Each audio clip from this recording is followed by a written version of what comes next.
And now, a Western adventure of old-time radio drama, premiering on July 8th, 1950, and running through September 14th, 1952. Movie star Joel McCrea stars as Texas Ranger Jace Pearson, who uses the latest scientific techniques to identify the criminals, and of course his faithful horse Charcoal to track them down. These shows were actual reenactments of Texas Ranger cases.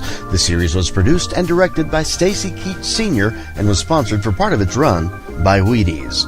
Ladies and gentlemen, right here on HOJO Radio, Tales of the Texas Rangers. Next. The National Broadcasting Company presents Joel McCrea in Tales of the Texas Rangers. Tonight, transcribed from Hollywood, another authentic reenactment of a case from the files of the Texas Rangers.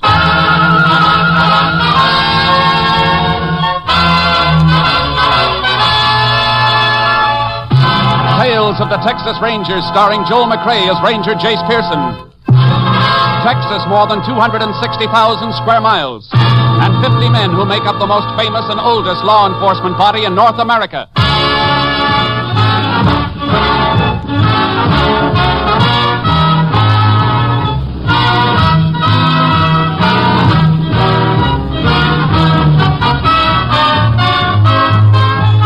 Now, from the files of the Texas Rangers come these stories based on fact. Only names, dates, and places are fictitious for obvious reasons. The events themselves are a matter of record.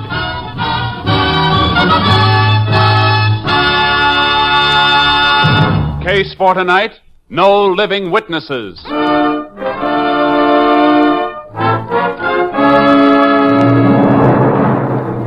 It is 11:30 a.m., a Monday morning in November 1939. Sheriff Ross Betsby turns his car into a quiet residential street of Harper's Landing, Texas.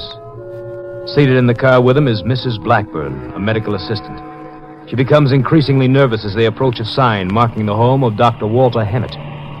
Now, don't go getting jumpy, Miss Blackburn. There could be 100 reasons for the doc to be missing. Not Doc Hemmett, and you know it. It ain't like him to just disappear. No sign of him since Saturday night. Wasn't at church yesterday, and he ain't at his house this morning. He's always there for visiting hours at 9:30. So he's probably out on a house call. Maybe over to the hospital at Ridge Hill. If he was, the phone operator'd know about it. Besides, his car's still in the garage. Well, here's the house. Better get out of the car and see if we can't raise him. That's what I've been trying to do all morning. You sure he wasn't at church yesterday? Of course I'm sure. He always gave me a ride home to my place, and I'd always make Sunday breakfast for him before he'd start on his house calls. You don't work for a man for 10 years without learning his habits, especially a doctor. Well, he's got to be around someplace. Doc! Hello, Doc! Doc! Doc Hemmett! Don't you have a key, Miss Blackburn? Never needed one before. Front door to the waiting room's always been open, except at night. Of course, he could have driven off with somebody, but... Oh, I don't know. But if he's here, why doesn't he answer? Well, even doctors get sick, and Doc Hammett's no youngster. He might have had a stroke. Oh, what are you going to do, Sheriff? We got to get inside. I got no legal right to bust in without a warrant. But that'll take time, and maybe this can't wait. Why don't you just go in, then? Doc knows you. He'd understand. If he doesn't understand, I reckon he'll just have to sue me for a broken window. I'll knock this one in with my gun, then I'll climb in and let you in through the door. Well, hurry.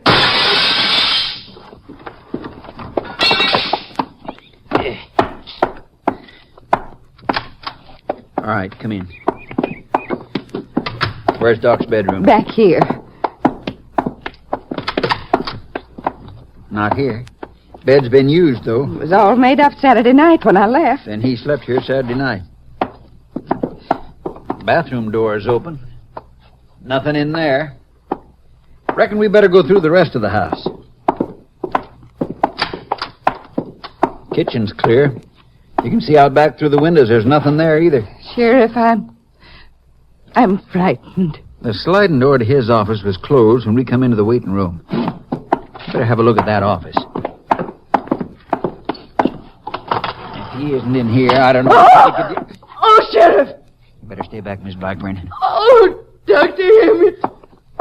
Dressed in a robe and pajamas. Oh, Must have had a heart attack. Come in here to get something for it and... Wait a minute. what is it? On his robe. It looks like blood. 'Tis blood. From a bullet wound. He's been murdered.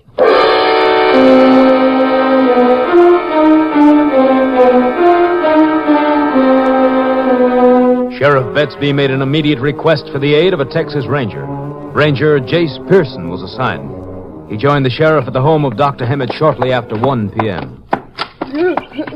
Jace, this is Miss Blackburn. She was Doc's helper. This is Ranger Pearson, Miss Blackburn. Howdy. Howdy, ma'am. I asked Miss Blackburn to stay until you got here. Reckon she knows more about Doc than anybody. I gather you didn't live here in the house, ma'am. No. I have my own place. I don't know just what I'd like to ask you yet until I look around. Would you mind waiting a little longer? I'll stay as long as you need me. Thanks, ma'am. Where's the body, Sheriff? In the office. Through that sliding door. I've been keeping it closed off. Nobody's been in here but me and one deputy. He just took a couple of pictures. Good.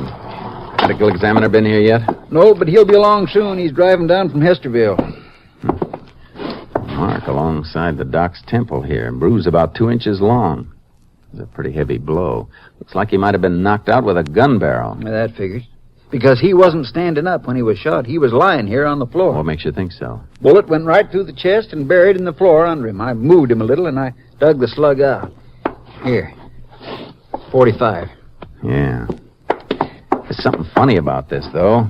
Quite a bit of blood on this examination table, almost 6 feet away from the body. Yeah, I wondered about that myself. The instrument tray and surgical dressings pulled up beside the table. There's a couple of hypodermic needles that look like they've been used.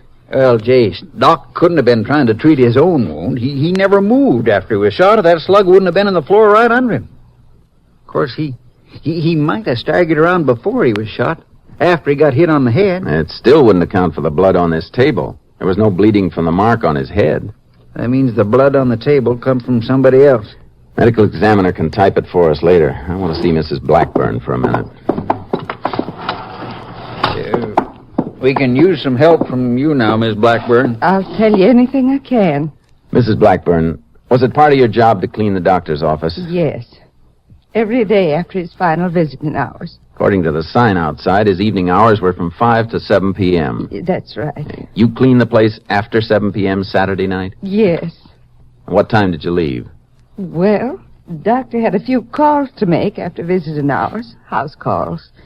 I waited till he got back and fixed his dinner for him. I reckon it was late when I left. After 10 o'clock. Uh-huh. Look through the door of the examination room for a minute. Yes, sir. Is that surgical tray usually in that position? I mean, did you leave it like that Saturday night? No. Everything was put away in the cabinet. How about the examination table? You cleaned that off Saturday night? Yes. Was the doctor expecting any patient after you left, late? No, he said he was going right to bed. And he must have gone, too, Jace. The bed had been slept in, and you can see what he was wearing. Poor Doc. I think it'd be all right for you to go home now, ma'am. If I need any more information, we can reach you there. Thank you. Tell the deputy outside that I said to drive you home. I'd as soon walk. Get some air. Yes, well, thanks for helping, Miss Blackburn. Well, that settles one thing, Jace. Doc had an unexpected patient late Saturday night. Somebody who routed him out of bed and killed him.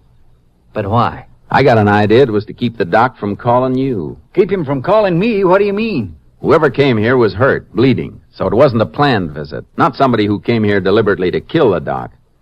Doc was killed to keep him from talking about the visit. Oh, Doc Hammett would never talk about a patient's business. Only in one case, where the law would require it. He'd have to report it if he treated anybody for a bullet wound. Yeah, that's right, Jace. That could be it. That probe on the instrument tray has blood on it. And that's just what a doc had used to dig out a bullet. I know. I've had a few dug out myself. Let's comb this examination room again. What are you looking for? If we're right, the slug Doc Hammett dug out of his patient.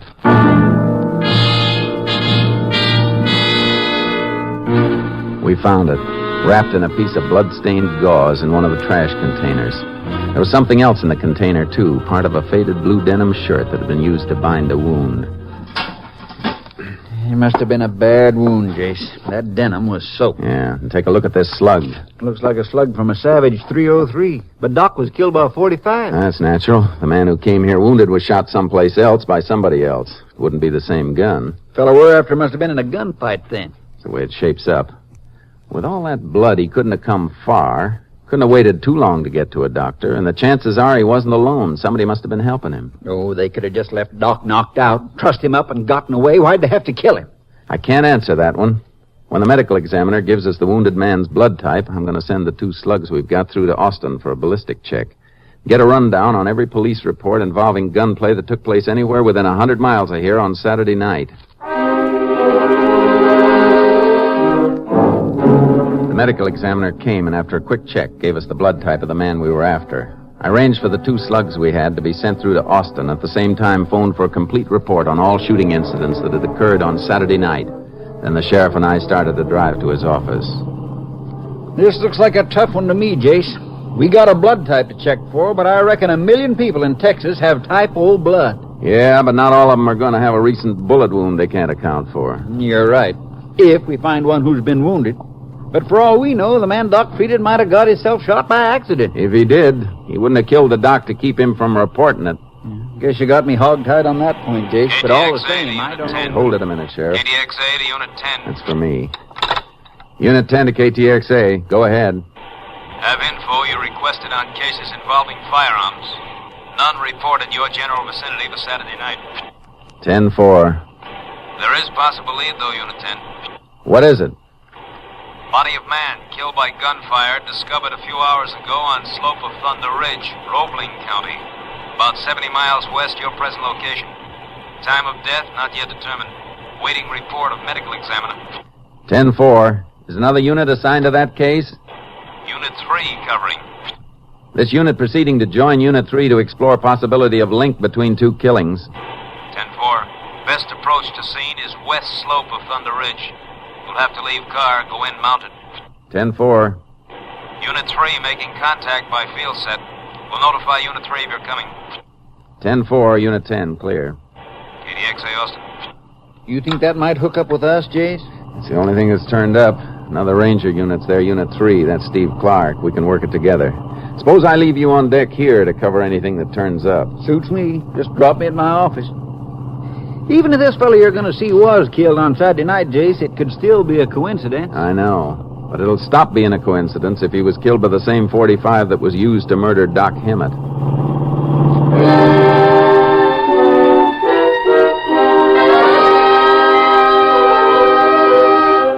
I dropped the sheriff off, then headed for Thunder Ridge. When I got to the base, I unloaded charcoal from my horse trailer and started the climb. The sun was sinking as I started up the slope, and darkness came fast. I spotted torches moving like fireflies. I rode for them. Easy, easy, charcoal. Watch your footing, boy.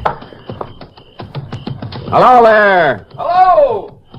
That you, Steve? Yeah, Jace? Right. Coming up to you. Hold up back there. Rest your horses a second. Howdy, Steve. Howdy, Jace. Got a walkie-talkie message you were coming. Didn't come down the road to meet you because we wanted to get the body out of here. The medical examiner can't do much till we get it into town. Where is the body? Back there on a pack mule with the sheriff's deputies. I'm leading the way down. Might as well get moving then. I'll ride with you. Right. All right, we're going to move again. Follow this gully all the way down and watch your step. Come on, boy. Come on, Sharky. Any line on how long he's been dead? Not for sure, but I think it's going to fit in with what you're looking for. From what I can judge, he was killed Saturday night. You got anything to back that up? Yeah, the man's a cowpoke. Works on that ranch at the base of the ridge. He rode up here Saturday night to see some Mexican gal he's been courting. But he never did get back to the ranch after he left her shack. I wonder why anybody traveled all the way up here to kill him. He was ambushed on the way back to the ranch. It'd been just as easy for the killer to wait until he hit the flat down by the ranch. Funny you should say that. Why? Because he was shot down on the flat. Well, then how'd his body get up here? Near as I can figure, he started to ride back up to get help. He wasn't killed right off, fell out of the saddle and died where he fell. Seems to me he'd have ridden on to the ranch for help. Well, the ranch house is 11 miles off. Back up this way was only 1 mile. Jace, I'll be able to show you the whole thing when we get down. I'll follow his tracks both ways. Say, you leave your car near mine? Yeah. Well, the shooting took place not far from where we're parked. There was a break in the fence there and the marks of a truck, but they weren't deep enough to make a cast of them. You mean whoever gunned him had a truck down there? Yeah, that's right, Jace. Well, say, there are cattle tracks all over the place, too. That might mean he surprised somebody who was trying to run some stock off the place. Yeah, not only trying, but succeeding. A few white faces that were grazing in that section can't be located. Hey, this fit in with your doctor killing? Depends on whether your cowpoke was killed by a .45 and whether he returned fire and hit one of the men he saw down there. Well, he fought with him, all right. He was carrying a saddle rifle. He dropped it when he got hit, I reckon. I found it beside his tracks down below. Already sent it down to Austin. Only one thing you gotta tell me then, and I'll know if the two killings go hand in hand. What kind of a rifle was the cowpoke using? What kind you looking for, Jace? Savage 303? You got a case. That's what it was.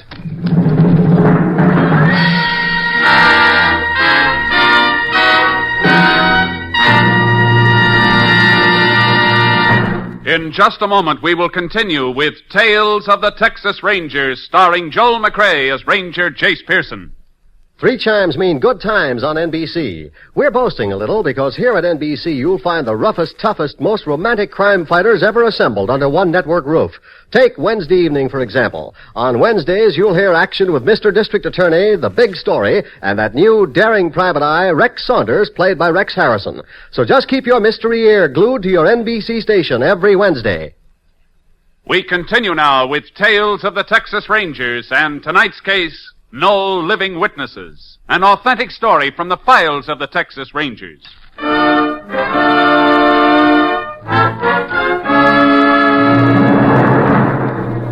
The cowpoke and Dr. Hammett had been killed by the same man, all right.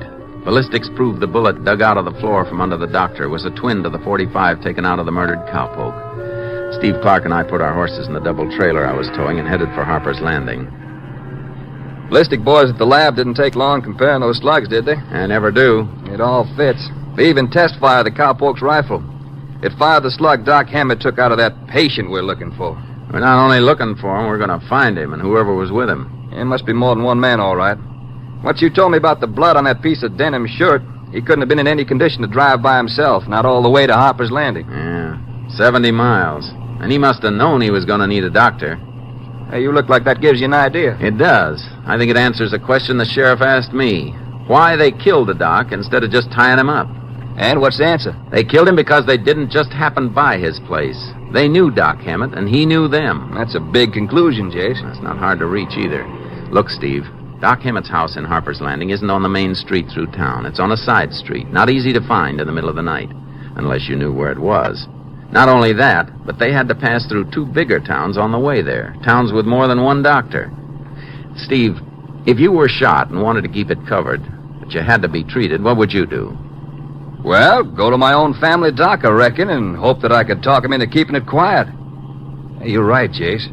That means the men we're after must live in or near Harper's Landing. Let's say on a ranch somewhere outside the town, someplace they could have taken stolen cattle. We know the brand mark and those stolen white faces. Say, we gonna do some range riding? Until we find them, until they show up for sale at some commission house or auction barn. You think the sheriff will be willing to ride with us? Of course he will. Doc Hammett was a friend of his, and the sheriff doesn't take to killers.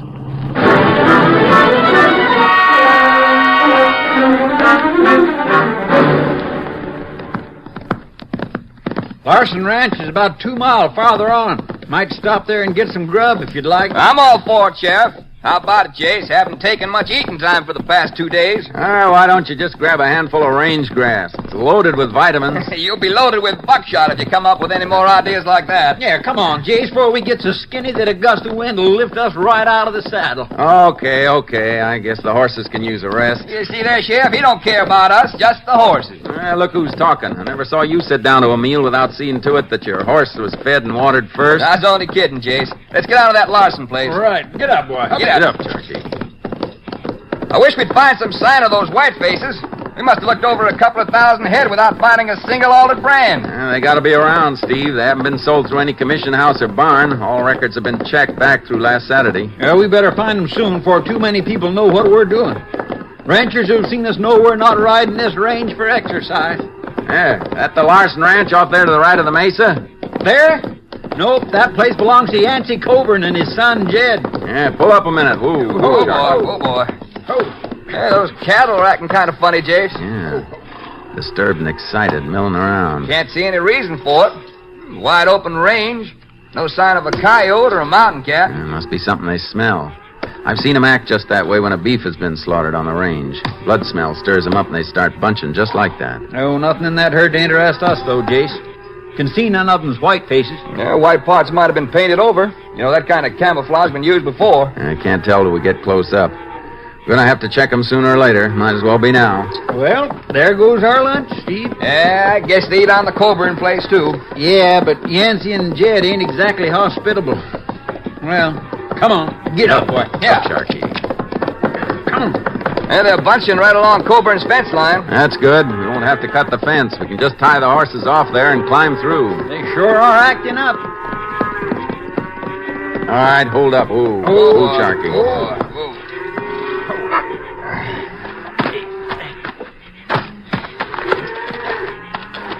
I'll hold the wire, Jace. Thanks. Climb through, Sheriff. Then I'll come through and hold it for Steve. Right. Okay, Steve. Come ahead. Okay. I'm clear. Let it go. Yeah. Ain't no strange stock here, Jace. They're all wearing Coburn's brand. Yeah, I can't spot any that have been altered. Besides, there's not a white face in the lot. Can see that plain now. What are they so head up about? It beats me. What are you looking at, Jace? Tracks. The way they've been milling around. Marks form a big circle. The boulder over there seems to be the middle of it. They move up toward it, and then they start to mill and pull back. Come on. Wow. Look at the mess of red ants around that boulder. Why, they're just pouring in and out of that varmint hole under it. Hey, look at them. That hole's bigger than it looks. Most of it's been covered by the boulder. Hey, let's see if we can move it out, Steve. Yeah. Jammed too tight, Jake. Yeah, there's enough of an opening for my arm. I'll stretch flat and stick my hand down there. Well, watch out, Jace. You'll get ants all over you. I don't care about the ants so much. I just hope I don't get a mess of gopher teeth in my hand. Feel anything down there? Yeah.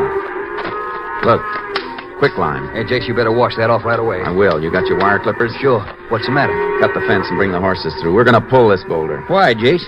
What's down there? It felt like a bunch of fresh-skinned beef hides.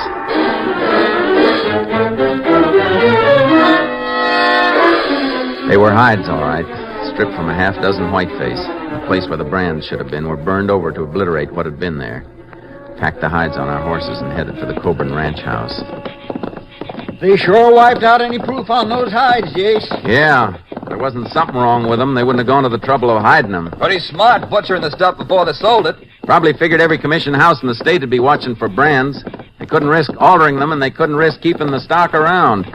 You seen the Coburns lately, Sheriff? Haven't seen Jed for some time, but I saw Yancey only last night at the drugstore in town. Yeah? He buying something?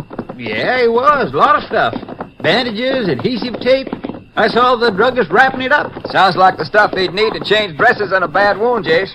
We're coming to their sheds. The house is just the other side of them. Ride right into the sheds. Leave the horses there. I don't want them to see these hides yet. Okay.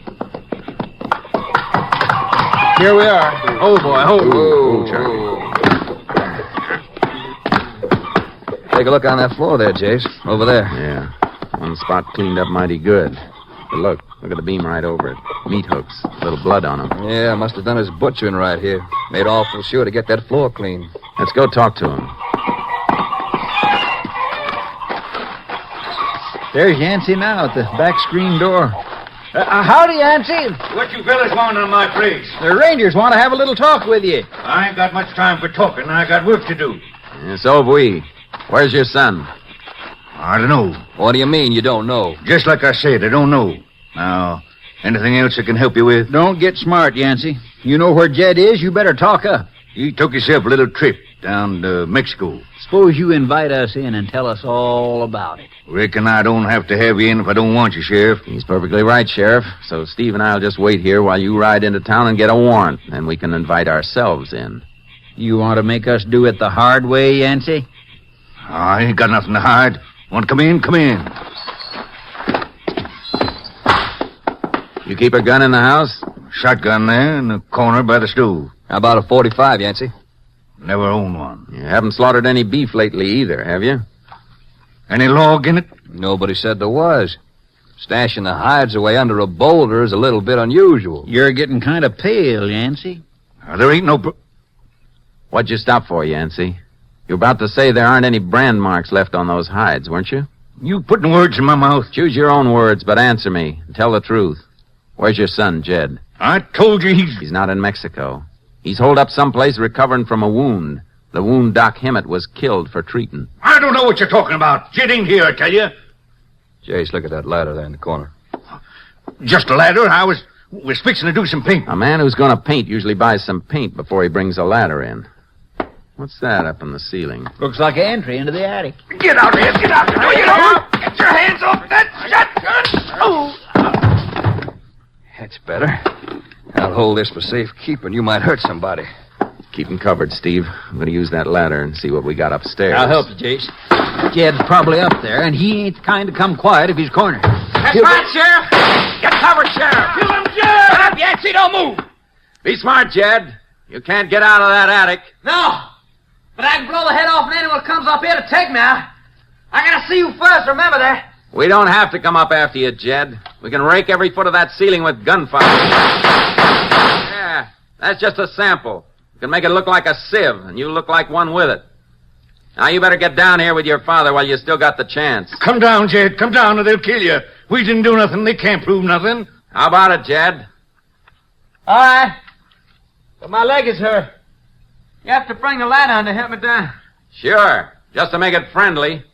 Open that trap all the way and drop your gun down here. All right. Yeah, that's better. All right, Sheriff. Set the ladder up again. This is the gun we wanted, Steve. Yeah, 45. All right, Jed. Ease yourself down, and I'll help you. All right. My leg hurts. Come on. Look, we didn't do nothing. And that's all we're ever going to say. We didn't do nothing, yeah? You'll love it up in Huntsville, then. It's full of innocent fellas just like you. You ready, Steve? Yeah. Sheriff? All set, Jace. Good. All right, Yancey, Jed, get moving.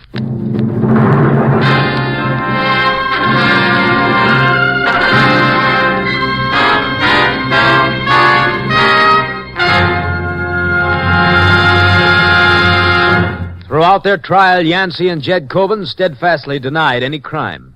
However, Jed's blood type matched the blood found in the office of Dr. Hemmett, and ballistic experts definitely identified his .45 caliber gun as the weapon used to murder both Dr. Hemmett and the cowboy whose body was found on Thunder Ridge.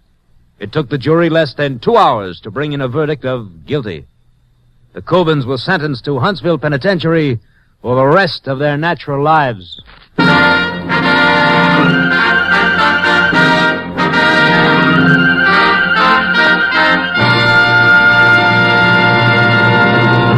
And now, here again is the star of our show, Joel McCrea. I believe you'll enjoy an amusing story I heard recently. It comes from a young lady who lives in the Lone Star State. It seems that a Sunday school teacher was making quite an impression with the little ones in her class as she told how the pharaohs of early Egypt drove the children of Israel from that land. A little fellow in the front row was biting his nails fiercely as the teacher went on to describe the cruelties inflicted upon the Israelites, how they were beaten and driven forth without food or water. When the story was over, the young fry stared straight ahead. Finally, he snapped, "Gee whiz, where were the Texas Rangers?" See you next week, folks. Good night. Next week, Joel McCrea in another authentic reenactment of a case from the files of the Texas Rangers. Joel McCrea is currently seen starring in the Universal International Technicolor production Frenchie. Tonight's cast included Tony Barrett, Virginia Gregg, Herb Ellis, Ed Begley, and Parley Bear. This story was transcribed and adapted by Joel Murcott, and the program was produced and directed by Stacy Keach. Hal Gibney speaking.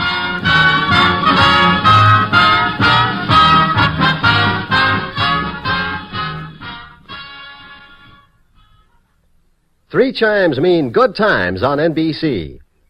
Turn back the calendar. Tomorrow evening, the Railroad Hour takes you back to a golden bygone era with a refreshing presentation of the musical comedy High Button Shoes.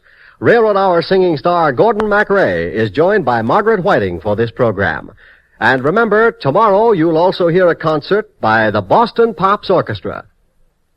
Phil Baker invites you to join the $64 question next on NBC. You're listening to HOJO Radio. More classic old-time radio coming your way next. The National Broadcasting Company presents Joel McCrae in Tales of the Texas Rangers. Tonight, transcribed from Hollywood, another authentic reenactment of a case from the files of the Texas Rangers.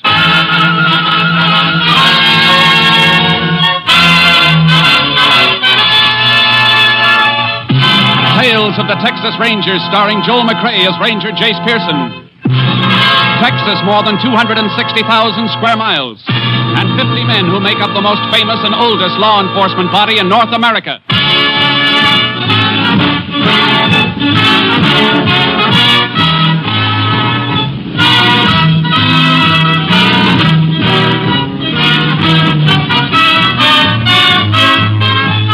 Now, from the files of the Texas Rangers come these stories based on fact. Only names, dates, and places are fictitious for obvious reasons. The events themselves are a matter of record.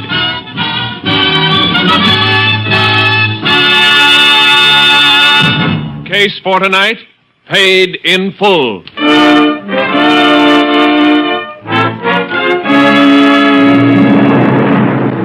It is 7:45 p.m., August 18th, 1941. Nick Hubbard, a West Texas farmer, is seated at the dinner table with his wife, Min. But Hubbard is not eating. Instead, his attention is riveted on an advertisement in the newspaper before him. Will you stop staring at that thing and eat your supper, Nick? I ain't hungry. You've had your nose buried in them new car ads ever since you got the check for the cotton crop. That lot of good it's doing you. We can't buy one. We could if I didn't have to pay that Mexican for working on shares. You could have made the crop yourself if you wasn't so lazy. You want to shut up or I have to fetch you a punch in the mouth? I didn't mean nothing, Nick. And shut your trap and keep it shut. $1,100 for my cotton, and I gotta give half of it to that Mexican. Ain't nothing you can do about it, Nick. Don't you go telling me what I can do. Doc took him and his family in, and now fed him, let him live in a shack on my land. Seems to me that's enough for any man to do for him, Nick. Worse as salt. Morales didn't chop enough cotton to make into a nightshirt. How can you say that, Nick? You got $1,100 out of his crop. Even half of that's more than you made before doing the work yourself. He knows you got the check, Nick. You can't stall him much longer. It's been 3 days now, and he's coming back again tonight. Reckon that's him now, Nick. Coming right up on the front porch like he owned the place. You're busy with your dishes. I'll handle him.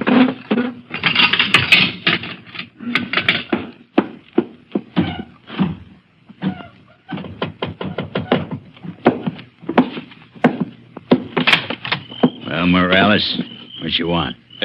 Senor Hubbard, I come for my money for the cotton. I told you I'd bring it to you when it come. I ain't got it yet. I can't give you what I ain't got. Please, senor, por favor. I don't like to bother you, but my wife, she's sick. We're going to have another baby. Look, I got troubles of my own, Morales. Senor Hubbard, I know you got the money. I asked the cotton buyer. He tell me that everybody is paid. You checking up on me, you stinking wetback? I am not a wetback, senor. I do not sneak across the border. I am a good citizen of this country. Good citizen. All right, come on in. Now, look, tell you what I'll do, and it's better than you deserve. Here. Here's $50. We'll call it square, and you and your brute can get off my land by morning. No, senor, no. You don't give Jose Morales $50. I want my money, senor. All my money. You better pick that 50 up, Morales, because that's all you're going to get. Senor, you do not give me the money, tomorrow I go to a lawyer in the town. Lawyer? Well, you got no lawyer, senor. Please let me go, senor. You're going to take that 50 and sign a paper right now. Nick, what is it? You stay out of this, man. Me and Morales just made a deal. Where's that pencil and some paper? In the second shelf. I do not sign any paper, senor. Come back here, Morales. I go to the law, senor. You ain't going far. Nick, no. No, not the shotgun. Let go of me. Nick, you're crazy. Get back. Come back here, you stinking wetback. No. All right, then. That brush ain't gonna cover you. Oh, Nick. Nick, what'd you do? Shut up, man.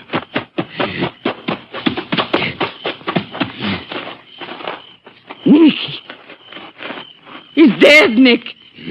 What are you going to do, Nick? Shut up. Shut up and let me think.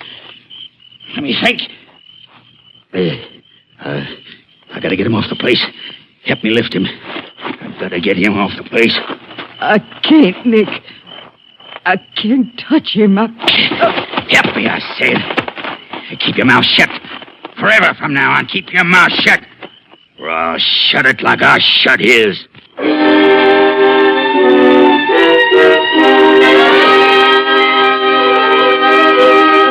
The body of Jose Morales was discovered 2 days later by a field hand. It had been dumped in a thicket in rugged country near a path used as a shortcut to town. The sheriff was summoned, and he in turn asked for the help of a Texas ranger. Ranger Jace Pearson was assigned. Good thing you were towing your horse trailer, Jace. Be a rough go on foot. That path looks like it gets plenty of use, though. Yeah, field hands use it for a shortcut to town when they're walking or mounted. Guess they figure 3 miles of this is better than 8 miles of highway. Body's just up ahead. I rode down a ways to meet you when I heard your horse. You said something about somebody reporting Morales missing before the body was discovered. That's right. His wife came into my office yesterday and said he hadn't been home all night. Means he might have been killed the night before last. It seems that way. Oh, here we are. Oh, boy. Whoa, Sharky. Right in that thicket. Shotgun, huh? Yeah, got it behind the head and through his back. Heavy charge. 12 gauge, probably. He just like he was found? Yeah. Wasn't killed here, then. Not killed here. Why not? We're at the head of the body. That means he'd have been walking this way, through the thicket, when he was shot. And he'd fall forward on his face toward us. That's right. All right, now look at the thicket behind his feet. Direction he would have been coming from. What about it? It hasn't been disturbed. He couldn't walk through that thicket without breaking some of it down. Besides, he wouldn't be walking off the path. I see what you mean. He must have been on the path when he was shot then. And whoever gunned him carried the body over this way and dumped him into the thicket. Let's have a look at that path around here. Well, blood from his wounds should have left a mark someplace, a stain on the ground. Yeah, nothing here. No sign of blood, no sign of the earth being scuffed over to hide it. No. Well, we're not going to find anything. Not around here. If he'd been dumped when that wound was fresh, we'd have found something by now. He was brought in here after all the bleeding had stopped because somebody didn't want the body found where he was killed. Well, that means we got to find out where. It's not going to be easy. It never is. There's one good thing about it. Once we do find the place, it isn't going to be far from the killer or the body wouldn't have been moved. There's nothing else for us to see here. Lab man's flying in from Austin. Might find something when the medical examiner does an autopsy. I'll have to stay here a while. Men who directed you here are bringing pack animals to take the body into town. There's no sense in both of us staying. I'll get started. Hey, you know where Morales lived? Yeah, shack near the cotton fields on the north rim of Nick Hubbard's farm. Yeah. Thanks, Sheriff. Don't suppose you know if Morales was having trouble with anybody? Not that I know of, Jace. I reckon his family might know something, though. Or maybe the Hubbards. I'll see them both. Meet you in town when I'm finished. Okay, Jace. Get around, Sharky. Up, boy. Come on, let's go.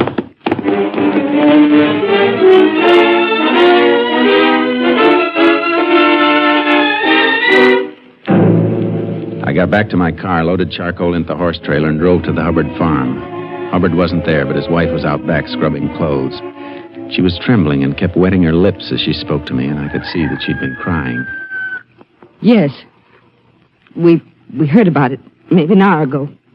Somebody called on the party line to tell my husband. Where's your husband now, Mrs. Hubbard? He drove out to the Morales shack to tell Mrs. Morales and see if maybe there wasn't something he could do for her and the kids. Morales worked shares for us, you know. So the sheriff told me. I don't know what his woman will do now. How far is the shack Morales lived in? A little over a mile. Our place goes back quite a ways. Land ain't too good. We got a lot of it. Morales ever come here to your house, I mean? Only when he had some business with Nick, my husband. When was the last time? I don't rightly know, Ranger.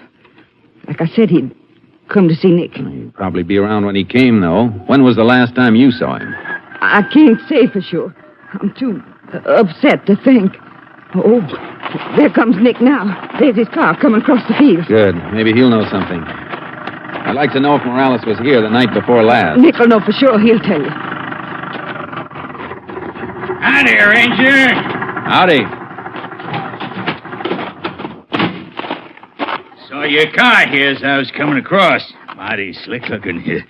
Puts my old bust to shame. Nick, the ranger wants to know some things about Morales. Well, I could figure that for myself, man. What else would he want to know about? Yeah, I just left his widow. This thing's hit her kind of hard. Sure feel sorry for her and them kids. I know. Of course, men and me'll do anything we can to help them. I told her they could stay on at the shack, men. And that we wasn't fixing to charge him no rent nor nothing. Poor woman. Come in. Hold on to yourself. Your wife can't help how she feels, Mr. Hubbard. There's just a couple of things I want to know. When'd you see Morales last? Your wife couldn't remember. Yeah, you sure are broken up, men. You ought to remember Morales is here night before last. I wasn't sure, Nick. Night before last, huh? What time? What? Just after we finished supper, 8 o'clock, maybe. The same night he was killed. What? You mean he's been dead that long? Judging by the appearance of the body, yes. We'll know for sure when the medical examiner gets finished with him, but why are you so surprised? Well, I mean, he was only found a little while ago. He's been missing since the night before last, though. His wife reported that to the sheriff's office yesterday.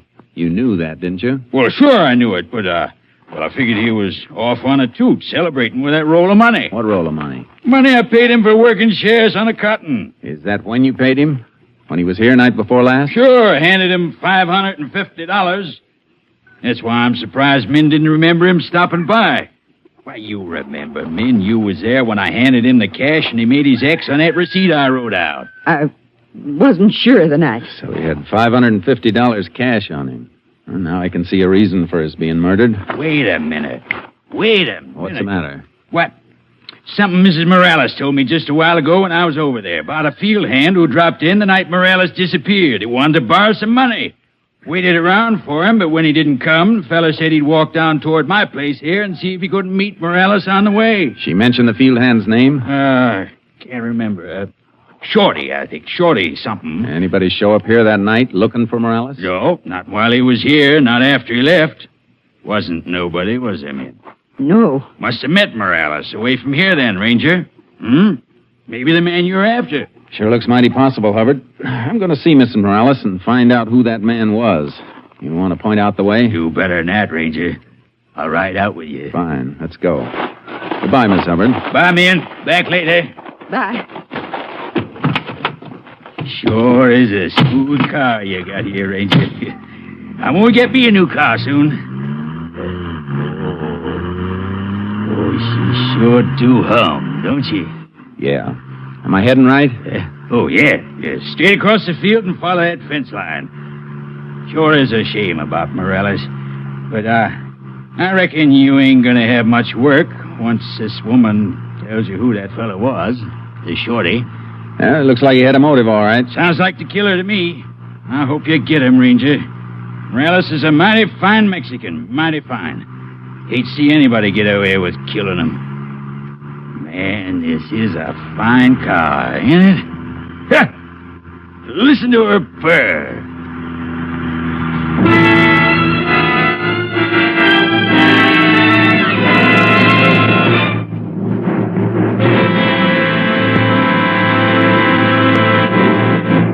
In just a moment, we will continue with Tales of the Texas Rangers, starring Joel McRae as Ranger Jace Pearson. But first, here is an important announcement. Next Sunday, over most of these same NBC stations, you will hear Tales of the Texas Rangers at a new and earlier time.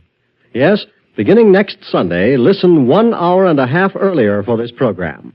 This new earlier time will bring you Tales of the Texas Rangers immediately following the Phil Harris Alice Faye show and right before Theater Guild on the air. Remember, next Sunday, tune in 1 hour and a half earlier for Tales of the Texas Rangers.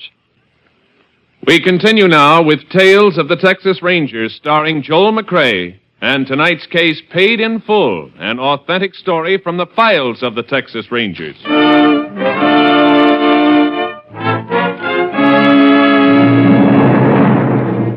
The Morales shack was threadbare, but scrubbed clean like the two wide-eyed kids who clung to their mother's skirts.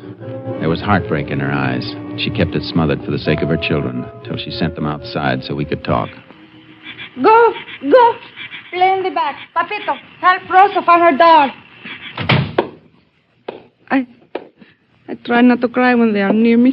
Take it easy, Mrs. Morales. Easy? What is easy? Life is hard for me, for them. And now they have no father to help them. Now, everything's gonna be all right. I told you can stay on here rent-free and everything. We didn't want to stay here. We were going to move away and get a little place of our own for the new baby that's going to come. As soon as you gave Jose his money. Why do you make him wait so long? Well, For 3 days, every day he asked you for his share. And you keep saying you don't give the check yet. But you did. What is this, Hubbard? Well, it's just a little misunderstanding, Ranger. I can explain it. I didn't want to give Jose the money. I wanted to give it to Mrs. Morales here. I asked him to bring her down to the house and collect it. Why? Why, for her sake and the sake of the kids. You know how some sharecroppers are. He might have taken all that dough and blown it in on a tequila binge. Jose would not spend our money that way. He was a good husband. Well, I got no way of being sure of that. I was just trying to look out for you and your youngsters. Is that a crime? No, but while you were being so considerate, you could have driven out here with the money instead of expecting this woman to walk to your place to get it. Mrs. Morales, Mr. Hubbard says you told him about somebody coming here to borrow money from your husband the night he didn't come home. See, a man who worked with Jose someplace once before, 2 years ago. They call him Shorty. Shorty Davis. You tell him your husband had gone down to Hubbard's place? See, then he said he would not wait anymore. He would walk down and try to meet Jose. Then he went away. That's all. You see, it's just like I told you, Ranger.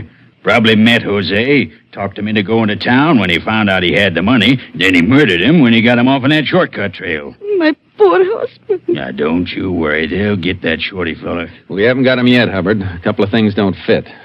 Mrs. Morales, did Shorty Davis have a shotgun with him when he came by? No. Probably had the whole thing planned in advance, Ranger. Had the gun stashed away on the shortcut. It still doesn't add up, Hubbard. Why not? Because Morales wasn't killed on the shortcut. He was killed someplace else and taken out there. How do you know that? Because there'd be certain signs at the scene of the murder that weren't around where the body was found. You mean like blood on the ground? Things like that? Yeah, things like that. So, Shorty must have killed him someplace else. Somebody did. We'll pick Shorty up and see what he's got to say. Goodbye, Miss Morales. Goodbye. Come on, Hubbard. I'll drive you home.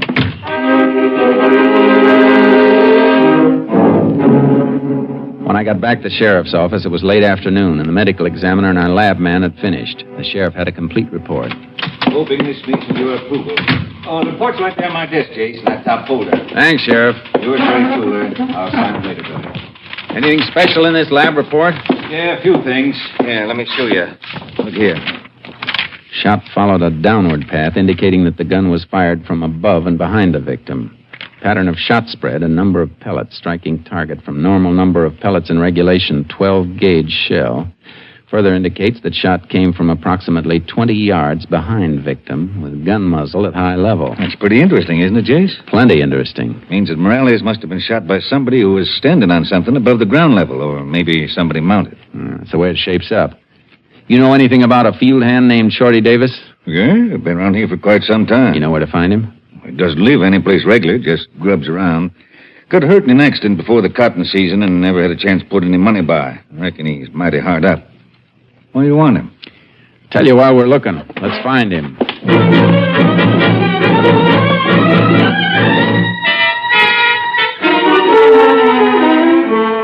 We combed the town until midnight, but there was no sign of Shorty Davis. I called my headquarters, and with the sheriff supplying a description, put out a statewide pickup. It was just after dawn when it paid off. Shorty Davis was picked up by the highway patrol less than 50 miles away. They brought him back to us. All right, Shorty. Sit down over there. Mr. Sheriff, what for those men bring me back here? I ain't done nothing. If you haven't, you'll be taken back to where you were picked up.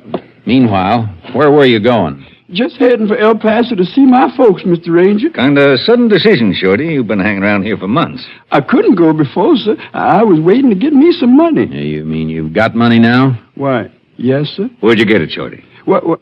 From my accident. You remember the accident I had, sir, when Mr. Hoxie Wilson hit me with his automobile? Well, the lawyer man, Mr. Corby, he got me some settlement money for getting hit. Is that the truth, Shorty? Won't take long to find out if it isn't. I wouldn't lie to you at all, sir. You could ask Mr. Hoxie Wilson. You better call him and check, Sheriff. I sure will. Operator, give me Hoxie Wilson's place. Yeah, Hoxie Wilson. Mr. Ranger, where did the sheriff think I got the money? You'll find out later, Shorty. How much have you got? Well, I had $100. Just spent a couple for eating yesterday. Hello, Hoxie. When'd you leave town? Yesterday morning. Fine, What time? Early, right after the bank opened, and Mr. Hoxie got me the money. Then you didn't know that Jose Morales was found dead yesterday morning? Dead? Murdered. He was murdered the night you stopped by his shack to see him. I never did see him that night. But you did stop by the shack. Yes, sir, but he wasn't home. His wife will tell you that, sir. His story about the money is okay, Jace. Sir, I ain't telling you no stories. I'm telling you the truth. Well, just keep on telling it. Go ahead, Jace. I've been listening with one ear. Mrs. Morales told you where her husband was, didn't she? She said he was at Hubbard Farm, that's all. And didn't you leave the shack saying you'd go down to the farm and meet him? Yes, sir. I wanted to get the lender some money from Jose. He knew me. We worked together once. He loaned me before, and I always paid him back. We ain't asking about your credit rating, Shorty. What we want to know is what happened after you met Morales. I never did meet him. Wasn't nobody at Mr. Hubbard's place. The Hubbards weren't there? No, sir. I knocked hard on the back door, and there wasn't nobody there at all. Now, you be mighty sure what you were saying, Shorty. I am sure, Mr. Sheriff. That old house was just plain empty. Jose wasn't there. I thought maybe he'd come back, or maybe he hadn't been there yet. So I went over in the field and sat me down on a stump and waited. Then Mr. Hubbard and his wife, they drove up real slow. Had a couple of horses hitched to the back of the car. Horses? Yes, sir. What kind of story are you trying to invent? I ain't inventing nothing, Mr. Sheriff. That's gospel. Didn't Hubbard see you? No, sir. Like I said, I was in the field, sitting by a stump. Well, didn't you let him know you were there? No, sir. It was Morales I come to meet, and he wasn't with him. I didn't want Mr. Hubbard raising a fuss with me and asking me what I was doing around his property at night. No, sir. That man, he mean. Jeez. Hubbard wouldn't be towing horses around at night without a reason. The only reason I can think of is for packing something to a place he couldn't get to in his car. You mean like packing Morales' body up that shortcut trail? That's right. But why'd they kill him? Because Hubbard was lying about paying Morales his share in that cotton crop. He acted mighty funny when it came out he'd stalled about paying. Shorty? Yes, sir? I want you to repeat your story and we'll type it. Yes. Take your statement. Statement. Yes. After that, Sheriff, we're going out and have a good look at Hubbard's farm. A darn good look. Excuse me a minute. Hello? Speaking. How did it happen? I see. Count on me for whatever it costs. Sheriff, what's the matter? That was Doc Barker. Mrs. Morales come into the funeral parlor to see her husband. She fainted, fell. Jace, she lost her baby.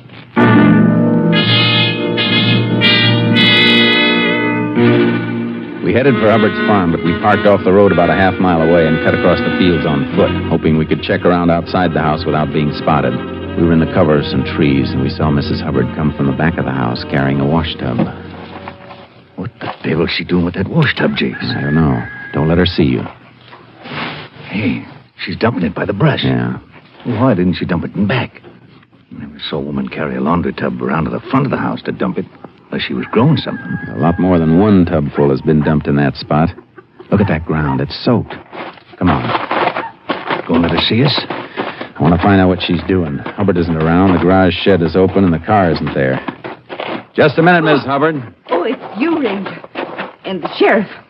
It's a funny place you picked to empty a laundry tub, ma'am. Well, the ground seemed kind of dry. It's dry all around here, except for this one spot by the brush. Quite a lot of water's been dumped here. Much more than you had in that tub. Take a look around, Sheriff. Well, what are you looking for? Maybe a couple of bloodstains dried into the ground. If there was anything here, Jace, we're too late now. Mud's an inch thick, clear to the base of this brush. Yeah, I know. Yeah, but there's one thing that's still here. Take a look, Sheriff. What is it? The leaves on this brush. Holes ripped through some of the leaves, just the way they'd be if a shotgun charge came through. There've been some bugs. Bugs never made these holes, ma'am. Sheriff, look at the porch of the house.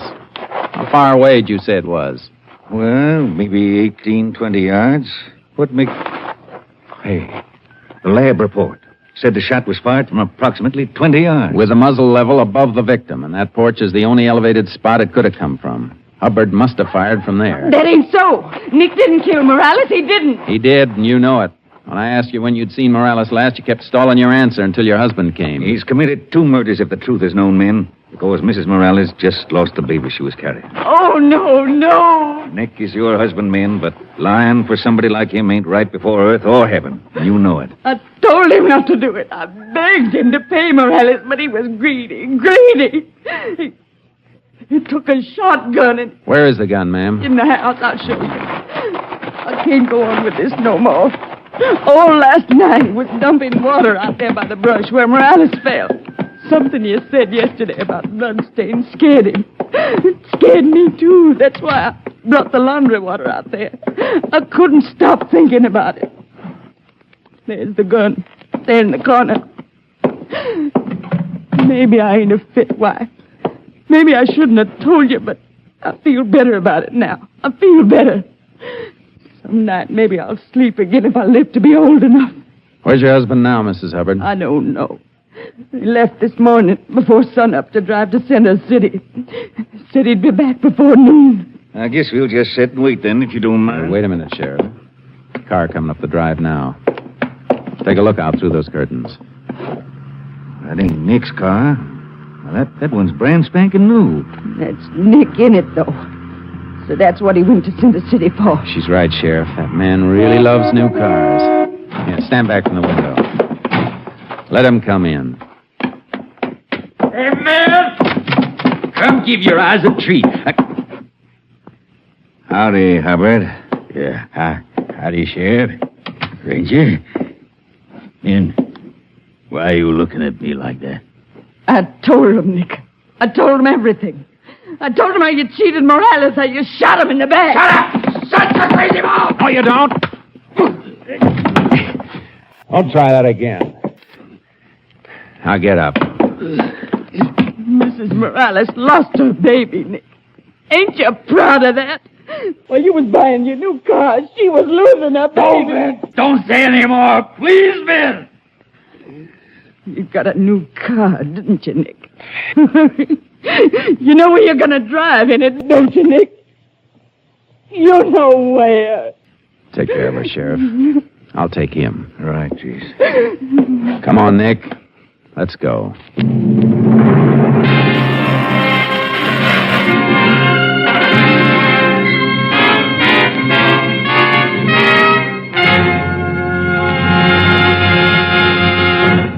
At his trial, Nick Hubbard broke down and confessed to the murder of Jose Morales. He was sentenced to Huntsville Penitentiary for the rest of his life. Next week, Joel McCrea in another authentic reenactment of a case from the files of the Texas Rangers.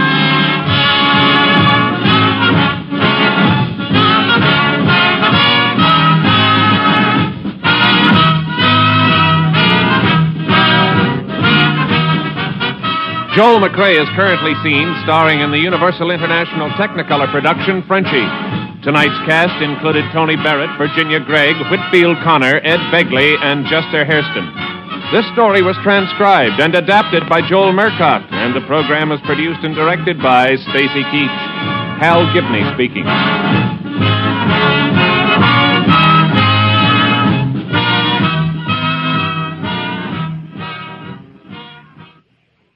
3 chimes mean good times on NBC. Remember, next Sunday over most of these same NBC stations, listen 1 hour and a half earlier for Tales of the Texas Rangers. And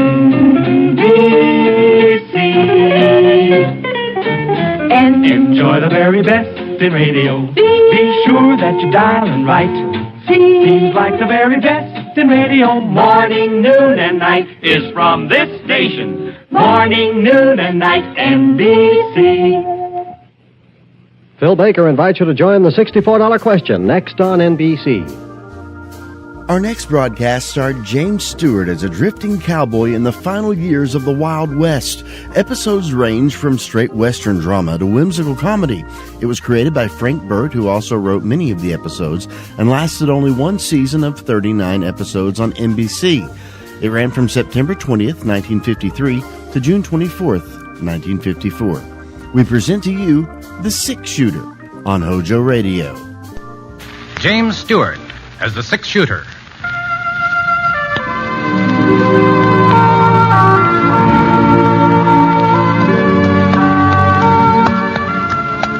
The man in the saddle is angular and long-legged. His skin is sun-dyed brown. The gun in his holster is gray steel and rainbow mother-of-pearl. The handle unmarked. But the gun has killed and the man has killed. People call them both the six-shooter.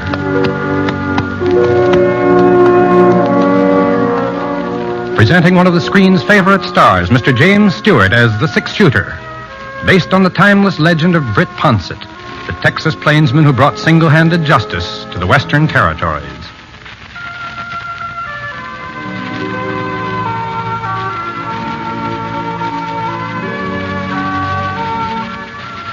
I had figured on going through Clay City. It was an hour out of my way, and I was already a day late to the Jefferson Ranch where I'd signed on for the roundup. But when Scar started limping from a loose shoe, didn't have no choice.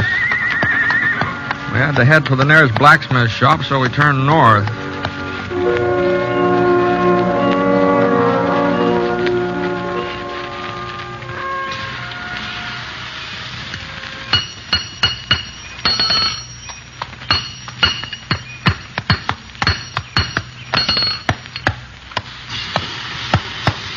Howdy, mister. What's trouble? The horse losing a shoe. Well, let's have a look. All right, raise it up, fella. Come on, boy. It's split, mister. He needs a new one. Okay, boy. Can you take care of it? Oh, sure. Bring him over here. Hey, what happened to Red? Fella used to own this shop. Went to Nevada chasing silver. I bought him out. Oh, yeah, you don't look very much like a blacksmith, huh? Oh, I'm stronger than I look. Heavier, too. What do you think I weigh, mister? Oh, I don't know. Go on, take a guess. 120? 30? Well, no more than that. You a betting man, mister? Well, sometimes. Well, I say I weigh over 130. If I don't, you get the new shoe for nothing. If I do, you pay me double. What do you say? You got a set of scale? Don't need no scales. What do you say, mister? Is it a bet? Well, don't seem to be no way of proving it. All you got to do is lift me up. You look like a man who can judge weight. What do you say? Okay, all right, it's a bet. All right, mister, just heist me. If you don't think I weigh more than 130, the shoe is free. I never tried to judge a man's weight before, but all right. Here we go. Well?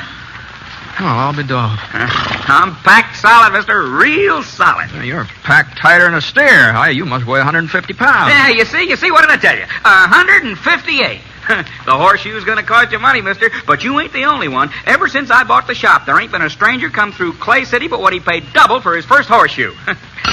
You ain't sore, mister? No, that was a fair bet. Sure it was. I told you I was heavier than I look. That's what folks call me, Heavy Norden. My real name's George, but everybody calls me Heavy. What's your name, mister? Ponsett, Britt Ponsett.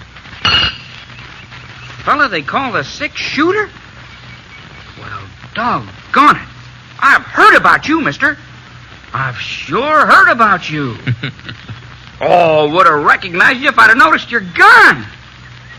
Sure is fancy, ain't it? Hey, do you mind showing it to me? No. Here, catch. Hey, real fancy. Just like Sheriff Schofield said.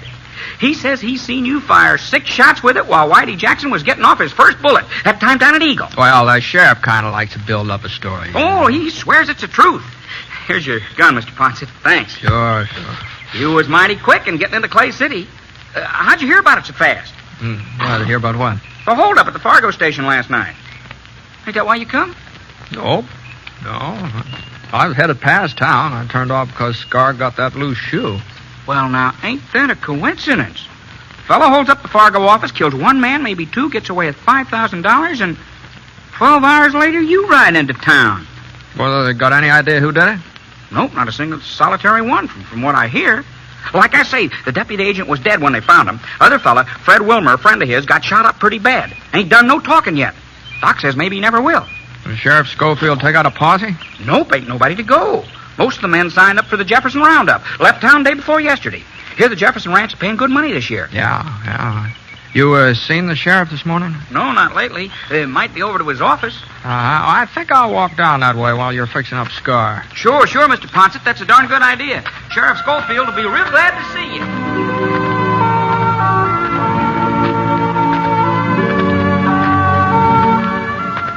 A couple of doors this side of the sheriff's office, I saw the Wells Fargo sign nailed up next to a window. The place wasn't locked, so I went inside.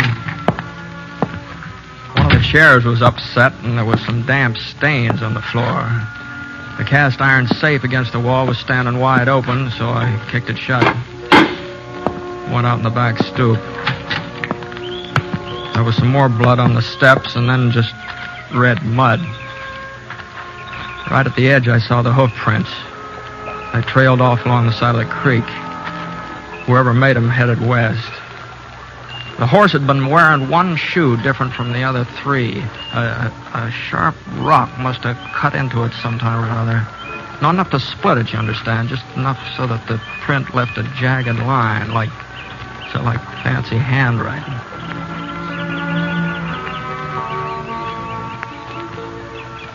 Find something, Britt? Oh, hello, Sheriff. I was heading your way. Yeah, I just saw Heavy. He told me you was in town. Did you find something? I don't know. You see these hoof prints? Yeah. Uh-huh. Don't mean nothing. Trail gives out a mile or so down the creek at Fork. Uh-huh. Has Clay City had any other trouble lately yet? No, not a bit. I guess any town's got to expect a hold-up once in a while, though. No, I heard it was a little more than that. Yeah, that's right. Fred Wilmer able to talk yet? Afraid not. Doc said he'd let me know first thing he'd come around. Took him out to his ranch. You been out there to see him since last night? Wasn't no reason. Well, it might be a good idea to be there, just in case. Thought maybe I ought to stick in town. Oh, I don't think anything more is going to happen here, Ed. I'll get Scar and I'll meet you out at Fred's place, huh? I can handle this alone, Britt. Oh, sure. I'll just offer to keep you company, Ed. I'll meet you there.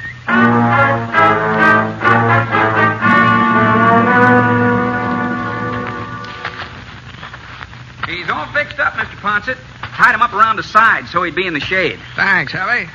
Did you find Sheriff Schofield? I told him you was in town. Yeah. Did you figure out anything? Well, not so far. Oh, you will. Sheriff's a good man. Why, you and him together, you'll get whoever done it. No, maybe so.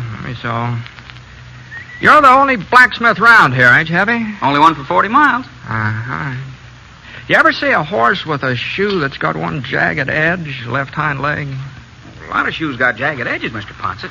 Yeah, well, I'll show you what I mean. I ain't much of an artist. Now, here, it kind of looks a little like this. Seems to me I seen a shoe like that just the other day. Oh, sure, I remember. Told him he ought to get a new one for it. Ben Schofield, that's who it was, just the other day.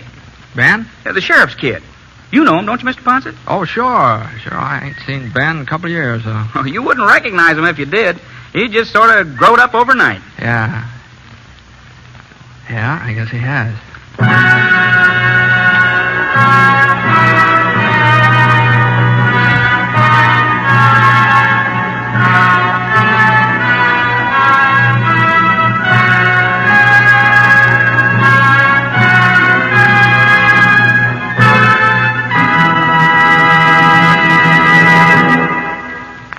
Well, that ends the first act of the six-shooter, folks. Hope you're enjoying the show. Before we get on with it, I'd like to tell you a little bit about how I happen to be doing this program. I've been lucky enough to do quite a bit of radio acting before, but I've never had a program of my own. The right thing just didn't seem to come along, at least not until the six-shooter. You see, I've made several stories of this kind for pictures. That is, honest, legitimate stories of the West, and I hope that this series can offer the same type of enjoyment with the same integrity. We think it's the sort of program the whole family will enjoy, and we think that the character of Britt Ponset typifies some of the greatness that built America. We'd be pleased if you agreed with us. And now, Act 2 of The Six-Shooter, starring Jimmy Stewart.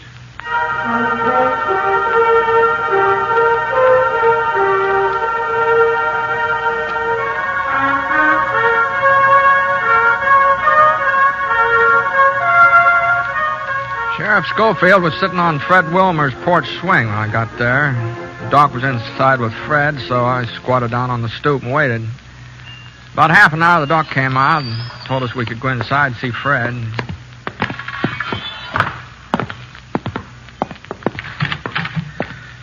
Fred was lying on a cot, breathing hard. The white cloth across his chest was stained pink, and his voice sounded like it was full of air. We was just sitting in the express office talking, Sam and me. Didn't hear the back door open. Must have left it unlocked. Turned around and there he was, holding his gun on us. Did you get a look at him, Fred? Handkerchief over his face, Sheriff. I couldn't see nothing. Just the gun.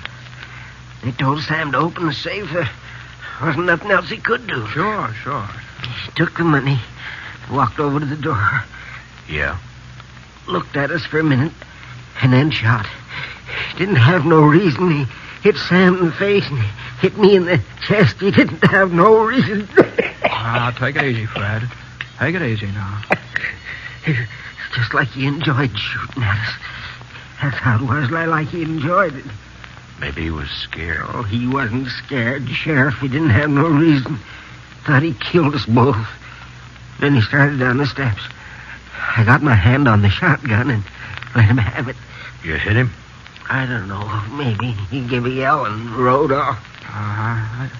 What kind of a fellow was he? He was young, old? I couldn't see his face. Young fella, I'd say, though. How young? 17, 18, full grown. Was he tall, short? Medium. About the size of your kid, Ed. About that size. Got enough for you, Ed? Yeah, that's enough. You think you'll get him, Brett? Sure, Fred. Sure. Come on, Ed. Didn't have no reason to shoot, no reason.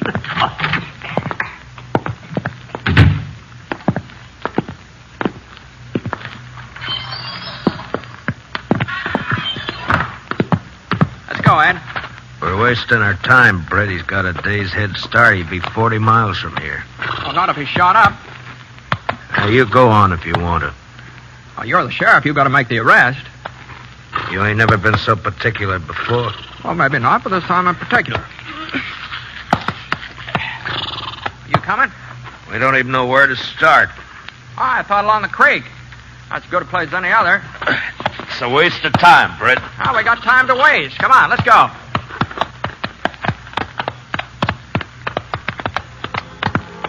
We picked up the trail along the creek headed west. It wasn't hard to follow, and every once in a while we'd see a few drops of blood spattered against the shrub bush.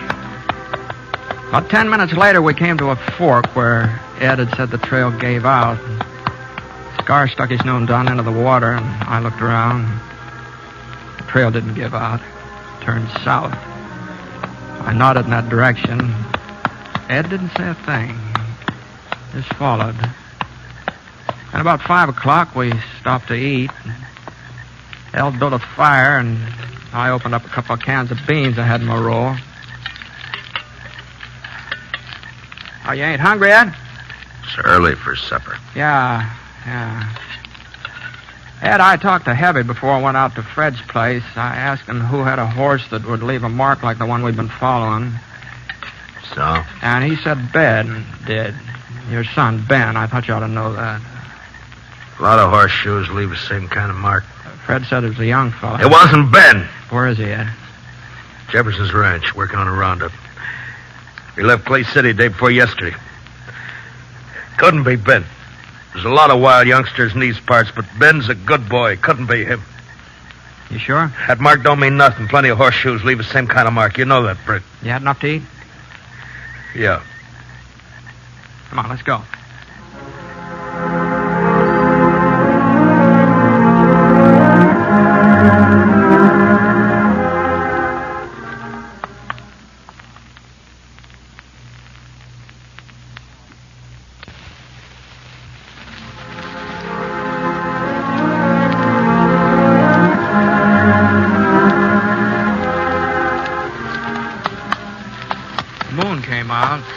Thin, yellow. Not real bright, but enough so you could follow the trail. For about 3 miles, there wasn't no blood. He must have wrapped something around the wound. Wrapped it real tight. And then we found the bandage. A piece of shirt tail sopped through. For the next mile, he'd been bleeding a lot, worse than ever. He was hit pretty bad. Looks like it. He couldn't have gone much further because... Hold it, Scar. Ed. Yeah. Hold on. Over there in the gully, that cabin. Yeah. Whose is it? Used to belong to Jake Levant. Died a couple of years ago. Ain't nobody living there now. There's somebody living there. Huh? Out and back. There's a pony. You better go ahead on foot.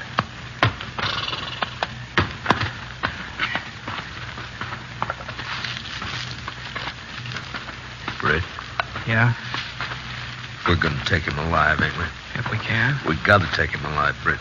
It's Ben. I don't know, Britt. Not for sure. It could be Ben? It could be. Where's he been the last couple of days? I don't know that neither. Had an argument with him 2 nights ago. He needed some money. He'd been playing poker and lost a lot. Well, 5,000's a lot. I wouldn't give him none. He got mad, said he'd get it himself. And I hit him hard across the face. I hit him twice. He started to hit me back. Then he walked out of the house. I ain't seen him since. I wish he had hit me back. Now, we gotta get across that clearing, Ed. Over to that clump of trees. He may see us. Yeah, we'll have to take that chance. You ready? Yeah.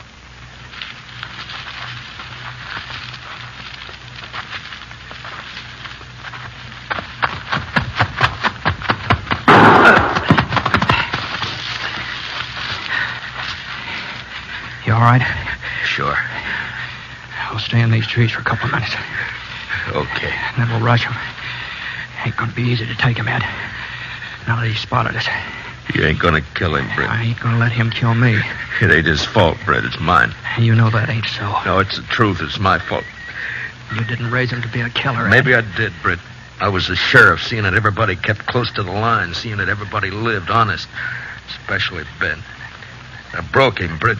Broke him like you break a wild horse. I tried to take all the fight out of him fast. You know what happens when you do that to a horse? He gets tame, but the fight's still there, and someday he turns wild again. I'll rush him alone, Ed. No. Stay here, Britt.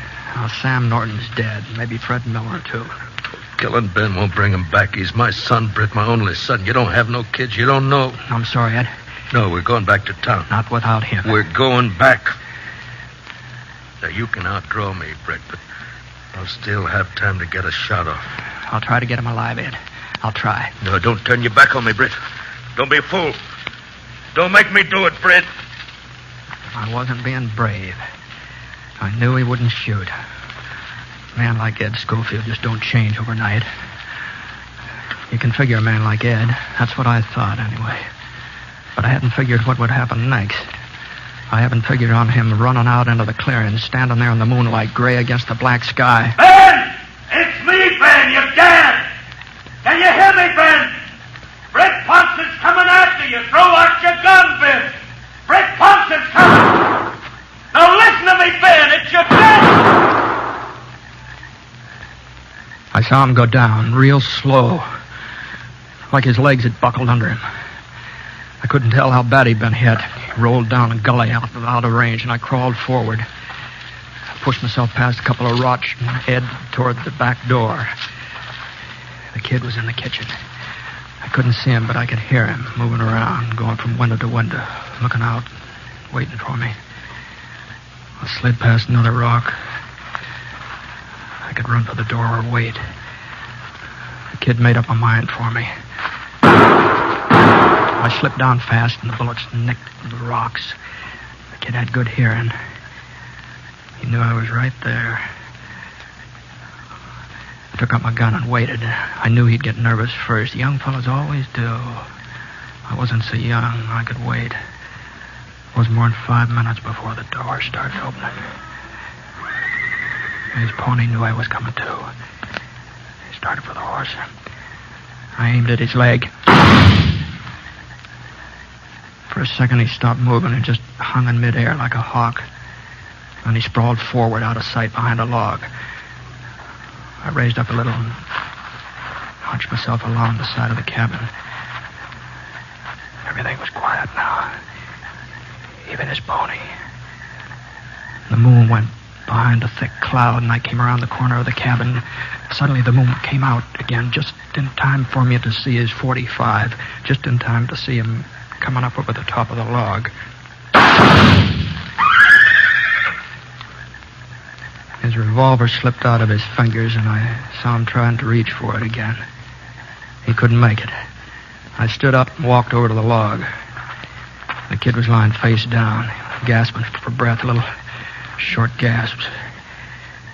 He pulled himself up onto the flat of his hands, and then he passed out. I turned him over with my foot, and I looked at his face.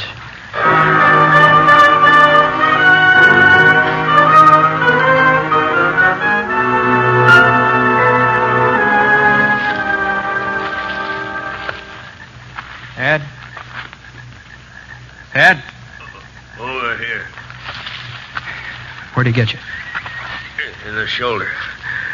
I'm gonna be all right. Britt, did you have to... He ain't dead. Thanks. I guess he didn't hear me calling to him. He didn't know who I was. Ed.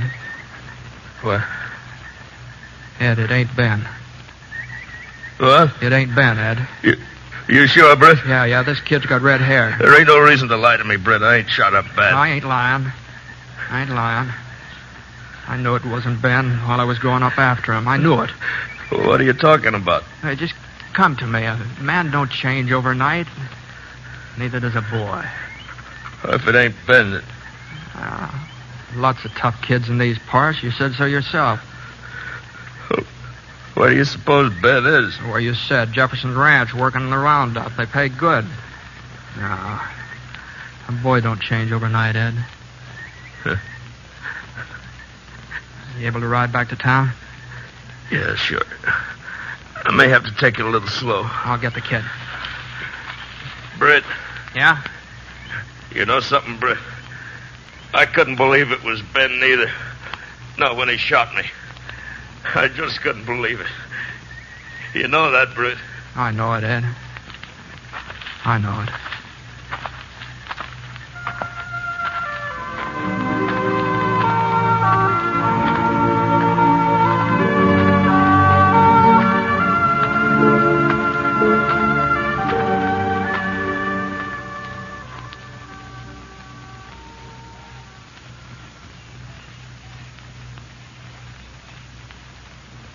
Well, that was your first meeting with Britt Ponsett. I hope you'd like to meet him again every week. And I also hope you'll try our product. It's something I use myself, and it's never let me down. I don't think it'd let you down either. Maybe I'm not much of a salesman, but this product I don't think needs a lot of selling. As far as I'm concerned, it sells itself. So, I'd appreciate it if you'd buy it this week and give it a try. Let me know how you like it. So long, folks. We'll be seeing you. You're listening to HOJO Radio. Stay tuned. James Stewart as the six-shooter.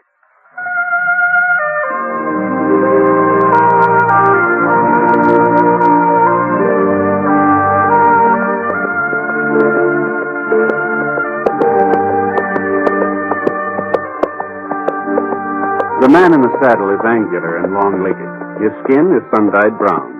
The gun in his holster is gray steel and rainbow mother of pearl, his handle unmarked. People call them both the six-shooter.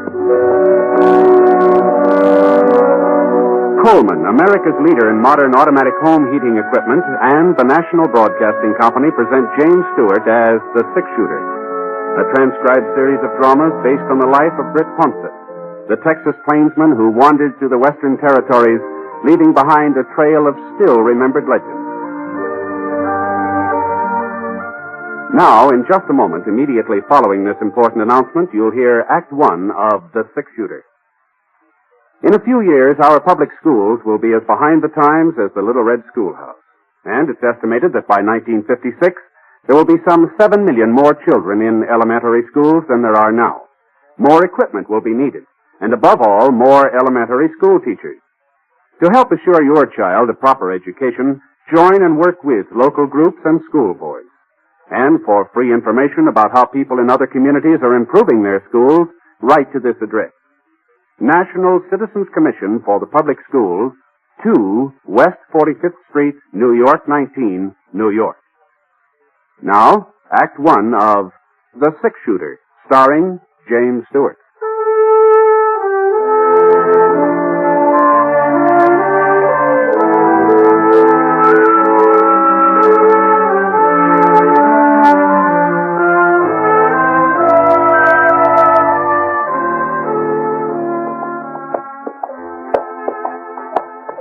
It was hot that afternoon. A low, crawling kind of heat that seemed to be following us as we rode along.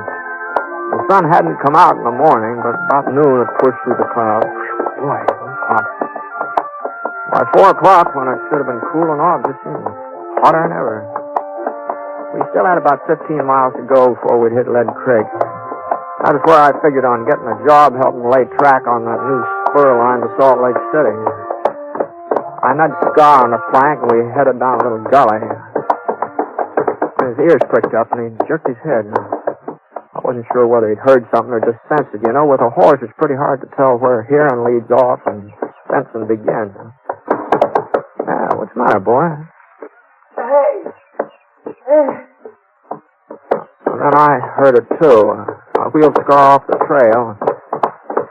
Went about 20 yards before I saw him. He was lying in the shade of a yellow boulder in a clump of mesquite. A young fella, just lying there. He looked comfortable and relaxed like he was taking a siesta. But he couldn't have been enjoying himself too much, not with a big red stain like that across the front of his shirt.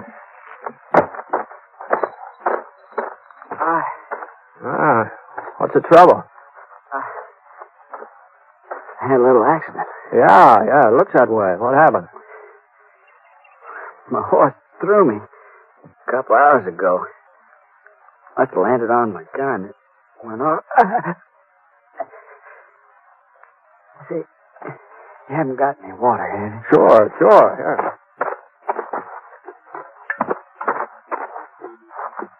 yeah.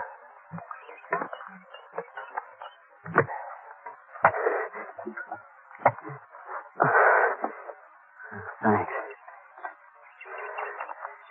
Lucky you came by, mister. You're a stranger, ain't you? I'm just passing through.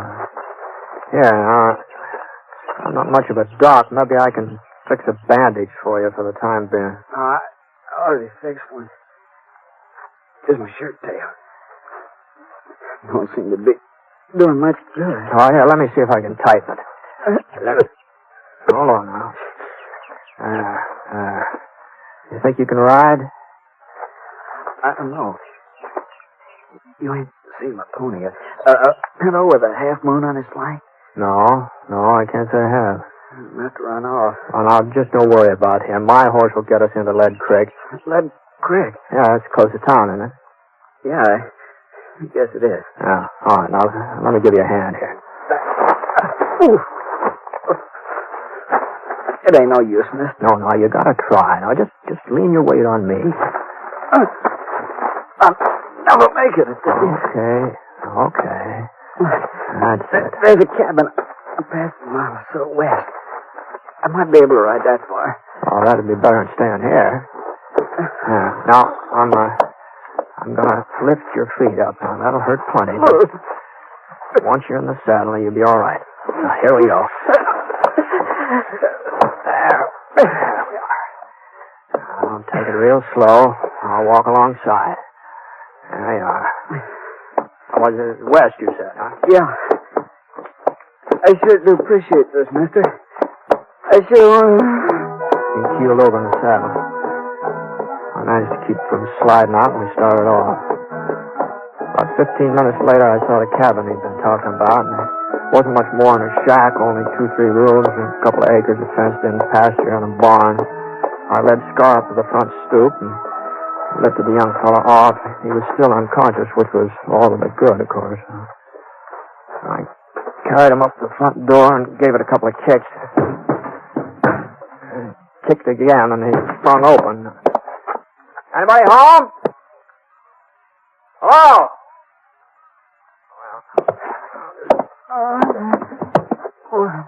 Yeah, now you just lay there. I'll try and get some rest. I'll look around. Where? He passed out again. I covered him with a blanket lying across the foot of the cot there. Supper was on the kitchen stove. Beef stew. Smelled pretty good. I opened the back door. I saw somebody cutting up a pile of kindling over near the barn. Whoever it was sure knew how to handle an axe. Where'd you come from? No, I'm sorry if I frightened you, ma'am. I knocked on the front door, but I guess you couldn't hear me, huh? I ain't got no handout for tramp. Go on, get out. Well, I'm not exactly a tramp, ma'am. Although I'm not blaming you for thinking it. I've been riding for quite a spell. Well, what do you want? I ran across a fellow a little while ago in a gully just east of here. He'd been shot up. Shot? Yeah, he said his gun went off accidental. He's hurt pretty bad, and since this place of yours was the closest... Where is he? I took the liberty of putting him in the cot inside there, so I hope you don't mind. Oh. Well, she didn't wait even for me to finish. She just marched past me like I wasn't even there. I watched her for a second, and then I followed her into the house.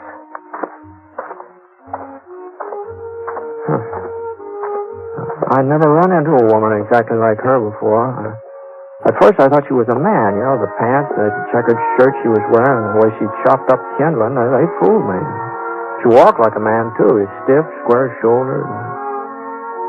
But her eyes, they were a woman's eyes, all right. Kind of soft and young and frightened. Yeah. The rest of her had been pretty as her eyes. She'd been a real fine-looking girl.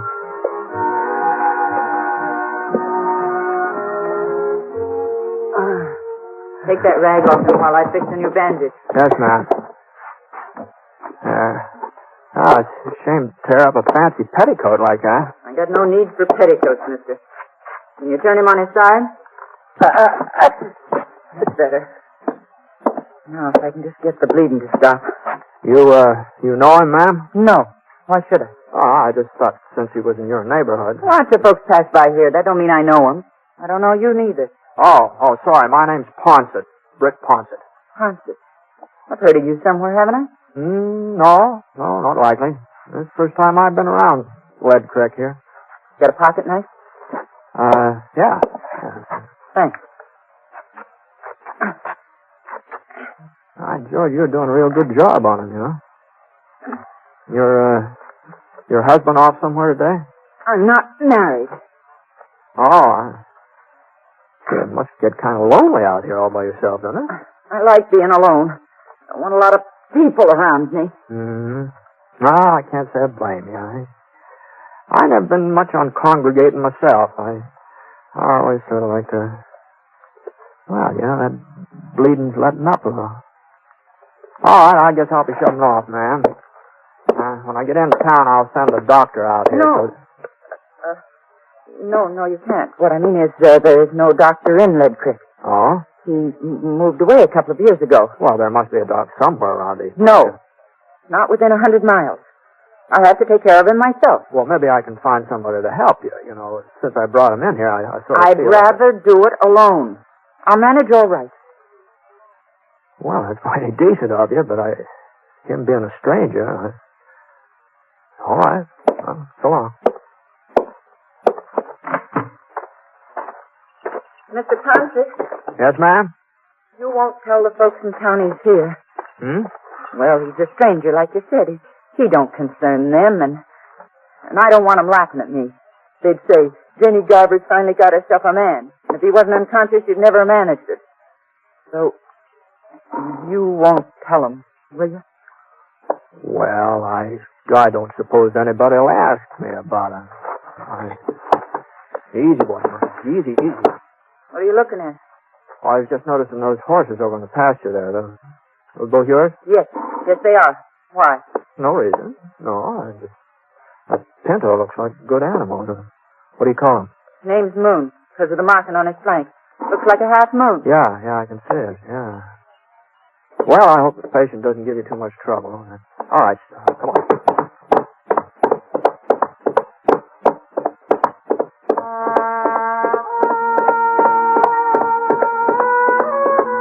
The sun went down, but it didn't cool off much. Maybe when the moon came out, there'd be a little breeze. I've been riding for a couple hours since I left the cabin. Still had 5 or 6 miles to go before I hit Lead Creek. We were coming through a narrow canyon when I heard a little rustling sound. First I thought maybe it was that breeze I'd been waiting for.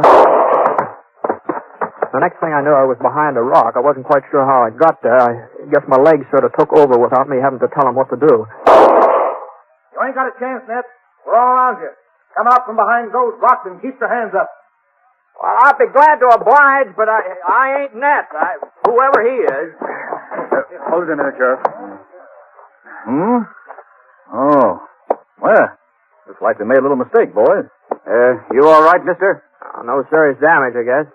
Well, sorry to bother you, but what are you doing out here anyway? Well, I was heading for town. I heard there might be some work on the new railroad, thought I might sign up for a spell. Well, I guess they can always use another man. My name's York. Sheriff Jim York. I'm pleased to meet you, Sheriff. I'm Britt Ponset. Ponset? Fellow they call six-shooter? I didn't know you were in these parts. Boys, meet Britt Ponset. Britt, this is Sam Norval, Tom Jackson, Harry Potter. Howdy. Britt's the man who brought in the Phoenix Kid. Kid had the drop on him, too, but he never got a chance to pull a trigger. At least, that's the way folks tell it. Yeah, well, between the doing and the telling, there's apt to be some exaggeration. Well, anyway, I'm sure glad we run into you tonight. That 6-gun of yours may come in handy. Oh? Yeah, we're looking for Ned Landy.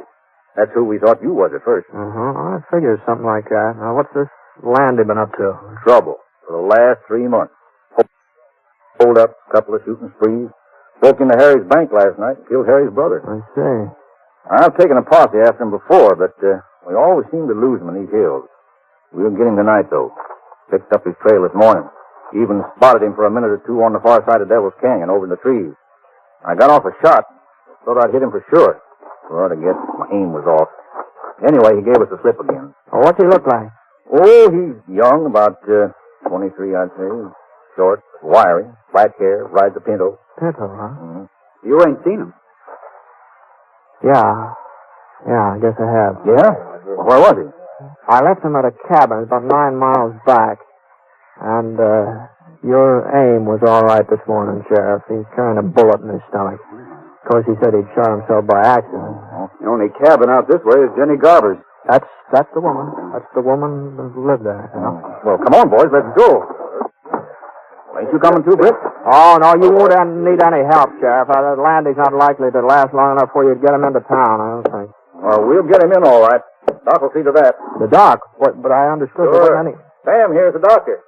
See, that's what he's been claiming for the past 20 years. Yes, just wait a minute, Sheriff. Just hold on. I've changed my mind. I think maybe I will ride up there with you.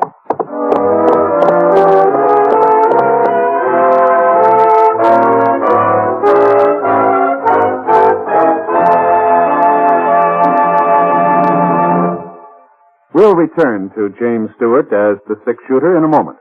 First, a word from Coleman, America's leader in modern automatic home heating equipment.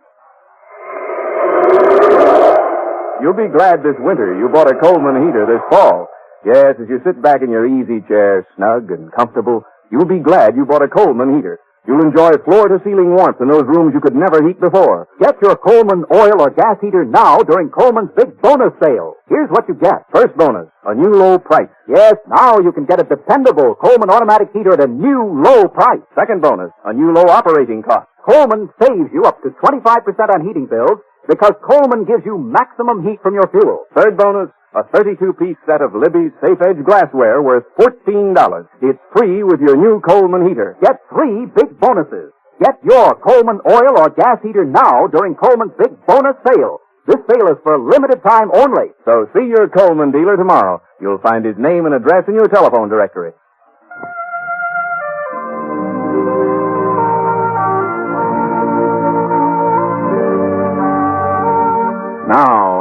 2 of The Six-Shooter, starring James Stewart.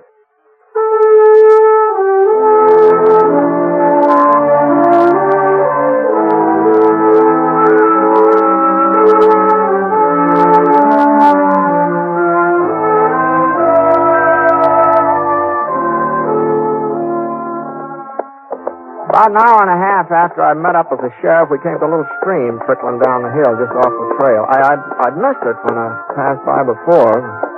I hadn't known there was any water around, and Scar hadn't smelled it either. The air being so quiet and everything. Well, we pulled up and gave the horses a chance to get a drink. Well, I guess there ain't no rush.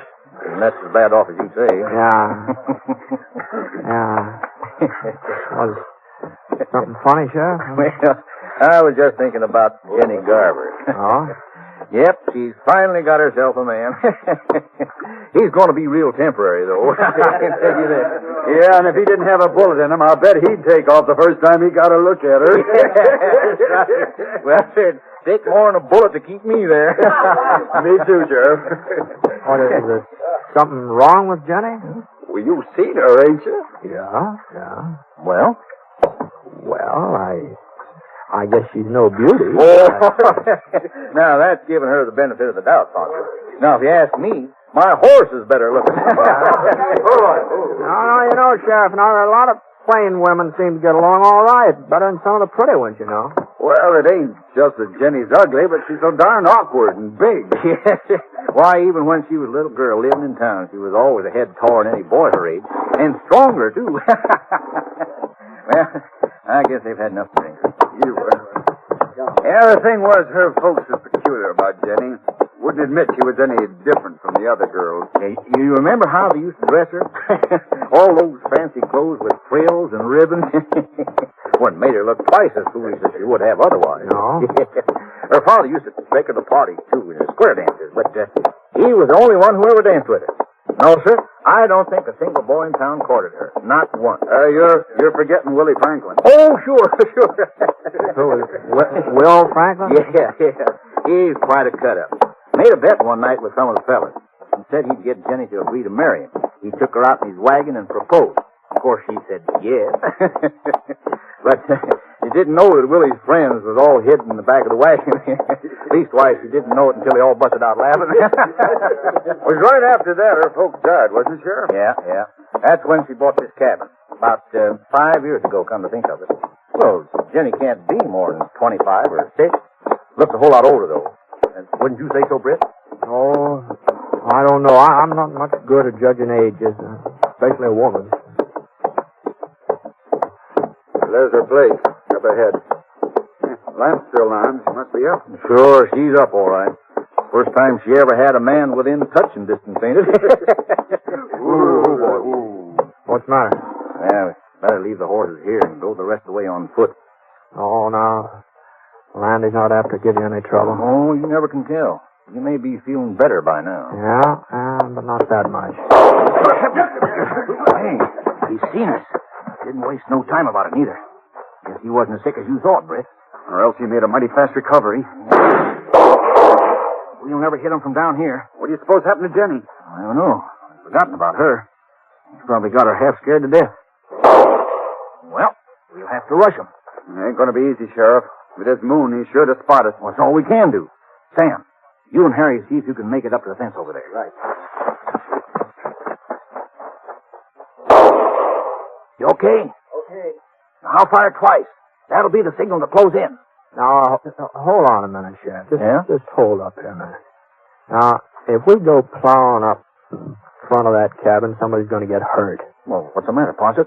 You've been shot at before. Well, that doesn't mean exactly I like the idea. And besides, there's another way of getting in that door around back. And there are a couple of trees back there, too. Oh, no, he'll be watching the back door. That's no fool. I know, but it's worth a try, eh? All right, I'll go with you. Now, wait a minute. Now, you just let me go alone. One man ain't as apt to be seen. Now, you just keep firing. And if I ain't back in 5 minutes, well, we'll take him your way, huh? 5 minutes. We won't wait no longer.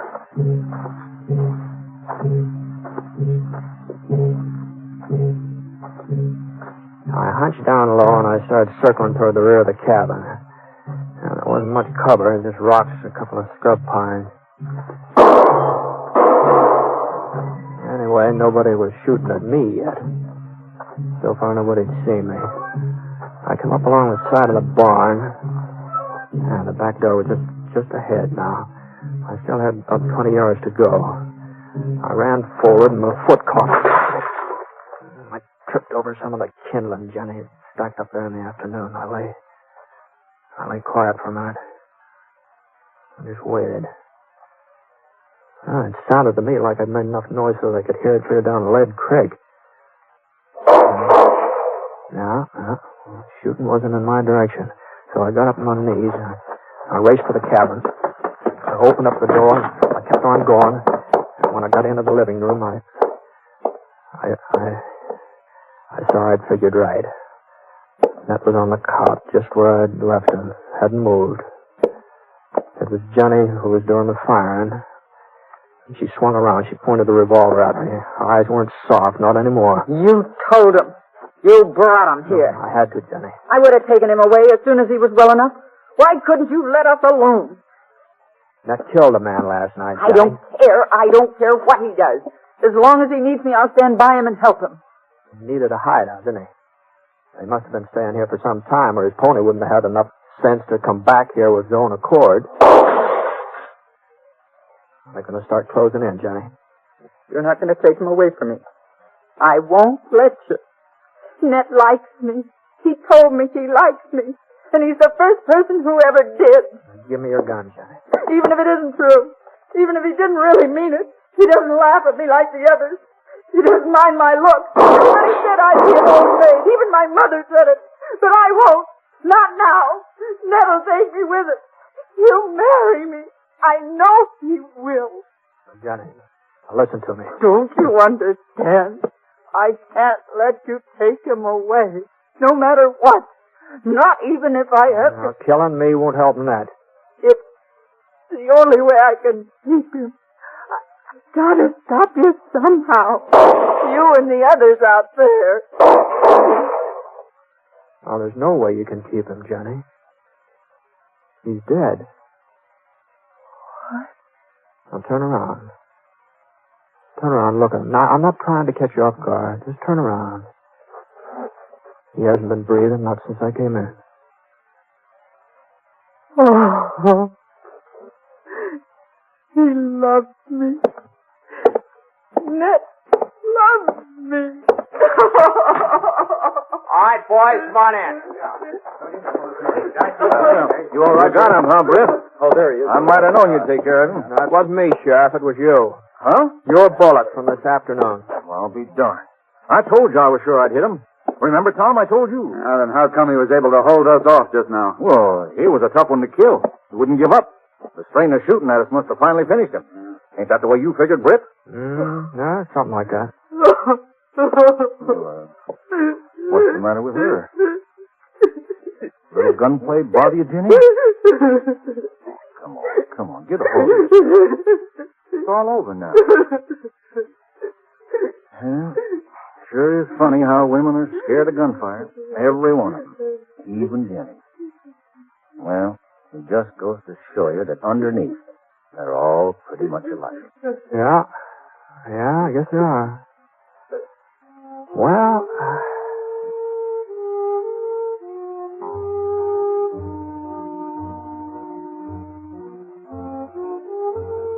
Ned was buried the next day, and there was one bunch of flowers at the funeral, wild daisies.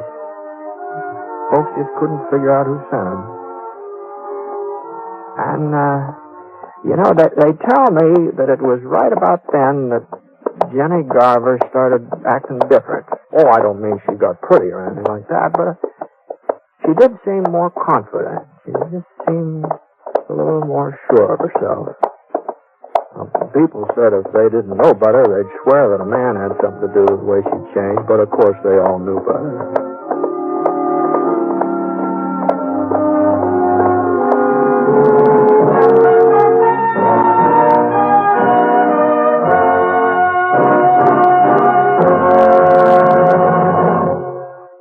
I'd like to take a minute here to remind you about some of the great entertainment in store for you later in the week on NBC Radio. Next Friday night marks the fall return to the air of both the Bob Hope Show and the Phil Harris Alice Faye Show. Both these great comedy programs, formerly heard on different days, now join forces to make Friday night a top listening night on NBC Radio. The new Bob Hope Friday night show will feature well-known guest artists, the music of Les Brown and his band of renown, and the vocal talents of lovely Margaret Whiting. And of course, Bob will be in there delivering his rapid-fire topical humor. You'll find that the Bob Hope Show is most enjoyable listening each Friday night on NBC Radio. And immediately following Bob Hope, listen to the Phil Harris Alice Faye Show. And Alice has her brother William to keep her informed of Phil's hilarious actions. Also in the talent-filled cast, you'll hear Julius Abruzio and little Alice and Phyllis. You'll hear wonderful comedy every Friday night beginning this Friday night on NBC Radio.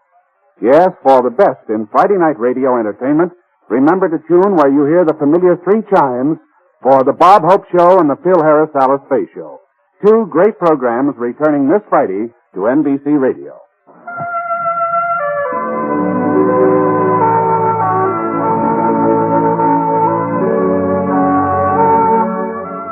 Coleman, America's leader in modern automatic home heating equipment, and the National Broadcasting Company have presented James Stewart as the six-shooter. Mr. Stewart may currently be seen in the Universal International picture Thunder Bay. The Six-Shooter is an NBC Radio Network production in association with Review Productions. It is based on a character created by Frank Burt, and today's transcribed story was written by him. Special music was by Basil Adlam, and heard in the cast were D.J. Thompson, Jeff Kirkpatrick, George Neese, and Harry Bartell.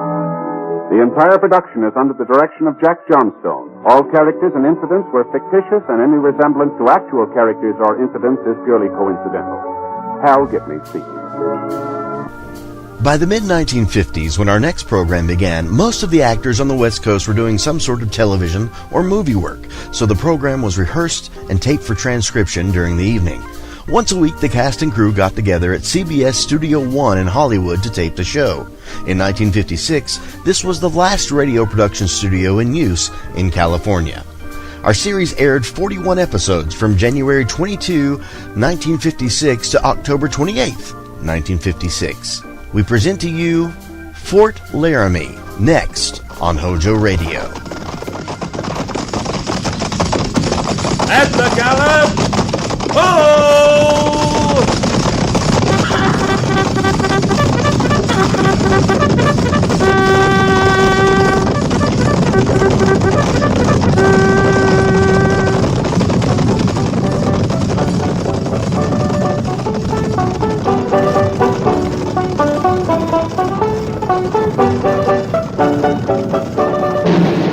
Fort Laramie.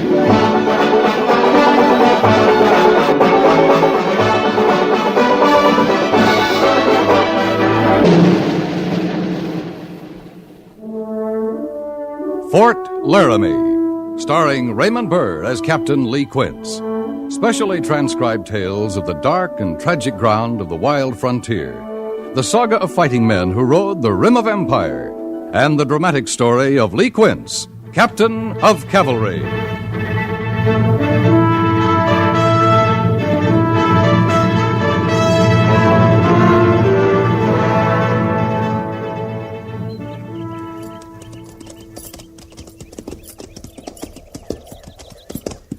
How far you reckon it is to the North Platte, Captain? 10 miles, Sergeant. No more than that. Lieutenant Seibert should have the company bivouac there by now. You aim to follow the creek bed clean up there, sir? Not after we water the horses. This spot's good enough. Yes, sir. Move up, Flint.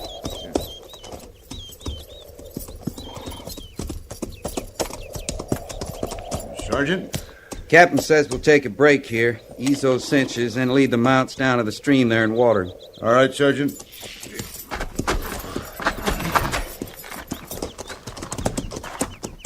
After they're watered, they can pen graze. I'll mind them.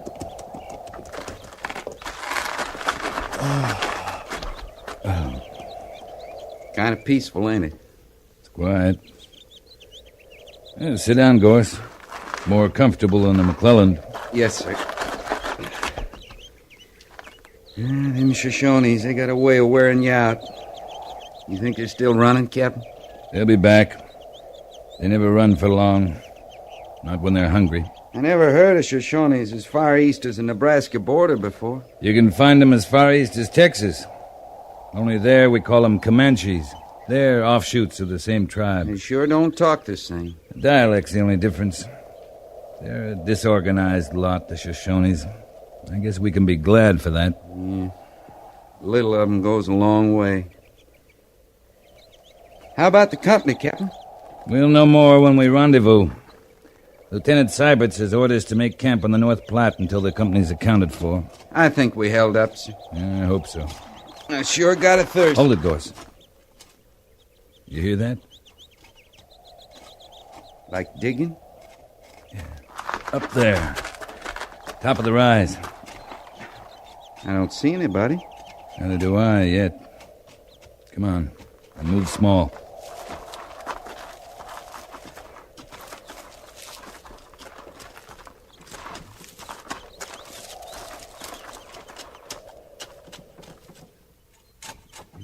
She's awful little to be manning that spade. And she's not too handy with it.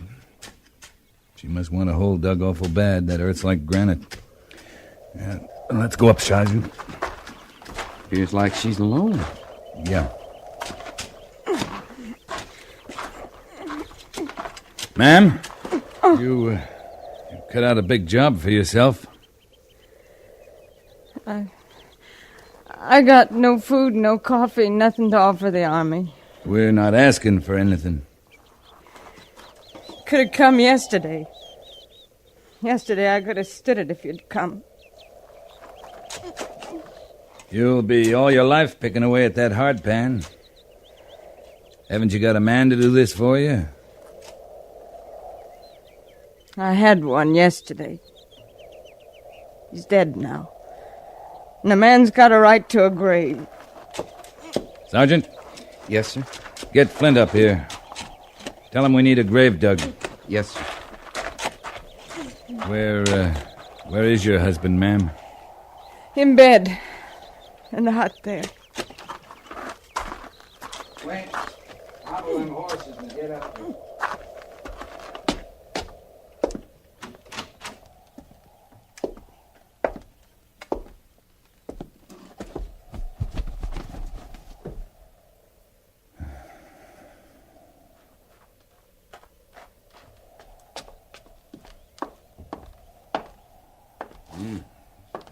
Foul in here, sir. Gangrene. He's ridden with it. Must have taken him a long time to die. Yes, sir. Got a broken leg. That's hard pain, Captain. Looks hard, Gorse. Here, we'll wrap him in these bedclothes. Right, sir.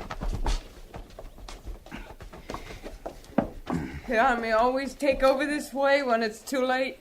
It's best he's out of here, ma'am. You ready, Gorse? Yes, sir. Now, easy now. Don't bury him. Just yet. Grave's not ready yet.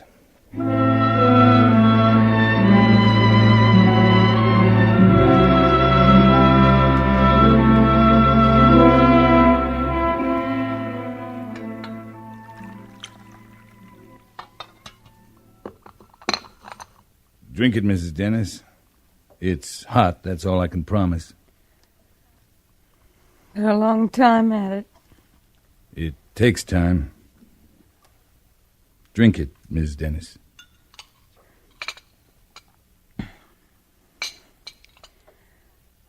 Luther was a long time at it, too, the dying. I know. All the things he's lived through out here. Indian raids and blizzards and drought, starvation. There's never been food enough. But a broken leg. That had to kill him. You're a long way from help out here. Yesterday. Just yesterday. And you come today. Yesterday would have been too late, too, Mrs. Dennis. Always before I could do something. I freeze with him, starve with him.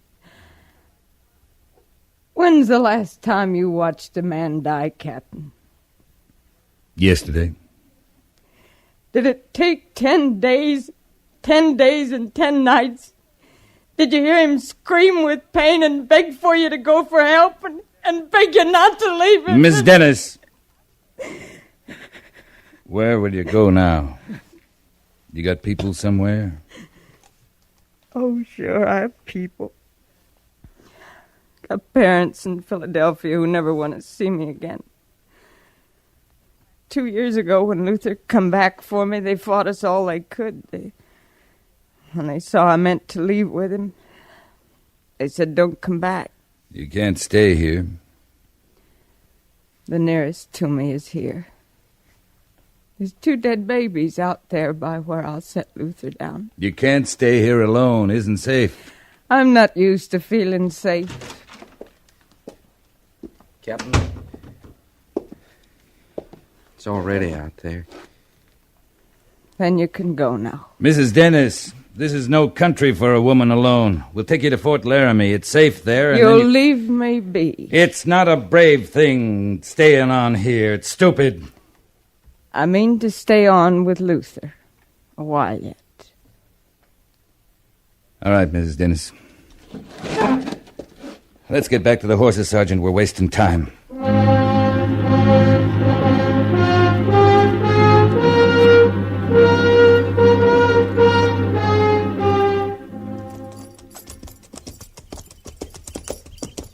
She wasn't much grateful, was she, Captain? We did a small thing. She'd no cause to be grateful, Flint.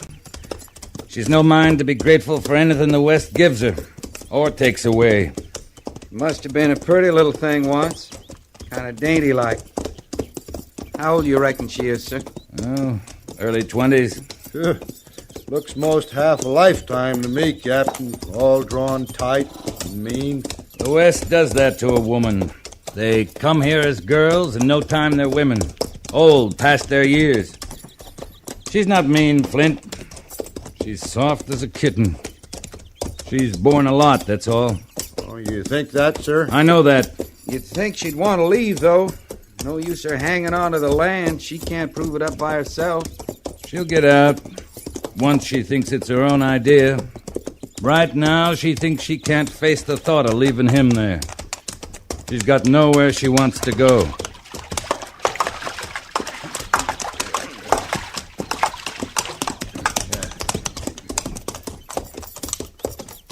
Wonder what'll happen to her.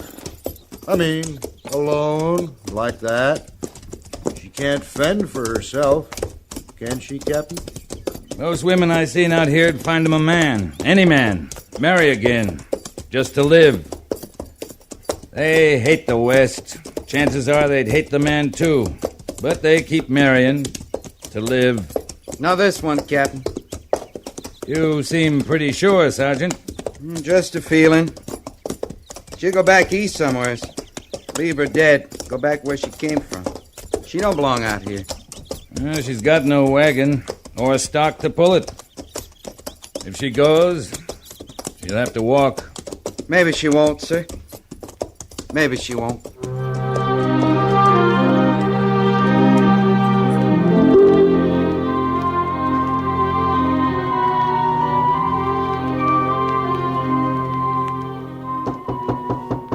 Come in. You sent for me, Captain? Yeah, Gorse. Come in. Yes, sir. Sergeant Gorse, ever since we got back from Horse Creek, the fort's been full of stories that make the cavalry sound like a wet nurse outfit. You know anything about them? What kind of stories, sir? You know any troopers who are going around collecting money to send Mrs. Dennis back east? Troopers? No, sir, I don't. I've been kind of lucky at poker lately. Thought maybe I'd share it with whoever's running the charity around here. I guess that'd be me, sir. I guess it would. Here. Obliged, Captain. You're not going to make this a habit? No, sir. You taking the money to her? No, sir. Private Flint's leave starts tomorrow after first call. He'll do it. That's all, Sergeant. Yes, sir. She remind you of someone, Gorse? Girl somewhere? No, sir, it ain't that. It's just she's so little and all, kind of like a stray. She don't belong out here. Carry on, Sergeant.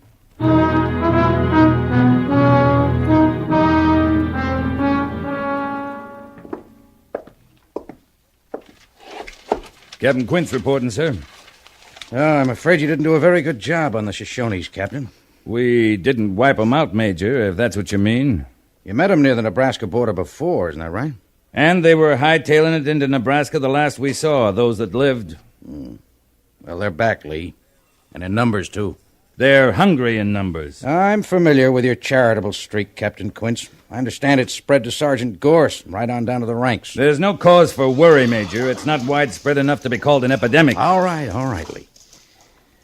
The Shoshones are raiding homesteaders from our side of the North Platte, south along Horse Creek. I understand there aren't many settlers along the creek. No, not many. They're not just hungry, Captain Quince. This time they're carrying off women.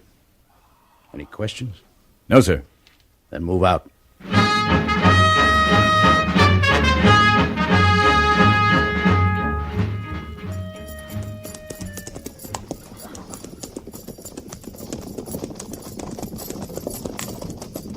There's smoke ahead, Captain. I see there is, Mr. Syberts.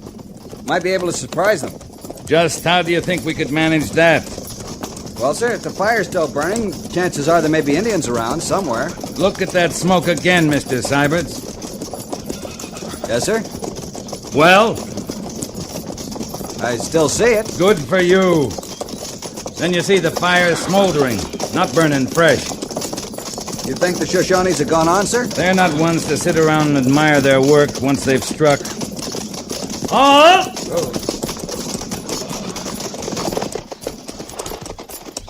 Sergeant! Yo! Think we can find them, Captain? They're probably hours away by now. Unless it's a trap, Mr. Syberts. Yes, sir? Sergeant, that's Carpenter's cabin ahead, isn't it? Was, sir. You and I'll ride in, Sergeant. Mr. Syberts will move the patrol to that rise to the left and hold the position. 2 shots will be your signal to move in, Mr. Syberts. Yes, sir. That's an old fire, Captain, smoldering. Mr. Syberts and I know that, Sergeant. Any questions, Mr. Syberts? No, sir. Then move out. Yes, sir. Come on, Gorse.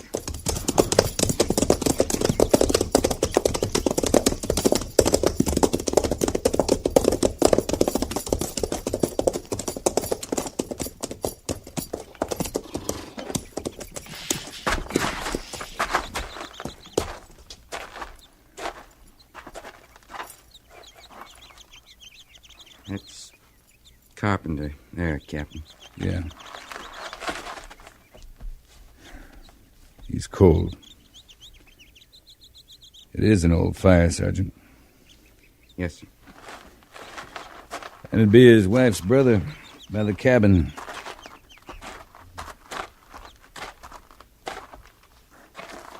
He ain't been here a month, sir. That's all there was? Carpenter, his wife, her brother? Just the 3 of them, Captain. I don't see her anywhere around. It's not likely we will. You'd think it'd be enough just to kill a man, wouldn't you, Captain? You'd think so, Gorse. Come on.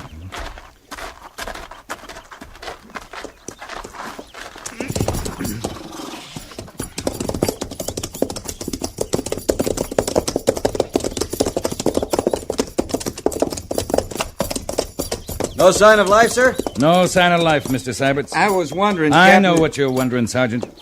Well, her place would be north of here, sir. Due north, along the creek. Mr. Syberts. Yes, sir. You'll take half the patrol and move along Horse Creek to the south. You see those dots of smoke on the horizon? I see them, sir. Well, check them. Yes, sir.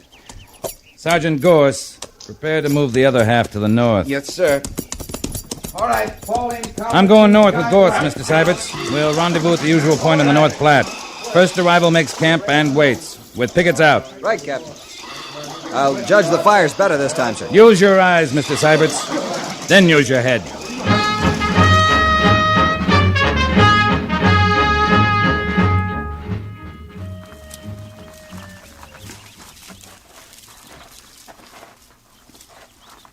How long you gonna wait, Captain? Nothing stirred up there by her place. The troopers in position? Yes, sir. Full circle. Set back in the hills, all around the hut. Likely she's gone by now. Flint would have been through here with the money 2-3 days ago. Maybe. I'm going in, Gorse. You got a clear shot at the door? All the way. I didn't think we'd find her hut still standing. Well, we'll see, Sergeant.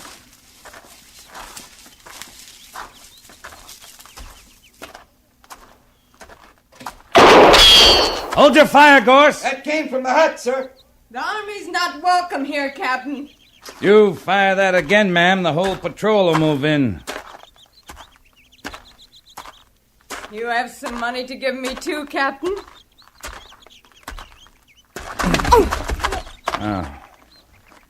Now we'll talk inside, Mrs. Dennis. You all right, sir? No problem, Sergeant. How many men, Captain?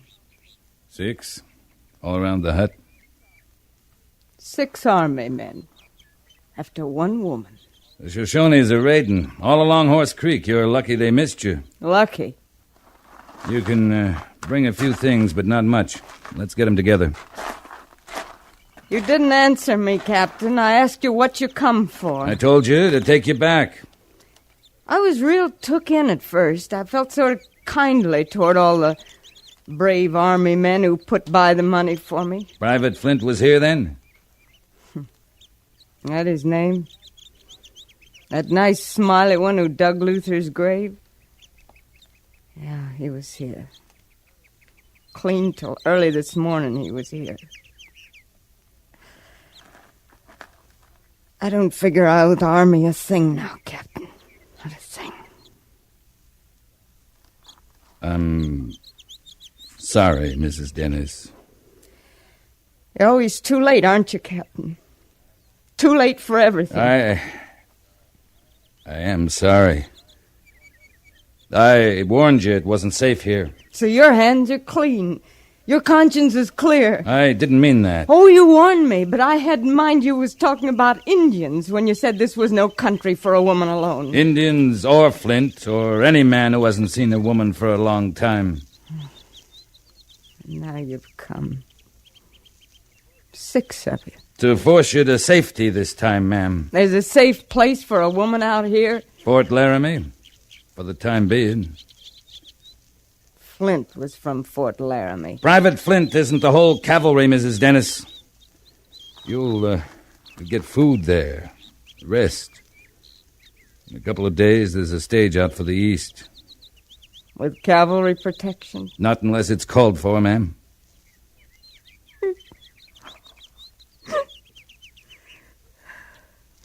Go back home. I guess that's all that's left. I hate that, Captain. I hate it.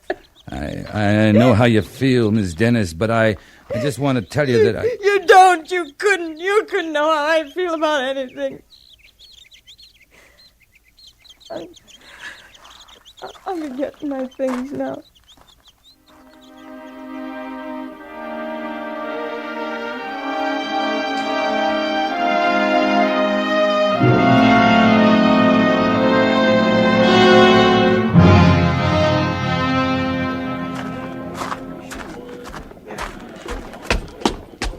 The stage driver says about 5 minutes. I wondered if I'd see you again, Captain. I owed it to the sergeant, the troopers, to see their money got spent the way they meant it. I wondered if I'd find a feeling in me to be grateful to you. Any of you. No one's asking for any thanks, ma'am. No one expects any. Oh, once I can forget, maybe I can be grateful. You're better off leaving.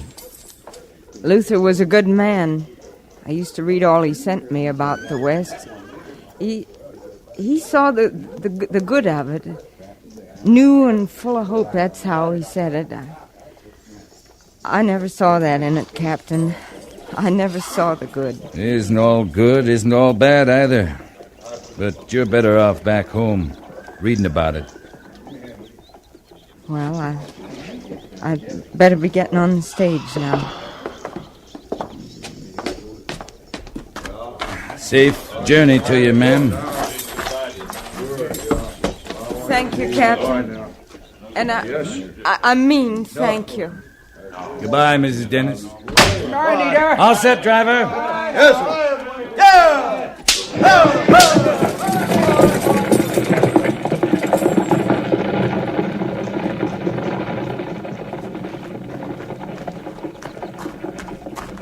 Captain, he's in the saloon. You should feel right about things now, Gorse. You were the first to know she didn't belong here. I won't feel right till he's settled, Captain.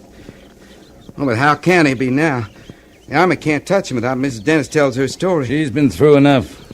But how about him? Why, he'd have drawn time, plenty of time for what he done to her. Don't worry about it, Gorse. Well, now, wait, Captain. You can't do it that way. I've seen you like this before, Captain. You'll kill him. I'll handle it, Gorse. You know what they do to you, sir. Killing him ain't worth that. I'm not going to kill him, but I am going to mark him up.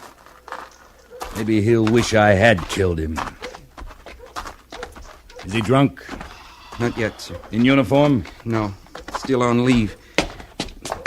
You give me 5 minutes emergency leave. Just 5 minutes. You leave him be, Gorse. That's an order. Yes, sir.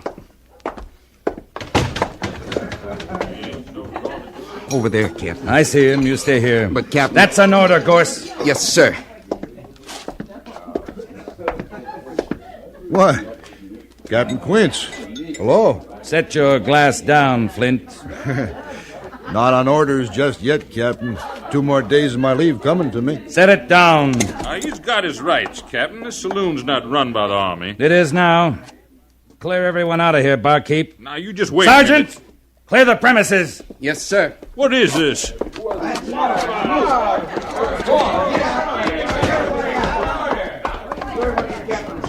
I don't know what you got in mind. I do. There's regulations on my side, Captain. I'm waiting to hear you say it isn't true, Flint.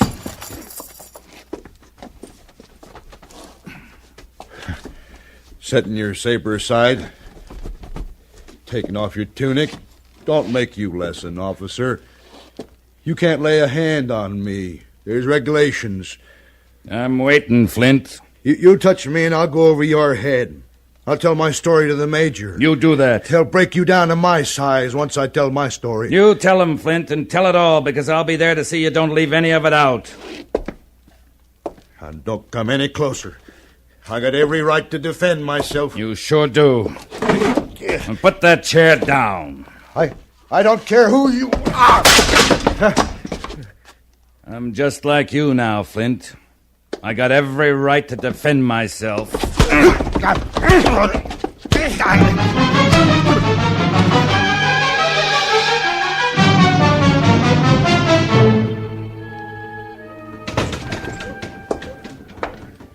Your saloon's looking kind of run down, barkeep. Looks to me like it's due for some repairs.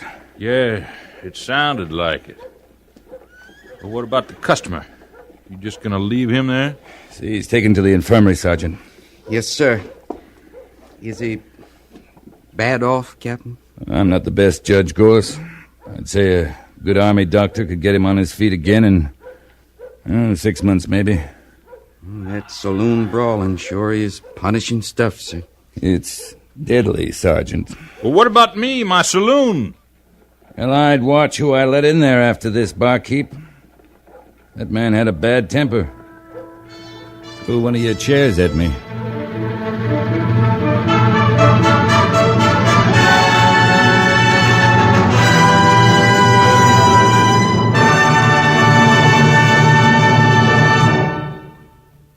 Fort Laramie is produced and directed by Norman MacDonald and stars Raymond Burr as Lee Quince, Captain of Cavalry, with Vic Perrin as Sergeant Gorse. The script was specially written for Fort Laramie by Kathleen Height, with sound patterns by Bill James and Ray Kemper, musical supervision by Amerigo Marino.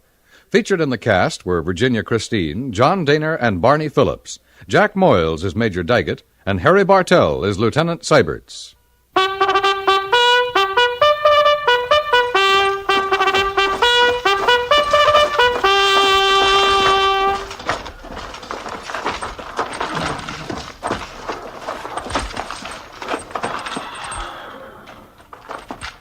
Company, tension!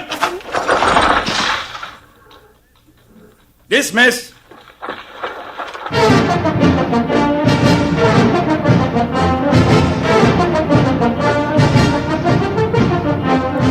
Next week, another transcribed story of the Northwest frontier and the troopers who fought under Lee Quince, Captain of Cavalry.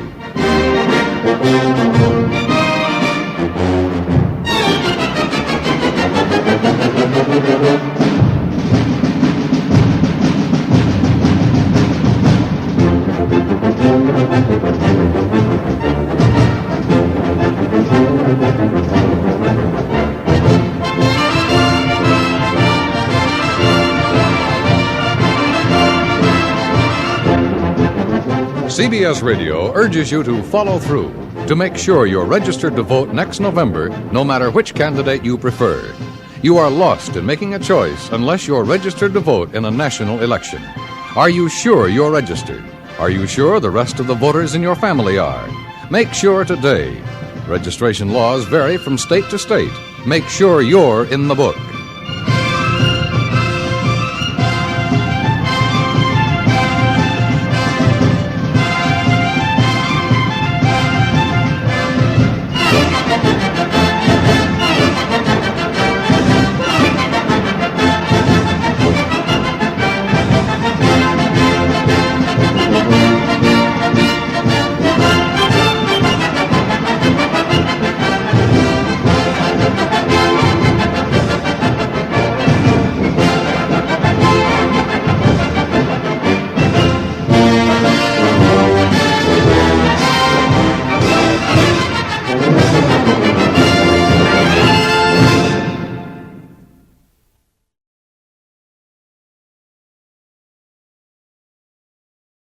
Next week, another transcribed story of the Northwest frontier and the troopers who fought under Lee Quince, Captain of Cavalry.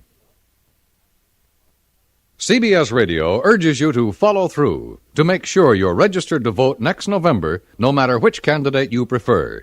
You are lost in making a choice unless you're registered to vote in a national election. Are you sure you're registered? Are you sure the rest of the voters in your family are? Make sure today. Registration laws vary from state to state. Make sure you're in the book. Fort Laramie is produced and directed by Norman MacDonald and stars Raymond Burr as Lee Quince, Captain of Cavalry, with Vic Perrin as Sergeant Gorse. The script was specially written for Fort Laramie by Kathleen Height, with sound patterns by Bill James and Ray Kemper. Musical supervision by Amerigo Marino. Featured in the cast were Jack Moyles, Virginia Christine, John Daner, Harry Bartell, and Barney Phillips. Company, tension! Dismiss.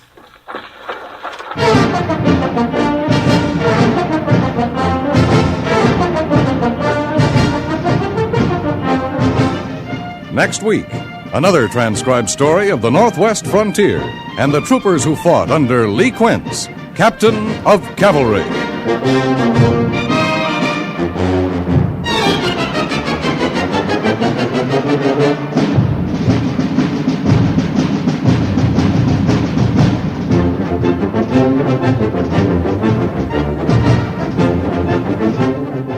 Why allow heart disease the opportunity to strike?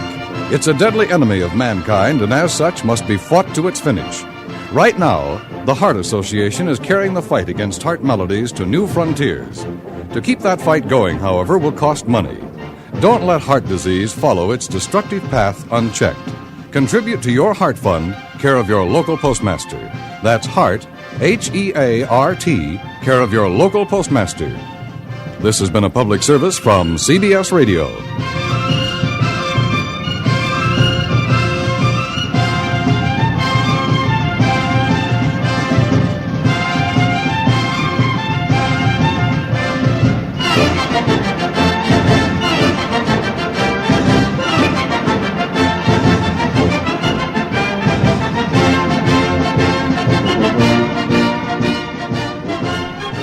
You're listening to HOJO Radio. More classic old-time radio coming your way next. At the gallop, follow!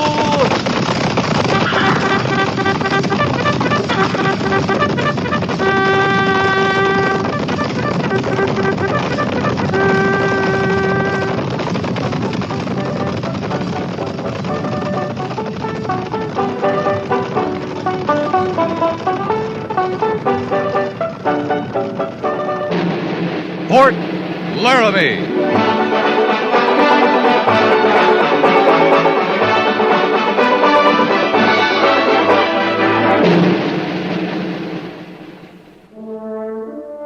Fort Laramie, starring Raymond Burr as Captain Lee Quince. Specially transcribed tales of the dark and tragic ground of the wild frontier, the saga of fighting men who rode the rim of empire, and the dramatic story of Lee Quince, Captain of Cavalry.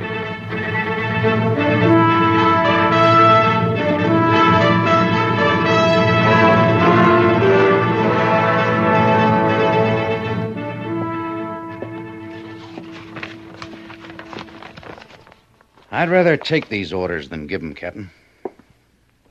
Black Hills? The Black Hills, the Powder, the Bighorn, the Yellowstone, Montana Territory. Covers a lot of ground. Yeah. You want these orders, you say? I sure do. Well, they're your orders. Why don't you take them? You might be gone 2 weeks. You might be gone 2 months. No, I've got to stay here, set up the parley. These are your orders, Lee. Well, seeing they're mine, maybe you'll tell me what they are. Sitting Bull. Sitting Bull? I mean it. You giving me the army from the Department of the Platte to go after him? I'm giving you a patrol and a slip of paper. This isn't an engagement, Captain. I want you to deliver an invitation to Sitting Bull to parley with us. Give me a lot of territory to find him in, Major. And I can give you about 6 scout reports, each one definitely establishing Sitting Bull's camp at 6 different locations, from the Black Hills to the Yellowstone. Now, I saw Pete Hazen's last report on him. On the Belle Fourche here in the Black Hills. That was 6 months ago. Yeah, that's the latest report we have. Well, I can start there. Might pick up some fresh word on the way. When do you want me to leave? As soon as you can pick a patrol and outfit it. And remember, you're heading north. Plan on anything from heat to snow. Yeah. When do you plan the parley, Major? We'd like to hold it before winter sets in. If he set up a winter camp, he won't move till spring. If he won't, we'll hold it in the spring. He might not move then. He isn't much to hold meetings with white men. And we're hoping he'll come. Yeah. Well, the finding him comes first. I'll get started, Major. Oh, Lee. Yes, sir? You've seen him? Once. You talked to him? I listened to him. I didn't understand a word he said, but when he got through, I knew what he meant. I understand he doesn't speak English. He doesn't have to. He speaks, and you listen, and you watch him, and you understand. I've never seen him. I've heard the stories, that he's a complete savage, that he hates white men. He's brilliant, that he's stupid, that he's revered, that he's hated. I'd just like to see for myself. When you see him, Major, you'll find out one thing in a hurry. Yeah? He hates white men.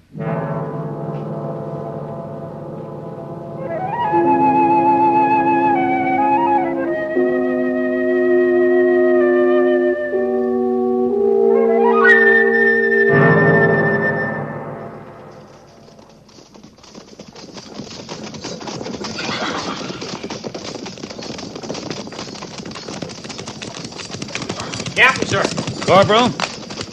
That remount station still ahead? Better be, Harrison. I'm counting on it. Thought we'd make camp there. Start tomorrow with fresh horses. Crichton and Doolin, their mounts took the brunt of it when them boulders shook loose a while back. The men hurt, Corporal? Shook up, that's all, Lieutenant Syberts. Well, tell them the remount station is just a couple of miles away. I'd like to make it. They'll make it, sir. Yeah. 2 more miles, Captain. That'll make 25 miles for us today. Not bad. I thought it was pretty good, sir, considering that landslide held us up some. We can average 25 miles a day. But we can't, Mr. Syberts. Another day we'll be heading into the Black Hills proper. We'll be lucky to make 18 a day through them. Yes, sir. Hard going sometimes. Mostly it's slow. I guess the Sioux could slow us down some, too. I guess they could, Mr. Syberts. That landslide, Captain, it could have been started by Indians. Could have been. You think it was? No. It's Indian country, sir. Your idea is they shoved some boulders at us to discourage us, Mr. Syberts? Well, they've done it before. But they didn't try to make it stick. We're a dozen men. The slide did hold us up, stopped us for the best part of an hour. If there were Indians, Lieutenant, they'd have taken advantage of it. We were sitting ducks. Yes, sir, I guess we were. Well, it was an idea anyway. Lieutenant, before you came to B Company, we had a first lieutenant who'd been through part of the war. Never said much. I'd give him an order, he'd follow it to the letter. I could count on that. He'd follow it to the letter. Yes, sir. He never asked questions, he never had theories. I understand, Captain. He wasn't much good to me, Mr. Syberts. Yes, sir, Captain.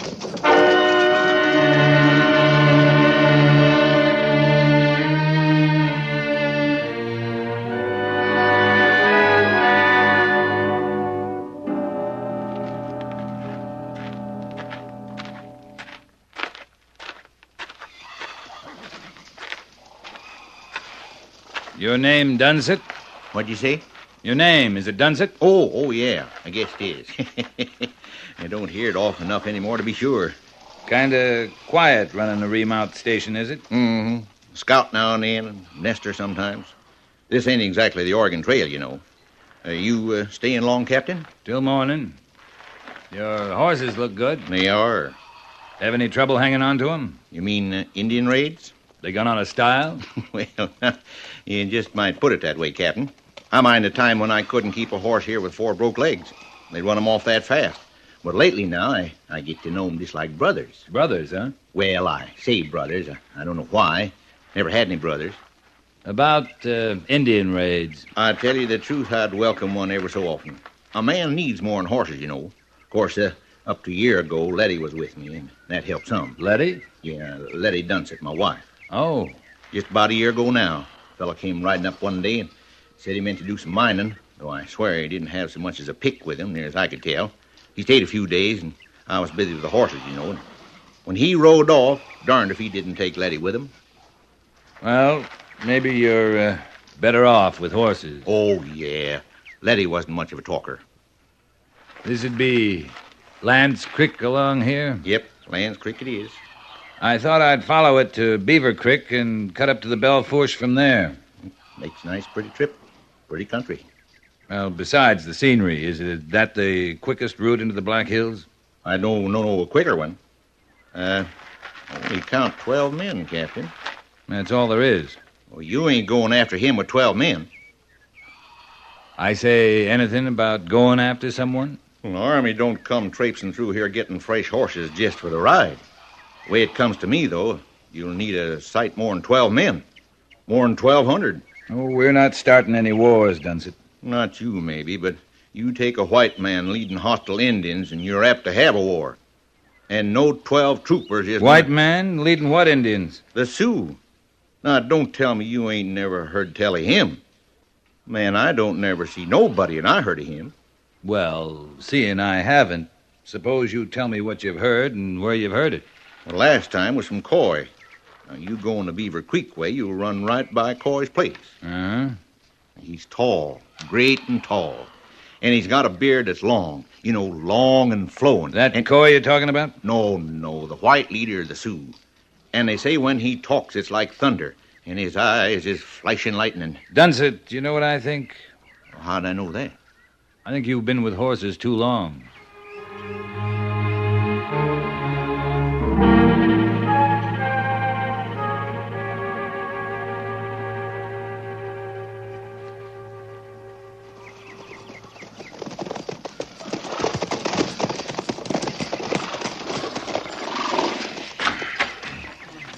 Take him down to Beaver Creek, Mr. Syberts. I want to talk to the settler.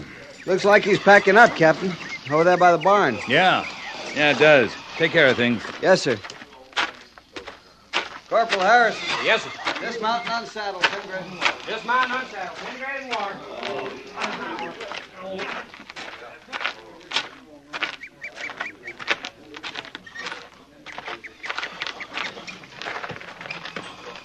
Moving time for you, mister?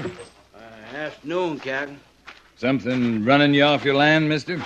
Yeah, just for a few days. Taking a load of grain up to Indian Agency. Wasn't counting on no military escort, though. You need one? Not as I know of. I had a talk with Dunsett at the remount station on Lance Creek. You get a word in? You know him pretty well? See him maybe twice a year. Don't dare go oftener. Poor old coot ain't used to people. Talks a fool head off. Don't make a lot of sense. He's got a story to tell about a new white leader of the Sioux. Uh-huh. That's what's brought you up here? Dunsett says you told him about the white man. What did you say I said about him? That he's tall, has a long flowing beard, talks like thunder, eyes that flash lightning. Thunder and lightning. Well, no, that part is pure Dunsett, Captain. I sure didn't mention thunder and lightning. What about the rest of it, mister? Oh, that's gospel. He's tall. Tall as you. There's no doubt about the beard, all right. Of course, you hear all kinds of things. Sometimes you're put to wondering what to believe. Now, I've heard he's got as high as 1,000 lodges. Some say more. 1,000 lodges? Figuring 3 men to a lodge, this man's got a Sioux following of 3,000 braves. Well, I'm just telling you what was told of me, Cap. Dunsett added the thunder and lightning. What did you add, mister? Well, I can't swear to the lodges. I told you that. Yeah, but the man himself, what it looks like, that much I know. I know 'cause I seen him. When? Well, I guess it's all 4 or 5 months ago now. Rode up my lane, watered his mule right there at Beaver Creek, same as your men are doing. And this giant of a man with a flowing beard told you he'd come to lead the Sioux against the white man? Well, he said as much, Captain. The Sioux need a new leader. Now, those were his words. I come to give him a new leader. That's what he said, plain as anything. You ready to go to the agency as soon as you load the grain? It won't take me no time at all. I'll give you a hand and a military escort.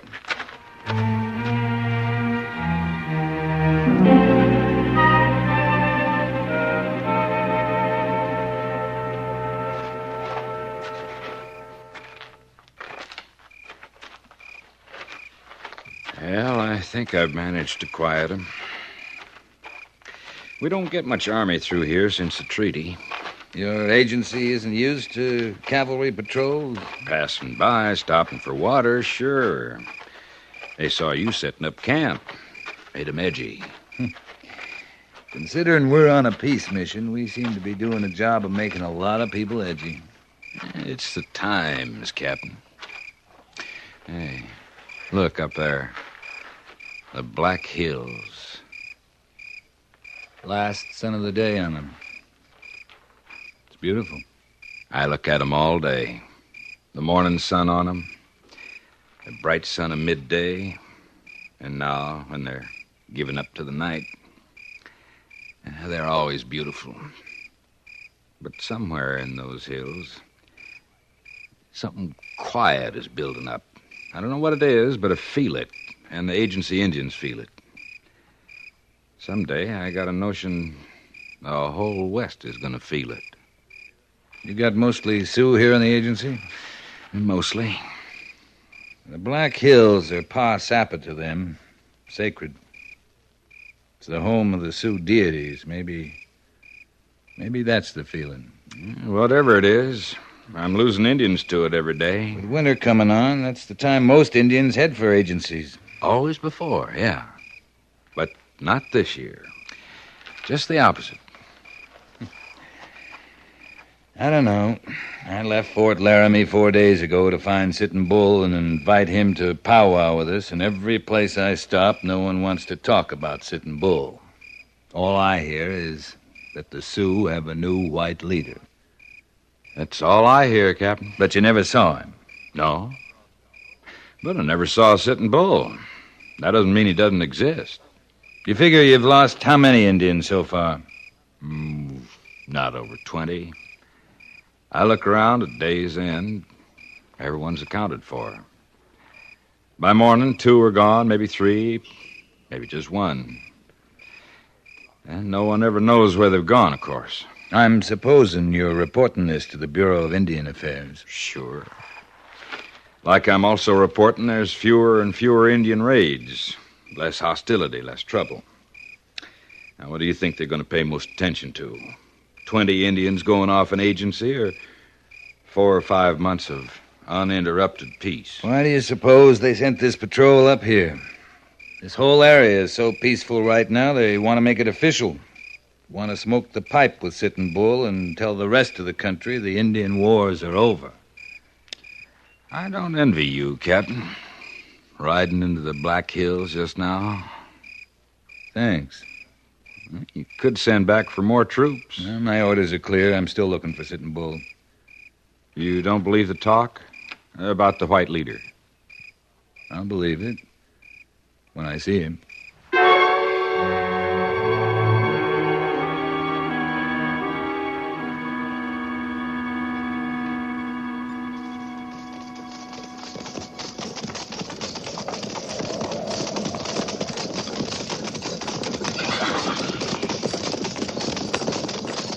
Patch of smoke ahead, Captain.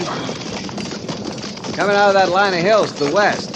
First one you've seen, Mr. Syberts? No, sir, it isn't. This one seems larger than the others. Signal fires. Sioux are just letting their people know we're here. Marking our course for them. We're flying a white flag. They've honored it. So far. Yes, sir. Those signal fires aren't bothering me near so much as that cloud forming ahead.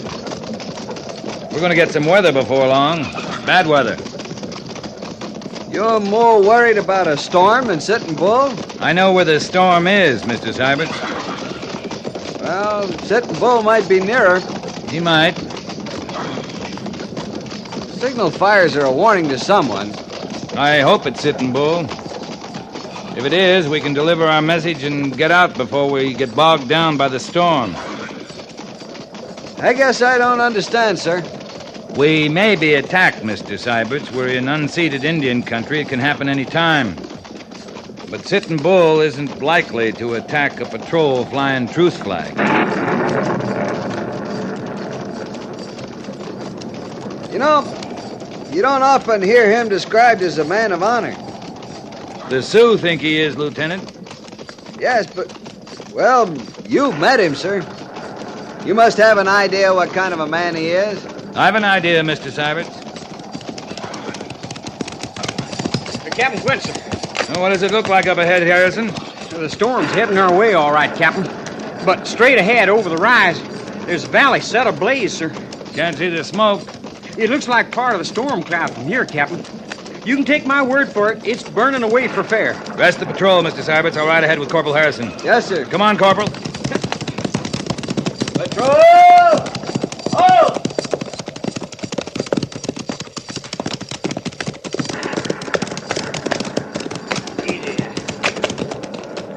Burning right up into the ravines, Harrison.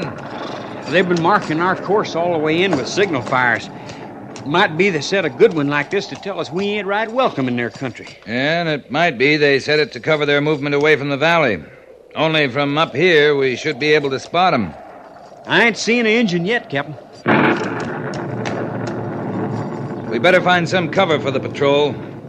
Can't make it across a blazing valley. And we can't ride the long way around in this kind of storm. This ain't a bad campsite, sir. Them granite ledges making an overhang the way they do. Of course, I don't know how near we are to water. That near enough for you? Yes, sir, it sure is. Signal the patrol to move up, Harrison. I'm going to ride along this rim, find a spot for the horse. Yes, sir.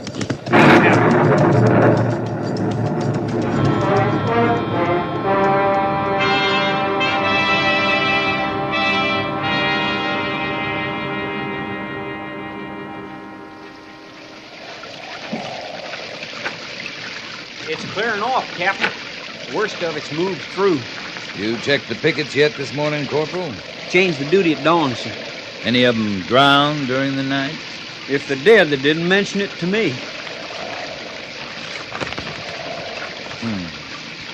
You still trying to figure out where we are, Captain? Yeah, I'd kind of like to know. Funny. You look at a map like that, it makes everything look real simple. We left the agency on the Belle Fourche, moved along it, and to the west to the Little Powder, west again to the Powder.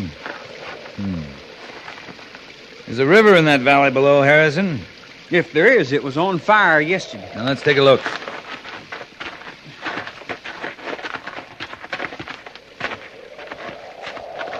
By golly, there is a river, Captain. Yeah, must be the tongue.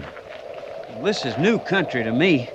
You sure couldn't see no river for the blaze down there yesterday. If it is the tongue, we're in Montana territory, Corporal. Don't look much different. It's beginning to. Yes, sir. It sure is. Captain, coming up the trail. Indians. How many, Lieutenant? 6? 8? That's all I make out, Captain. Pass the word. Hold fire, Corporal. Yes, sir. Hold your fire, man. Hold your fire. Don't seem to fear us, sir. Riding up from that charred valley as big as you please. It's their valley, Mr. Syberts. Well, yes, it is.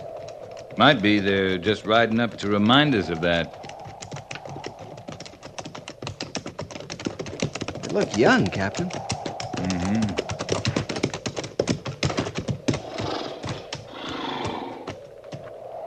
Very small camp. How many white soldiers? 12. 12. That's right. 12. 12 is how many white soldiers? You are 6 braves. 6 brave. We are twice your number. 2 white soldiers to 1 brave. Now understand. Why here? We have a letter. The white chiefs want to powwow with Sitting Bull, to smoke the pipe, to talk peace.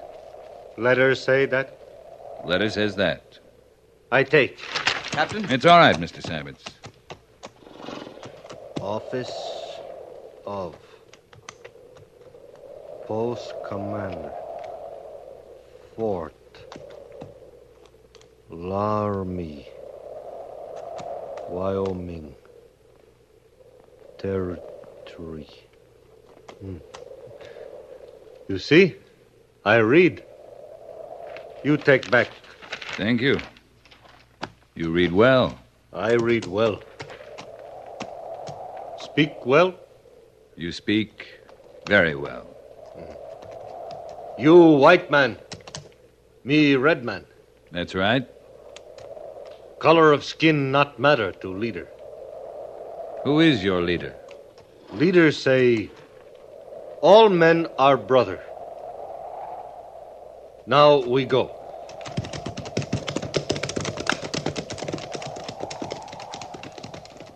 What was that all about, Captain?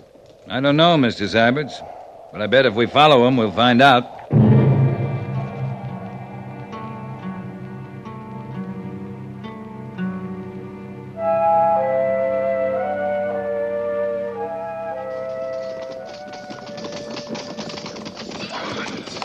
They slickered us, Captain.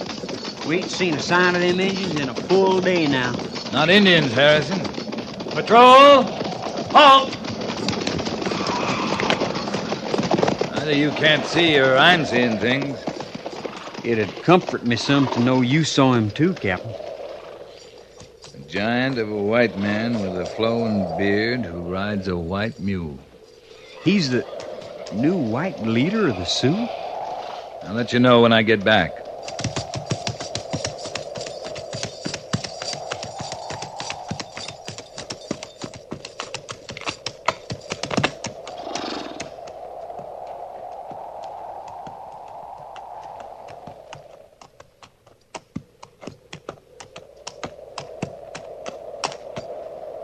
I heard about you, Captain. I've heard about you, but I didn't really believe it. Your patrol is flying truce flags. You've got a letter for Sitting Bull. I don't have to tell you anything, do I? Red Bear was very proud of his knowledge. The young Sioux brave? He told me he met a white brother who was armed, who did not shoot. You're not armed either. I'm armed.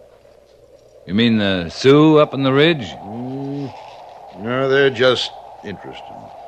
So am I. I hear you've got anything from 1,000 lodges up. I wish I had, Captain.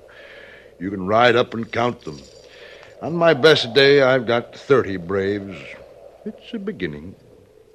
Depends on what you're beginning. A small beginning. Not nearly as big as your invitation to Sitting Bull to smoke the pipe. You know where he is? The last I heard, his camp was on the Yellowstone River. You said you were armed. I am. A Bible? A Bible. I'm Father Farrell. I'm a Jesuit priest. You're preaching to the Sioux? Teaching, I hope. Reading, writing, a little farming. All men are brothers? The color of the skin don't matter? Red Bear's learning faster than most. You've cut out a big job for yourself, Father. No, I'm not alone. I'm a Jesuit. But there are Methodists out here, too. Presbyterians. You helped Captain with Red Bear. He seemed to respect you, to know he could trust you. Maybe that's the way it begins.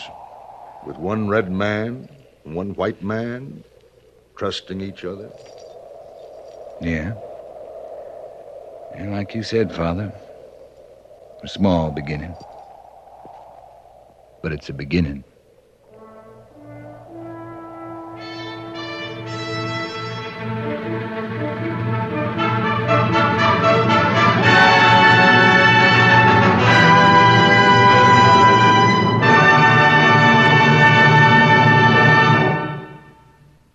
Fort Laramie is produced and directed by Norman MacDonald and stars Raymond Burr as Lee Quince, Captain of Cavalry.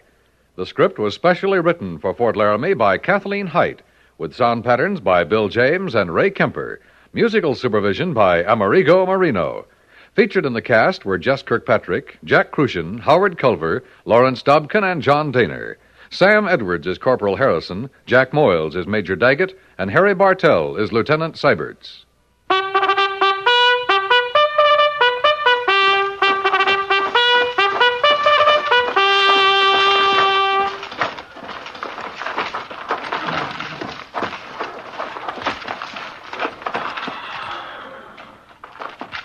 Company, tension!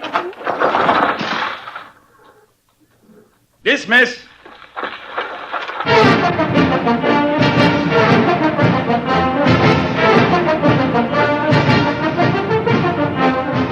Next week, another transcribed story of the Northwest frontier and the troopers who fought under Lee Quince, Captain of Cavalry.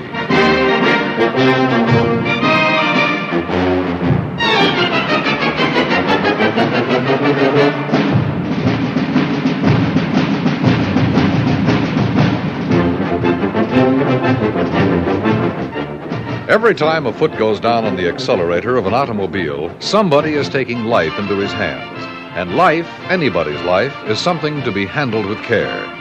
If you're out on the highway, drive at the speed that best meets the traffic conditions you find. Obey the road signs and give your attention to traffic signals, too. Be sure the lane is clear for passing when you want to get around. And don't take a chance on the other fellow making room for you. In fact, don't take a chance. Remember, you can't save time by losing lives.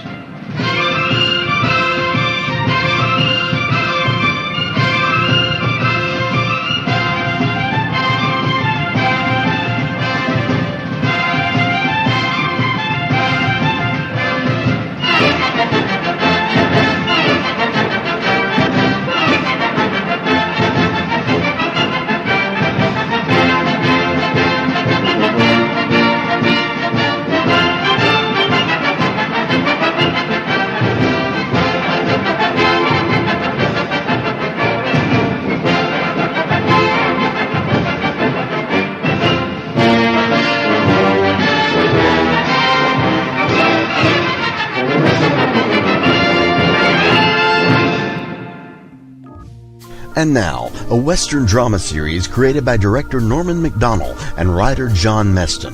The stories take place in and around Dodge City, Kansas, during the settlement of the American West. The radio version ran from 1942 to 1961 and is commonly regarded as one of the finest radio dramas of all time. Ladies and gentlemen, we present to you Gunsmoke, next on HOJO Radio.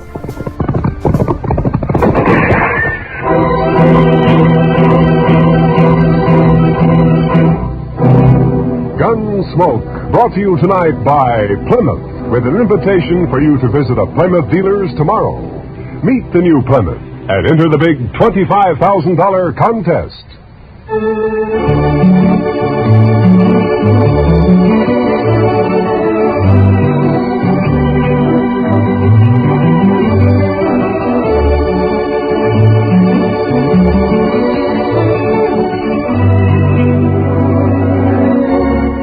about Kansas and in the territories on west, there's just one way to handle the killers and the spoilers.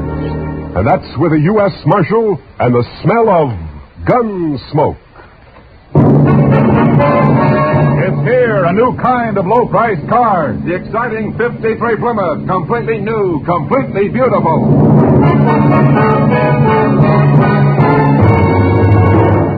Yes, it's the new Plymouth for 1953. The first truly balanced car in the low-priced field. More glamorous lines, more powerful engine, more luxurious comfort. What a beauty. The new 53 Plymouth is lower to the road with a lot lower look. New color schemes and two-tone color harmonies available in all models. How does she travel? Man, Plymouth puts out the best ride in the business. Smooth as sailing, even in the back seat. And the Plymouth engine's been stepped up to 100 horsepower for pickup with plenty of flash. Visibility? Say, there's a one-piece curved windshield, a new type with no troublesome distortion, and you sit chair height in a Plymouth, so you get the full benefit of Plymouth's new down-sweeping hood. You really see right down in front of your car. Bigger side windows, too, and a huge wraparound rear window, so everyone gets a view as big as all outdoors. The new 53 Plymouth's an exciting car, any way you look at it. A great advance in car value at no advance in price. In fact, 4 new Plymouth models actually cost less than last year. So don't put off seeing it. Meet the new 53 Plymouth at your nearby Plymouth dealers. If you go in tomorrow, you may win one free in the big Meet the New Plymouth contest.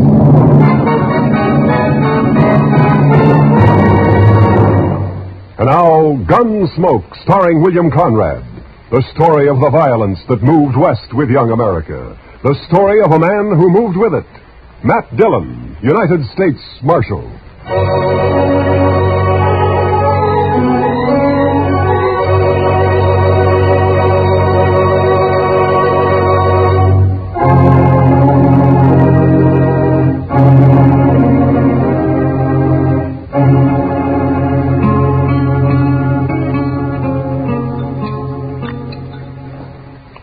The cook sure must have had a bad night, Mr. Dillon. Well, how do you figure that, Chester? Well, sir, I never saw so much chili pepper on a couple of poor eggs. You must figure everybody's got a hangover this morning. Almost everybody usually has of a Sunday around here. Well, now, I clean forgot all about it being Sunday. So that's why Jim Cobbett's all dressed up over there, huh? First time I've ever seen him with his hair combed in. Well, haven't you heard about Jim, Chester? He's going to get married. He's got his wife-to-be coming in on the train from back east today. Jim Cobbett? Yeah. Well, now, what sort of a woman would that be, Mr. Dillon, who'd come clear to Dodge City to marry a fellow like Jim? Jim's a good man, Chester.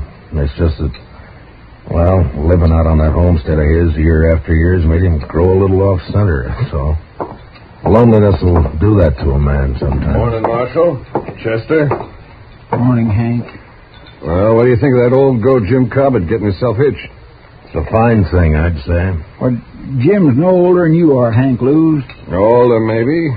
A lot less respectable. Now you're talking your usual nonsense, Hank. Am I, Marshal? What about Jim's first wife who disappeared off of that place he had up north on Hackberry Creek? Just plain disappeared, she did. Jim never explained that. And nobody ever saw her again, either. Oh, you're worse than an old woman with your gossip, Hank. Jim's never done anything to you, Hank. Nothing except stake his homestead on the only spring south of the Smokies that didn't dry up. Cheated me out of it, that's what. He filed his claim 2 weeks before you did, Hank, and everybody knows it. Sneaked into town, that's what he did. Sneaked into town, behind my back. Still telling your lies, ain't you, Hank Lewis? Now, you keep away from me, Jim. Keep away. I've never bothered you, Hank. But I hear you talking around Lila. When she gets here, I'll hurt you. I'll hurt you bad. What is it you want to hide from her, Jim? Maybe that business about your first wife? All right, don't touch that gun, Hank. Not a move. You arrest him, Marshal. You saw it. Get up. Put him in jail now. I didn't touch him. Shut up. Now, you're just lucky you weren't killed. Now, you get out of here and stay away from Jim. It's his wedding day, and if I find you bothering him again, I'll throw you in jail. Now, go on, move. Fine. All we got around here, man. Get tightened up and happened.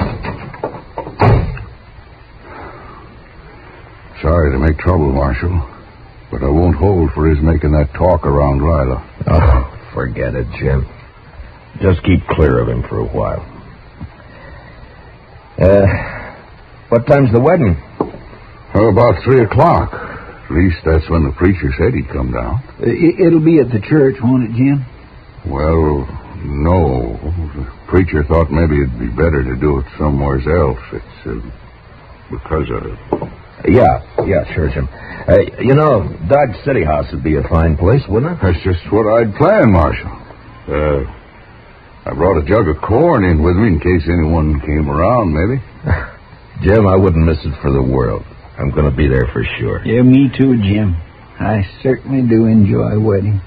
I never got married myself, but I sure do like to watch. See you later, Jim. Sure, Marshal. We'll be there, Jim. Bye.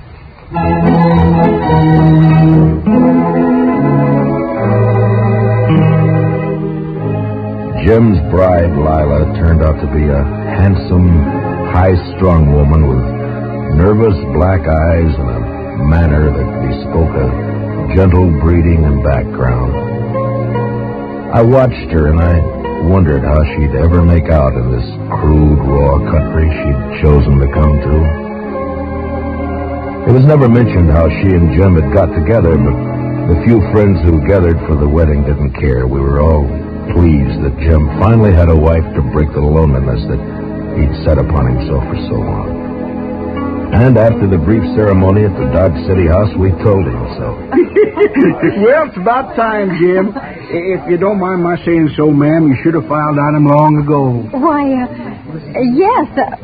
I mean, of course. Open the jug on the table there, Si. It's good corn. Well, thank you, Jim. The throat is a mite dusty. Help yourselves to the liquor, boys. Thank you. Well, congratulations, Jim.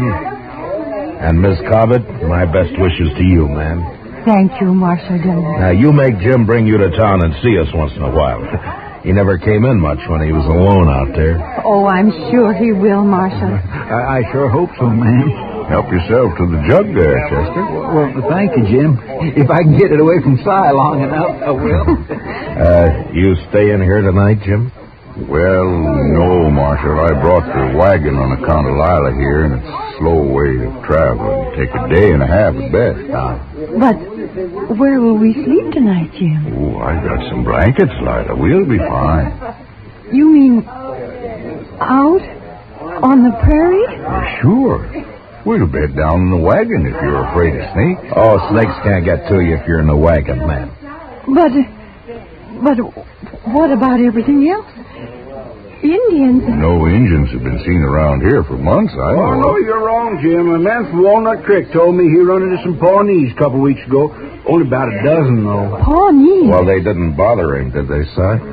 No, they didn't, Marshal. Yeah, you see, Lila? Well, they didn't bother him because he saw him first. He hid himself under a bank in the creek. Are there many Indians around? Oh, no, very few, man. Well, the Army's been after him pretty steady ever since them Crows raided the Gillette place. The Indians been making themselves scarce last few months. What happened at the Gillette place? They had a little trouble, that's all, Lila. Little trouble. They killed Bob and rode off with Mrs. Gillette and a child, that's all.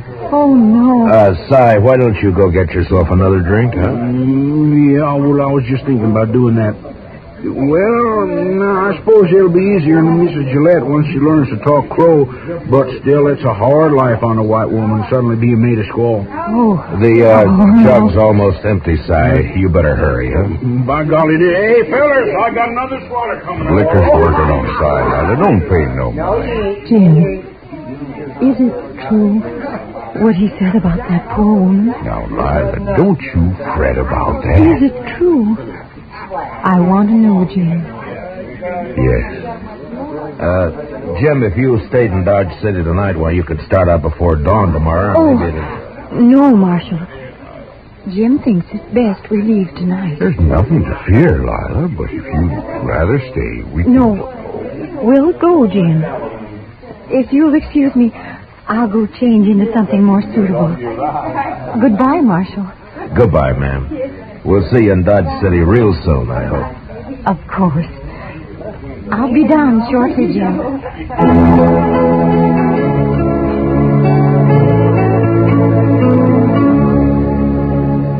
Maybe it was best that way for Lila to face out her first night on the prairie, not far from Dodge. Nothing would bother them that close to town, and it'd make it easier for her on the next night. And they left. And that's all we've heard about them for, a month or so. Dodge City was fairly quiet, except for 1 week when a Texas herd arrived. 2 boys were killed the next night, and another a few days after. But then things cooled off and became peaceable again. Hank Blues is in town, Mr. Dillon. Oh, no, Chester. Well, there ought to be a law against it, that's all. He said he was coming here to see you in a few minutes. Look, you talk to him, Chester. I think I'll go upstairs and pick on the doc for a while. Oh, he doesn't want to see me, Mr. Dillon. I'll send him up when he comes. Chester, no. Yes, sir, but he'll ask me where you are, sir, and then what am I going to tell him? I want to talk to you. Oh, all right, Hank. Go ahead, talk. You think I was lying about Jim Cobbett, don't you? Well, listen to this, Marshal. Lila's disappeared, too. What? I saw it with my own eyes. I mean, I saw she isn't there. What are you talking about, Hank? I'm telling you, Marshal, Lila's gone, just like Jim's first wife up on Hackberry Creek. She's plain disappeared. Well, go on. Well, I got a ruddy bay mare that's always running off, and I rode by Jim's place to see if he'd seen her. Jim was just sitting there, and he'd hardly pay me any mind at all. He was all alone, and when I asked him about Lila, he just walked off, wouldn't say a word. Well, maybe she was just out on the prairie somewhere. Then she stayed a long time. I was back next day and still didn't see her. Stock's gone, too. When was this, Hank? About a week ago. Now, Marshal, I think you ought to get out... I do my own thinking, Hank. Well, all right. But you better get out there, Marshal. I've told you now. Yeah, you've told me, and you can forget it. Just stay away from the Cobbett place, you understand? All right, Marshal, I've done my duty. You better do yours. Goodbye, Hank. Well, Goodbye.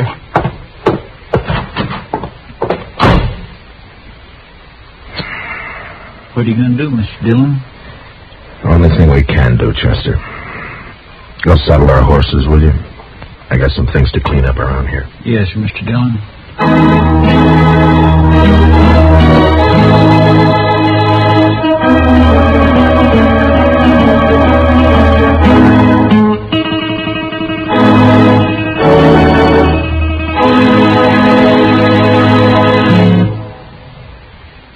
Big doings at all Plymouth dealers.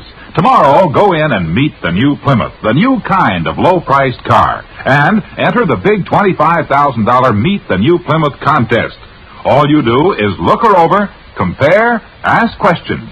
There'll be people on hand to explain the new body design, new type suspension, new springing, how they combine to give you a ride that's unbelievably smooth. The first truly balanced ride in the low-price field. Believe me, you'll be enthusiastic.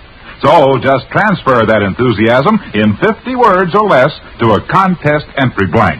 Tell what you like most about the new, truly balanced Plymouth for 53. That's all there is to it, and you may win a 53 Plymouth or one of hundreds of cash prizes. But entries must be mailed by Monday midnight. So hurry, get an official entry blank containing all the easy rules tomorrow when you go in to meet the new 53 Plymouth. Now, the second act of Gunsmoke.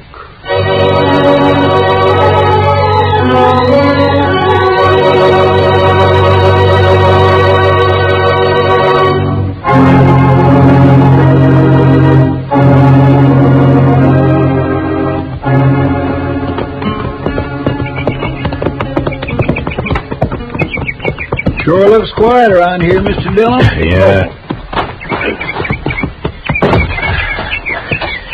Yeah, come on, they're probably inside. You think Lila's here, don't you, sir? I will soon find out, Chester.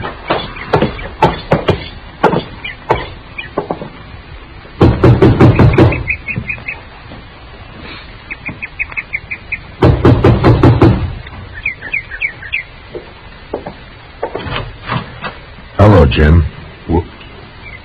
Hello, Marshal. Chester? Hello, Jim. Come in.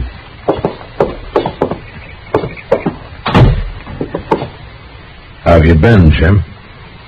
Hank Blues told you, didn't he, Marshal? Where is she, Jim? Hank Lewis said I killed her, didn't he, Marshal? Oh, now, Jim, you know I don't pay any attention to what Hank Lewis says. Then why'd you come here, Marshal? To help you. If you're in trouble. Lila isn't here. And I'm in trouble, all right. Well, what happened, Jim? Where is she? I don't know. What? Well, the Indians, party of Crows, they took her. They took her. Indians? My goodness. You mean you were raided here? Maybe 10 days ago, a war party, about 12 Crows. Well, what happened? Well, Lila was out there by the spring. It was just getting dark. I was sitting on the floor right there, men in the saddle I'd torn the stirrup off of when I heard her come running up the path out back. She was all in a sweat and yelling. Hello. Oh, I saw something out there. Oh, Jim. Jim, I think it was an Indian. Come inside. Get on the floor in the corner there. How many did you see? Oh, just him. I saw his skin behind that little rise. Oh, Jim, don't let him get me. Easy now, Lila. Oh. Oh. Well, I don't see a thing out of this window. Look over here. Nothing. Must have heard you yelling. Oh, Jim, what'll we do? Stand them off, that's all. Oh. Wait a minute. There's one. Oh, no. Getting hard to see. Jim, the other side. They'll sneak up on the other side. Be one behind that log out there. Oh, no. But will you just wait? Oh. They get bolder in the dark. I can pick them off easy. Oh, Jim. Jim, they'll carry me off like they did that other woman. I can't stand it, Jim. Here. Take that 6-shooter. Yes, I will. I will. It won't take you while I'm alive. I promise you that, Lila. Wait a minute. They're down at the corral. Perhaps our horses. That'll show them. Here he goes. There was one behind that log. Oh, Jim, I can't stand it. They're sneaking up on us. We'll just wait. Let them get in the open. Wait till a little more. Then when they jump and run on us,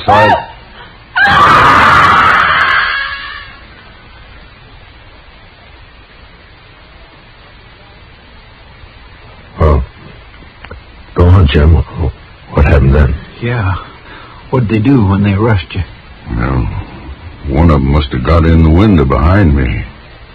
When Lila screamed, I was knocked out, and when I come to, the Indian was gone, Lila was gone, too. Were you shot, Jim, or what? No. Indian must have got behind me somehow and clubbed me, that's all. Did you try to follow him? How could I, Marshal? They run off. The horses stole them. Yeah, I see. Anyway, I was out a long time. I wasn't a sign of anybody when I come to. Well, they could be in the Rocky Mountains by now. We'd never find them. I'll report this to Colonel Jenkins at Fort Dodge, and he can spread the word through the Army post. Thanks, Marshal. I'm sorry, Jim. But I guess that's all I can do for you. Sure, Marshal. Come on, Chester. Let's take a look around outside and then get back to Dodge City. Yes, sir. So long, Jim. I sure am sorry it happened. So long.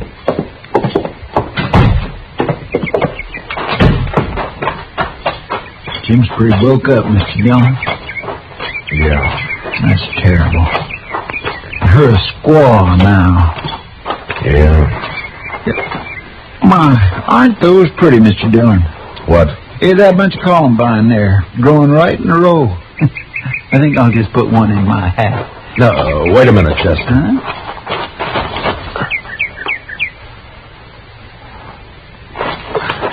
I wouldn't pick them, Chester. They're too pretty to pick, huh?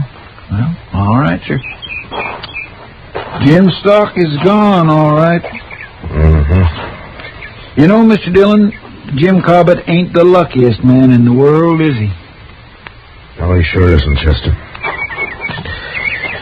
Come on, let's get out of here.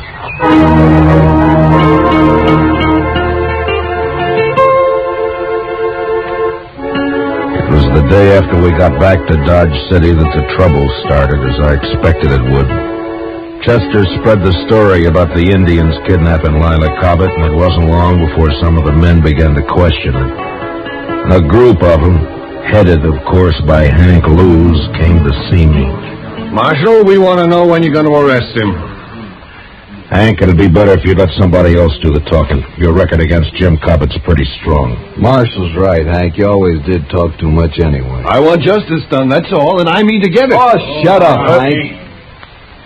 Marshal, Hank sort of talked us into thinking you don't aim to do anything about Jim Cobbett. Is that true? Well, what's your idea, Merritt? Well, go out there and arrest him and find Lila's body if you can. You think Jim murdered her, is that it? Looks that way. You sure don't believe his story, do you, Marshal? No, not all of it. Jim did her in just like his first wife, that's what. It's a sure thing, Marshal. No Indians would have stolen the woman and left Jim lying there without scalping him. Indians just being made that way. Merritt, I don't know what happened out there, but I'm going to find out. Then what are you waiting for, Marshal? The doc. The doc? What's he got to do with this? Well, Miss Prillick had a baby this morning. The doc was up all night and he's sleeping today. We're going to ride out to Jim's tomorrow. Well, I don't know what you need the doc for, but we'll wait and ride out with you. You won't ride anywhere, Hank. When I need a posse, I'll ask for it. And I don't want a single man of you anywhere near the Cobbett place. Is that clear? All right, now get out of here. I got work to do.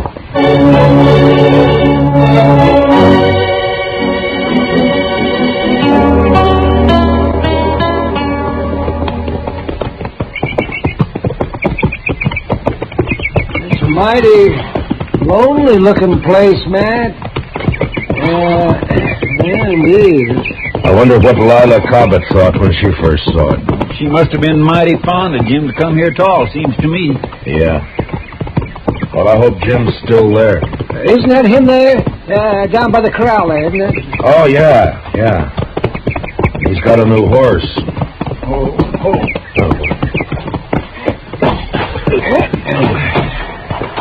Hello, Jim. What are you doing here, Doc? I had to bring the doc, Jim, to perform a sort of autopsy. Autopsy? On Miss Cobbett. It's necessary, Jim, or I wouldn't do it. Marshal? Now, don't do it, Jim. You wouldn't have a chance. No. Take his gun, Chester. Yes, sir. All right, Jim, let's you and me go on into the house, huh? I don't imagine you want to watch this. Where is it, man? You want to tell him, Jim? Over there, under that row of columbine. Well, So, that's why you wouldn't let me pick any, Mr. Dillon. I watered the ground a lot to make it hard. It was a good job, Jim. Come on, let's go in the house. Shovels out back of the corral. I'll get it. Well, all that water and it didn't do any good.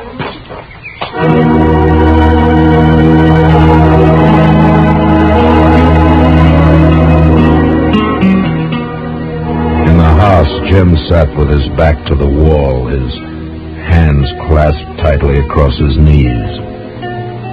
He was so gaunt and leathery that I wondered if he'd bothered to eat anything at all since this had happened. He just sat there as if waiting to be sentenced and not caring very much one way or the other. Finally, Doc and Chester were finished, and I came into the house. We put her back, Jim. Right where you had her. Yeah. And it wasn't easy, Matt. Yeah, I know. But what did you find? Well, she was killed by a .45. Fired at close range. Bullet entered her head just under... Never mind, Doc. Jim's gun here is a .45, Mr. Dillon. You want to tell us about it, Jim? You think I killed her, Marshal? Well, it looks that way, Jim. And I still can't believe it. Thank you, Marshal. If you did it, Jim, you're going to hang for it. The crows didn't attack the house, Marshal. They never aimed to. They just dodged around out there, some of them, to cover for the ones that ran the stock off. They didn't want to fight, just to stalk. Yeah, it's happened before. Lila screamed and screamed. I guess she went kind of crazy. Then I heard a shot. First I thought she was shooting at the engines, but then I saw her on the floor there. I didn't care after that. They could have come right in there. They could have done anything they wanted. I didn't care.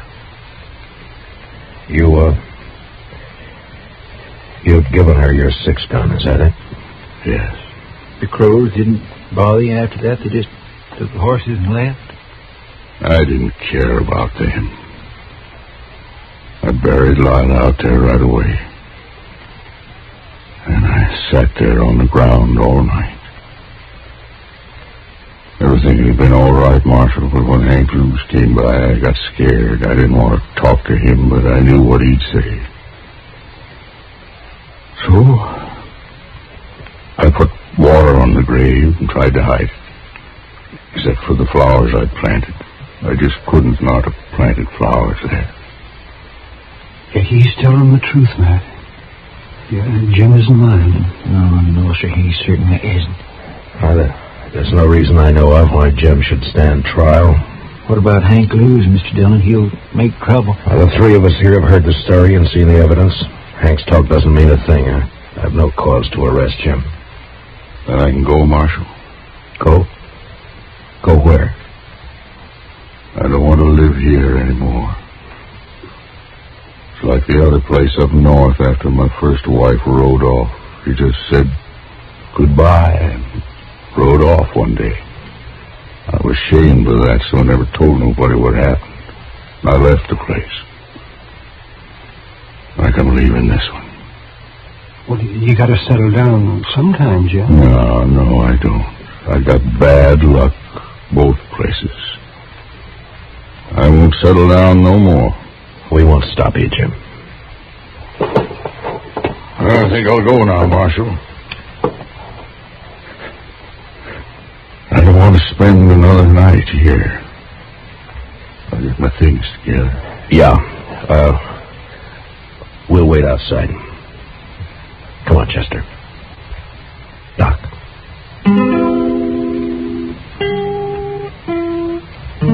A half hour later, Jim was packed and ready to go. Silently, he shook hands with each one of us and then mounted and rode off. And the prairie had dealt hard with Jim Cobbett, but the man was too tough and dry not to survive somehow. He wouldn't try again to be happy, but he'd live. He'd make his way. We watched him disappear while the sun went, and the land cooled and became still and quiet.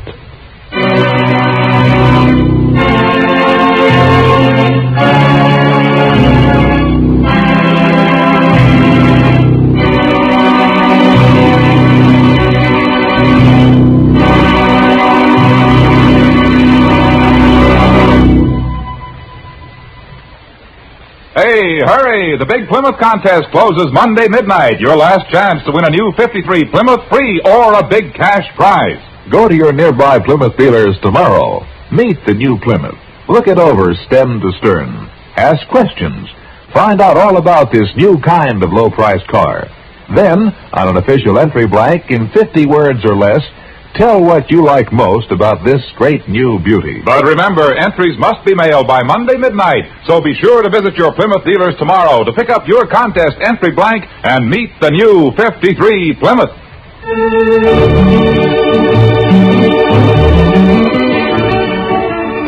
Gunsmoke, under the direction of Norman MacDonald, stars William Conrad as Matt Dillon, U.S. Marshal. Tonight's story was specially written for Gunsmoke by John Meston, with music composed and conducted by Rex Corey. Featured in the cast were John McIntyre and Jeanette Nolan, with Paul Duval, Jack Crucian, and Harry Bartell. Harley Bear is Chester and Howard McNear is Doc.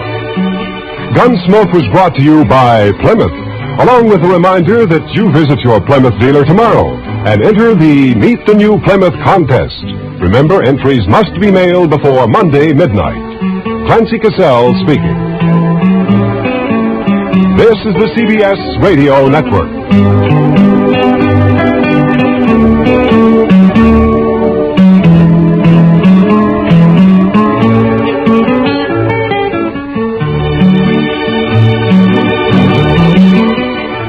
Thanks for listening to HOJO Radio. We have more classic radio coming your way next.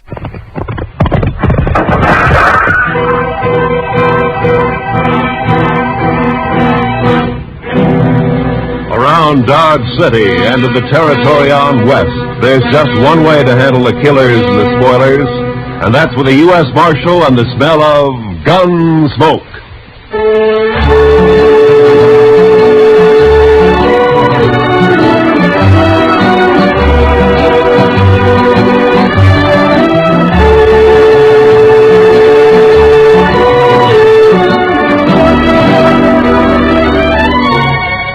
Gunsmoke, starring William Conrad. The story of the violence that moved west with young America. The story of a man who moved with it. Matt Dillon, United States Marshal.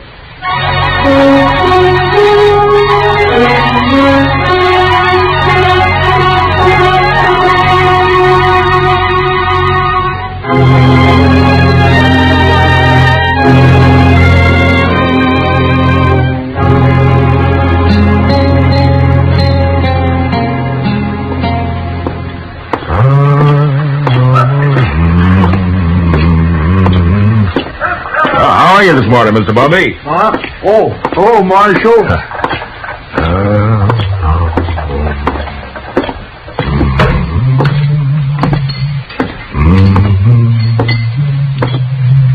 Morning, Mr. Dillon. Morning, Sam. Is, Kitty around? Oh, don't know she's up yet, but if she is, she ought to be down soon. I'll wait. Nippy this morning. Oh, feels good. It's a nice time of year, huh? Well, I don't know. I kind of like spring myself. Sam, you better wash that glass over. Hmm? Oh, yeah. Can I get you something? Beer, maybe? Got any coffee? Sure. Just need a pot. Oh, I'll be fine.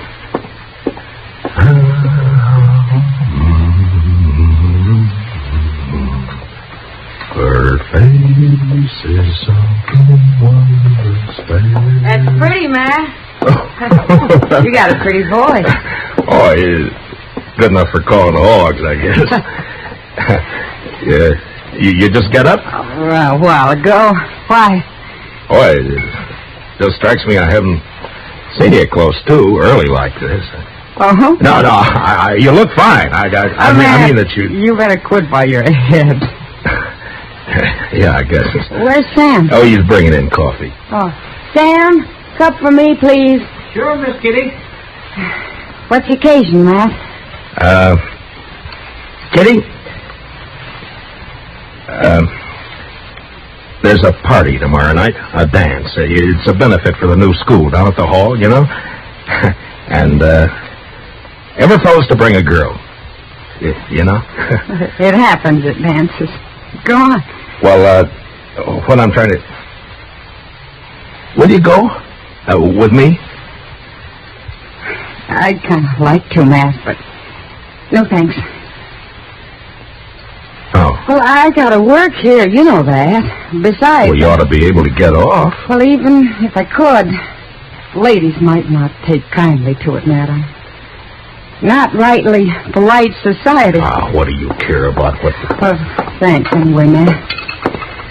That smells wonderful. Sammy, I think I'll marry you. Me? Shucks. Me? Oh, shucks. Listen, Kitty, about the dance, I've already bought the You're tickets. sweet, Matt, and I thank you kindly for thinking of me, but you better ask someone else. Well, it isn't, Kitty.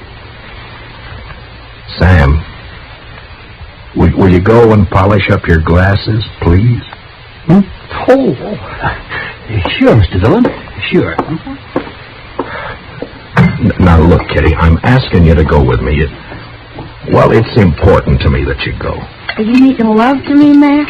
At this hour in the morning? No, I mean it. I want you to go to the dance. You want to be embarrassed. You want everyone to stare at us. You know what they'll say? My, the marshal really should have better sense than to bring that woman here. It ain't decent. It ain't proper. Oh, kid. Well, it's true. I'm a hostess at the Texas Trail, a saloon. You know what they think about me. Well, where you go, Kitty? No. I'll call by for you at 7, huh? I'll drink a bottle of whiskey and clout some old biddy on the head. Then you'll be sorry. Oh, Kitty. I haven't got anything to wear, Matt. I can't wear my working clothes. You look just fine like you are, Kitty. Just fine, just like you are. Marshal. Yeah. I shouldn't, but I guess I'll go to the dance with you. I'll be ready at 7.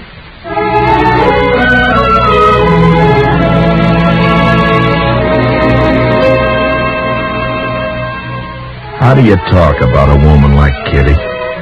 The color of her hair, eyes, the shape of her leg, the way she spoke, thought. Well, that's a picture you had to get by looking and hearing, otherwise you'd never know it. And I felt real good about taking Kitty to the party. The first time we'd really be out in company. And I liked the idea.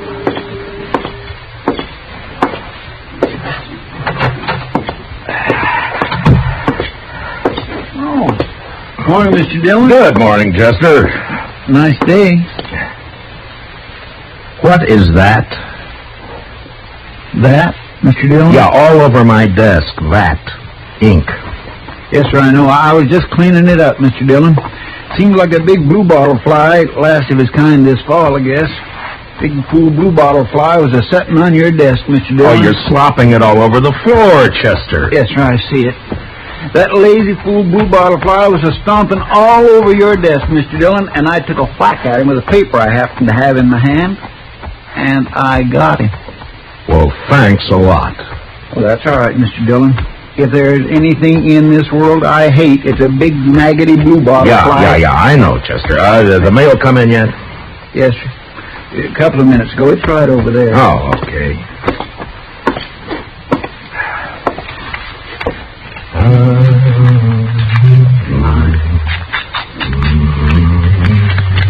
There. I think that should do it, Mr. Dillon. All right, Chester. Anything likely in the mail, Mr. Dillon? No. Look, Chester, we better get these government circulars posted. Would you do that for me? Yes, sir, I'll do that. Say, Mr. Dillon? Yeah, what is it, Chester? About that dance tomorrow. Now, what about it? Well, you're going, aren't you, sir? Doc's going. He's taking business niche. I'm going. Everybody's going. You are going, aren't you, Mr. Dillon? Yeah, I'm going. Don't seem right, a man your standing not to go to a big social like we're... You are? Yes. Well, that's fine. Just fine. Doc and me, we were talking, and it just didn't seem right to us that a man like you didn't have no real nice, sweet girl to escort to a big social. I got one, Chester.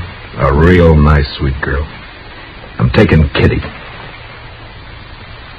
Miss Kitty? I asked her before I came down, and she accepted. Well, that's good. Miss Kitty. That's right, Chester. I got a couple of letters off to Washington, Chester. You want to go and see about posting those circulars, huh? Yes, Mr. Dillon. Fine.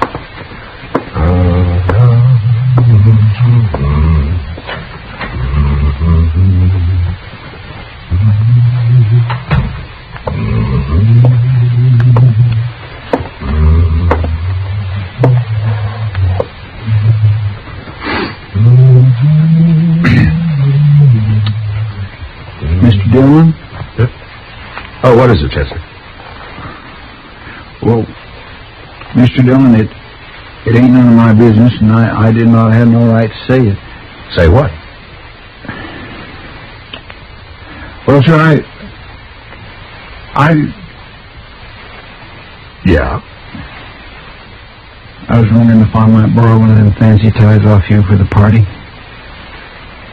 That's not your business. That's what you haven't got any right to say. Yes, sir. No, that's right. You're a liar, Chester. But you can borrow a tie. I thank you kindly, Mr. Dillon.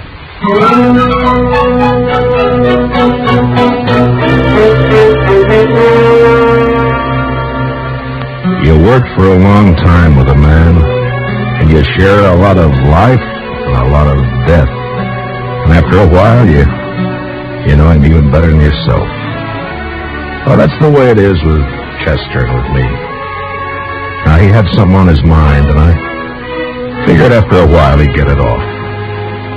Well, the morning went, and it was almost noon when Chester came back. Gonna go have some dinner, Mr. Dillon? Yeah, I think I will. How about you? Hungry as a rag-a-bone possum. Did you get the posters up? Yes, sir. Well, okay, let's go. Mr. Dillon? Yeah? I guess there's something you ought to know, sir. There's talk. Yeah. All right, Chester, come on, get it out. It's all over town about you taking Miss Kitty to the dance tomorrow night. What do you mean, all over town?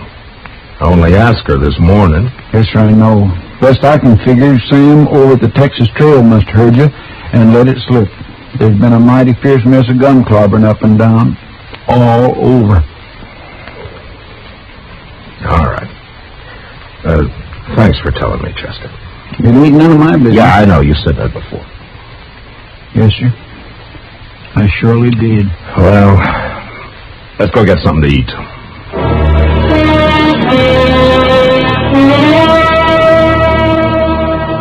It's hard to tell about people. Maybe it's hard to tell about yourself because you come under that same heading, people. And when they're mean and small, there's not an animal to touch them.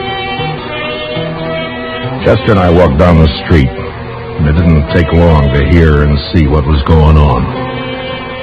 Some of the drifters leaning against the wall on the corner came right out with it. Morning, Marshal. I understand there's Gallantine's got herself a new boat. What did you say? Maybe you ought to look into it, Marshal. Folks are being downright rude. Mister, you're gonna... Come on, Chester.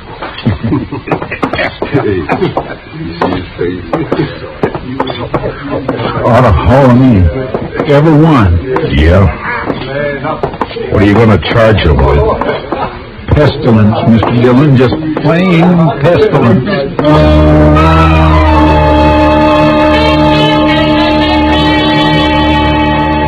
I knew better what Kitty had meant about the ladies of the town when a couple came out of Olivet's dry goods store.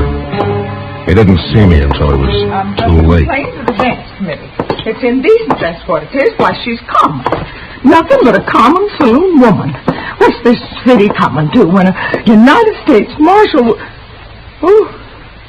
Morning, Miss Sprinkle.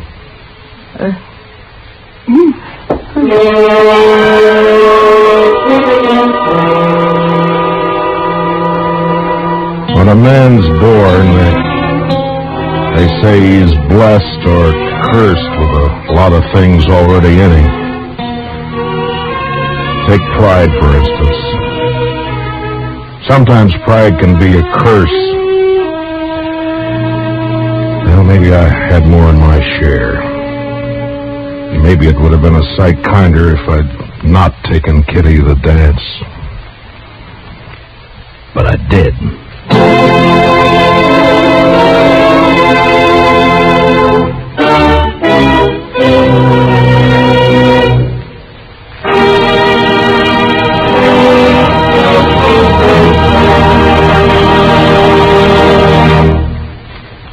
We will return for the second act of Gunsmoke in just a moment. But first, this hint for weekend driving. Whatever you do, be moderate. Be obedient to all traffic laws. Be careful. Use your head and don't take chances. Now for the second act of Gunsmoke.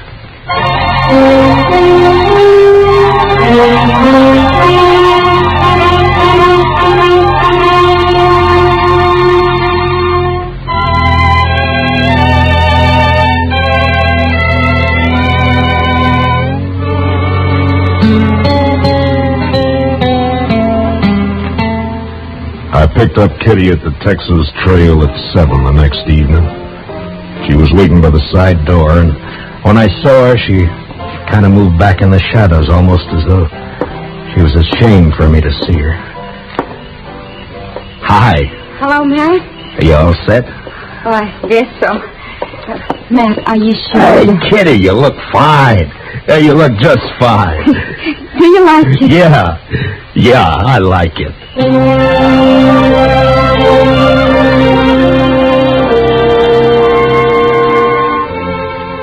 We walked along the street down to the hall, and I kept looking at her like I say, you know, you had to know this, Kitty, to understand what I mean, and even then you get a surprise. She was like a 17-year-old on her first date, and she was like all the women you'd ever known and loved, soft and innocent. And something else, something that's female and you can't figure out what. Something that makes you drunk without a drink inside you. It was snowing a little, and the flakes caught in her hair and melted into the black of her velvet cloak.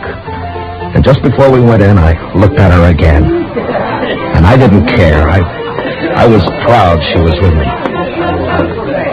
Oh, evening, Marshal Dillon. Evening, Miss Murphy. You know Miss Russell? I do. You have your tickets, Marshal Dillon? Oh, yeah. Yeah. Here we are. Hi. Go right in, won't you? Oh, sure. Oh, excuse me, Mrs. Murphy. Is there somewhere I can put my coat? Oh, yes, of course. The ladies' reception room is right through there. I didn't catch the name. Catherine Russell, ma'am.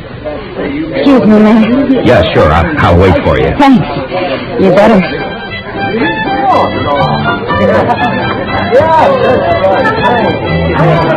I could see them through the big open doors in the hall. They were all there. Faces flushed, smiling, happy, dancing. And all the women seemed pretty and the men handsome. And Chester was up on the platform calling the dance, and Doc was fiddling. And I was waiting for my dancing partner, Miss Kitty Russell. Across the hall.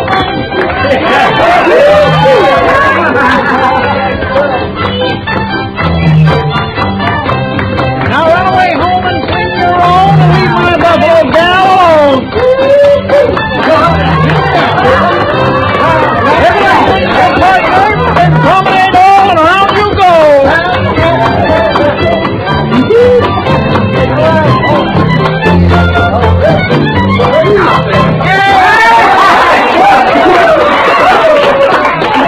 Hi. What took you so long? I'm sorry, Matt. I had a skirmish with one of the genteel females in there. Oh, I'm sorry. How's that she? You know, I get the idea I'm not welcome around here. Let's go in and get some punch, huh? Sure. All right, John. Oh, that's a nice dress, Kitty. I haven't worn it since a few years back in New Orleans. Hey, Marshal. Oh, Miss Kitty. That's Doc. Well, hiya. Oh, fine, Doc. Oh, Doc. I say, we got a bottle of whiskey outside. You care to join us? Oh, this punch. Not right now, thank you. Oh, well, sure. Hey, Miss Kitty, I saw you come in. Best looking woman in here. Oh, there's lots of scratches going on. Thank you, Doc. If you see Mrs. McNish, don't tell her where I am, will you? Man gets kind of dry fiddling. So long. So long, Doc. Punch, Marshal Dillon. Kitty? I guess so. Mr. Sprinkle, have you met Miss Catherine Russell? No, I'm afraid I haven't. You got a short memory, Mr. Sprinkle. Huh? I could have swore it was you in the Texas Trail a couple of weeks back. Drunk in the hoot owl. Don't you remember I had to slap your face? I think... Edward? Edward? Yes, dear. You let somebody else take care of the punch. I want you to come with me. I promised. I'm on the committee. Even, Miss Sprinkle. I have no wish to speak to you, Marshal Dillon, or this woman you brought with you. I will not have my husband serving such people. Aren't you being a trifle bad-mannered, Miss Sprinkle? How dare you say that? Well, aren't you? I suggest that you leave, Marshal. Emmy. You're not wanted here. Not with that woman you've seen fit to bring. Come on, Matt. I want to go. No.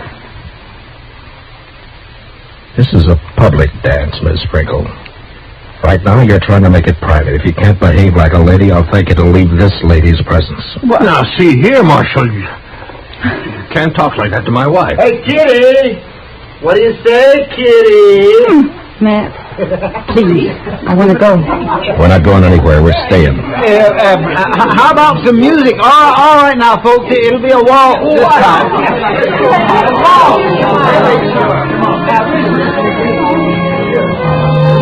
Thanks for the punch, Mr. Sprinkle. Come on, Kitty. I warned you, Matt. Now, please, will you take me out of here before something happens? Nothing's going to happen, Kitty. You and me are going to dance. Have a good time. That's all. You're acting like a kid. Matt, it won't work. I've seen this kind of thing before. May I have this dance, Miss Kitty? Please, Matt. You're being pig-headed and you know it. Let's get out. You refusing me, Miss Kitty? Oh, Matt.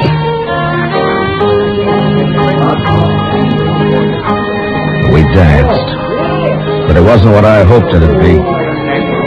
Kitty closed her eyes. I guess she was trying to blot it out, but I could see the other couples looking, whispering, and one by one dropping away over into a small group that got larger.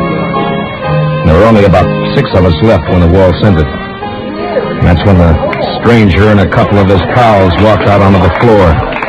They were drifters, probably been in town for a week. And they were having their fun before they moved on.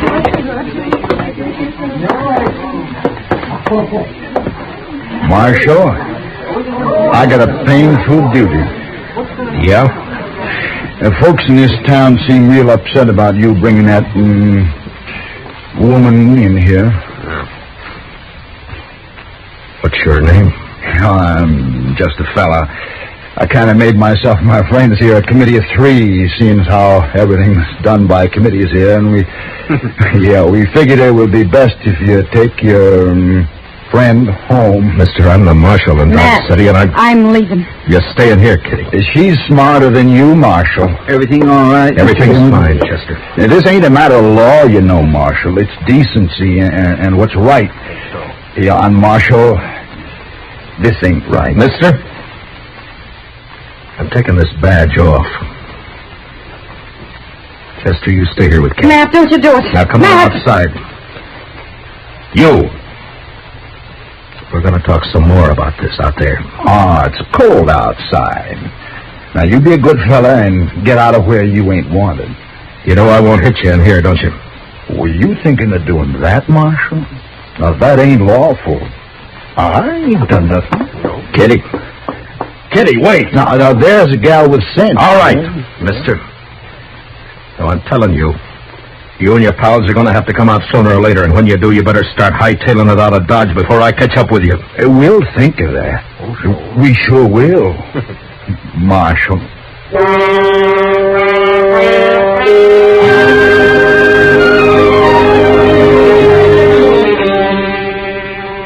Just 3 no-good drifters, hating the law, finding pleasure in trouble.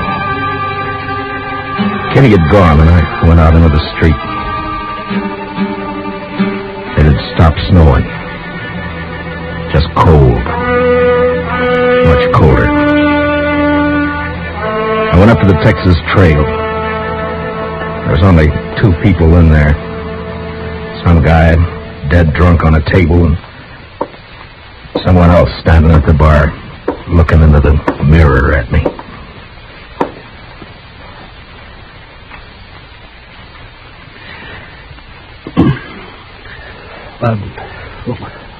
What happened, Mr. Dillon? Nothing, sir. Yeah. I got some things to do in the back. Give me a call if anyone comes in, will you? Yeah, sure.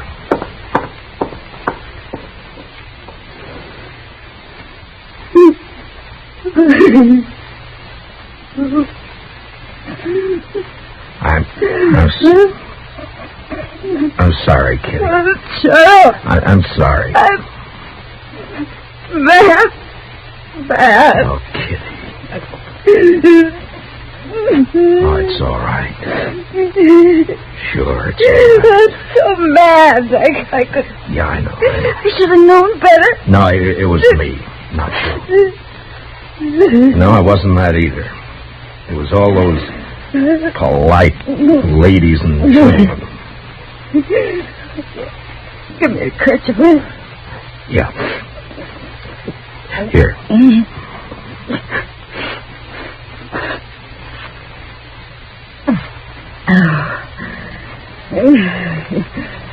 It's been a long time since I cried.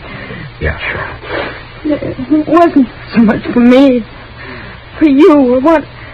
I wanted to cry right there in the hall, watching you and knowing there was nothing you could do. Nice mess of people we got in Dodge. No, it's not them, man. It's me. I've run into this before. The only difference was I didn't have you around. I wanted it to be right tonight because of you. A lot of narrow-minded prayer spouting. Yeah. They hurt your pride, didn't they? No, it wasn't that. No? No, I wanted you to go with me. That made me real happy. But maybe we're different, Matt. You and me figure life different to them. That's not their fault. There's a lot of folks there I know. I smile at them on the street. They talk to me. But tonight, well, that was different. I made them uncomfortable. Yeah? Oh, I didn't do a bad job with you. Oh, you can't look at it that way. And you can't go fighting the whole town either. There's 3 fellas going to get hurt. No, I don't want you to do that, Matt. Just let it go. Let it go, Matt. They don't mean nothing. You know what means something to me? What? That you asked me to go to the dance with you. I knew what was going to happen, but it was worth the chance. I thank you for it, Matt.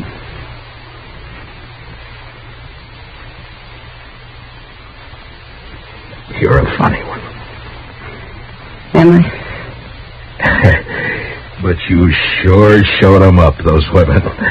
The way you look. I'm glad. You know, you look pretty fine yourself. Sam? Yeah?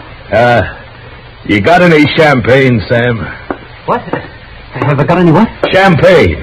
Oh, yeah. I guess maybe. A bottle or two? Yeah, maybe. Well, break it out. All right.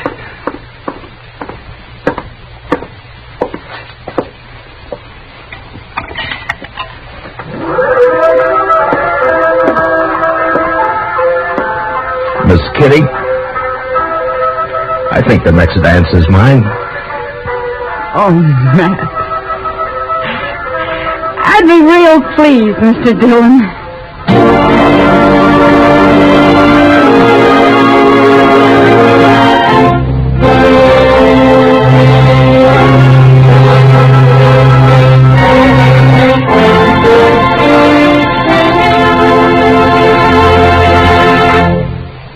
Gunsmoke, under the direction of Norman MacDonald, stars William Conrad as Matt Dillon, U.S. Marshal. Tonight's story was specially written for Gunsmoke by Anthony Ellis, with music composed and conducted by Rex Corey. Featured in the cast were John Daner, Vivi Janis, Bob Sweeney, Lawrence Dobkin, and Mary Lansing. Parley Bear is Chester, Howard McNair is Doc, and Georgia Ellis is Kitty. Gunsmoke is heard by our troops overseas through the worldwide facilities of the Armed Forces Radio Service. Join us again next week as Matt Dillon, U.S. Marshal, fights to bring law and order out of the wild violence of the West in Gunsmoke.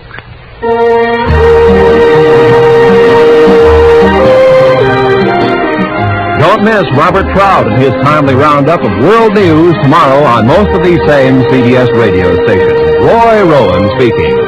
And remember, Amos and Andy are here every Sunday on the CBS Radio Network.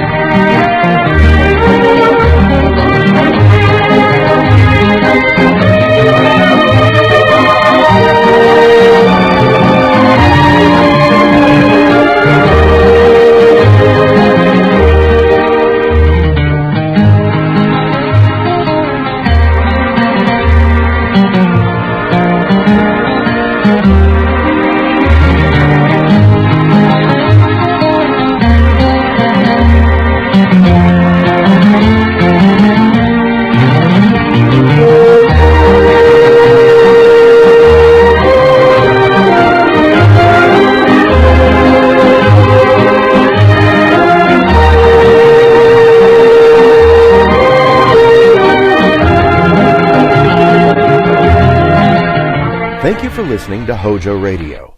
We'll be back again very soon.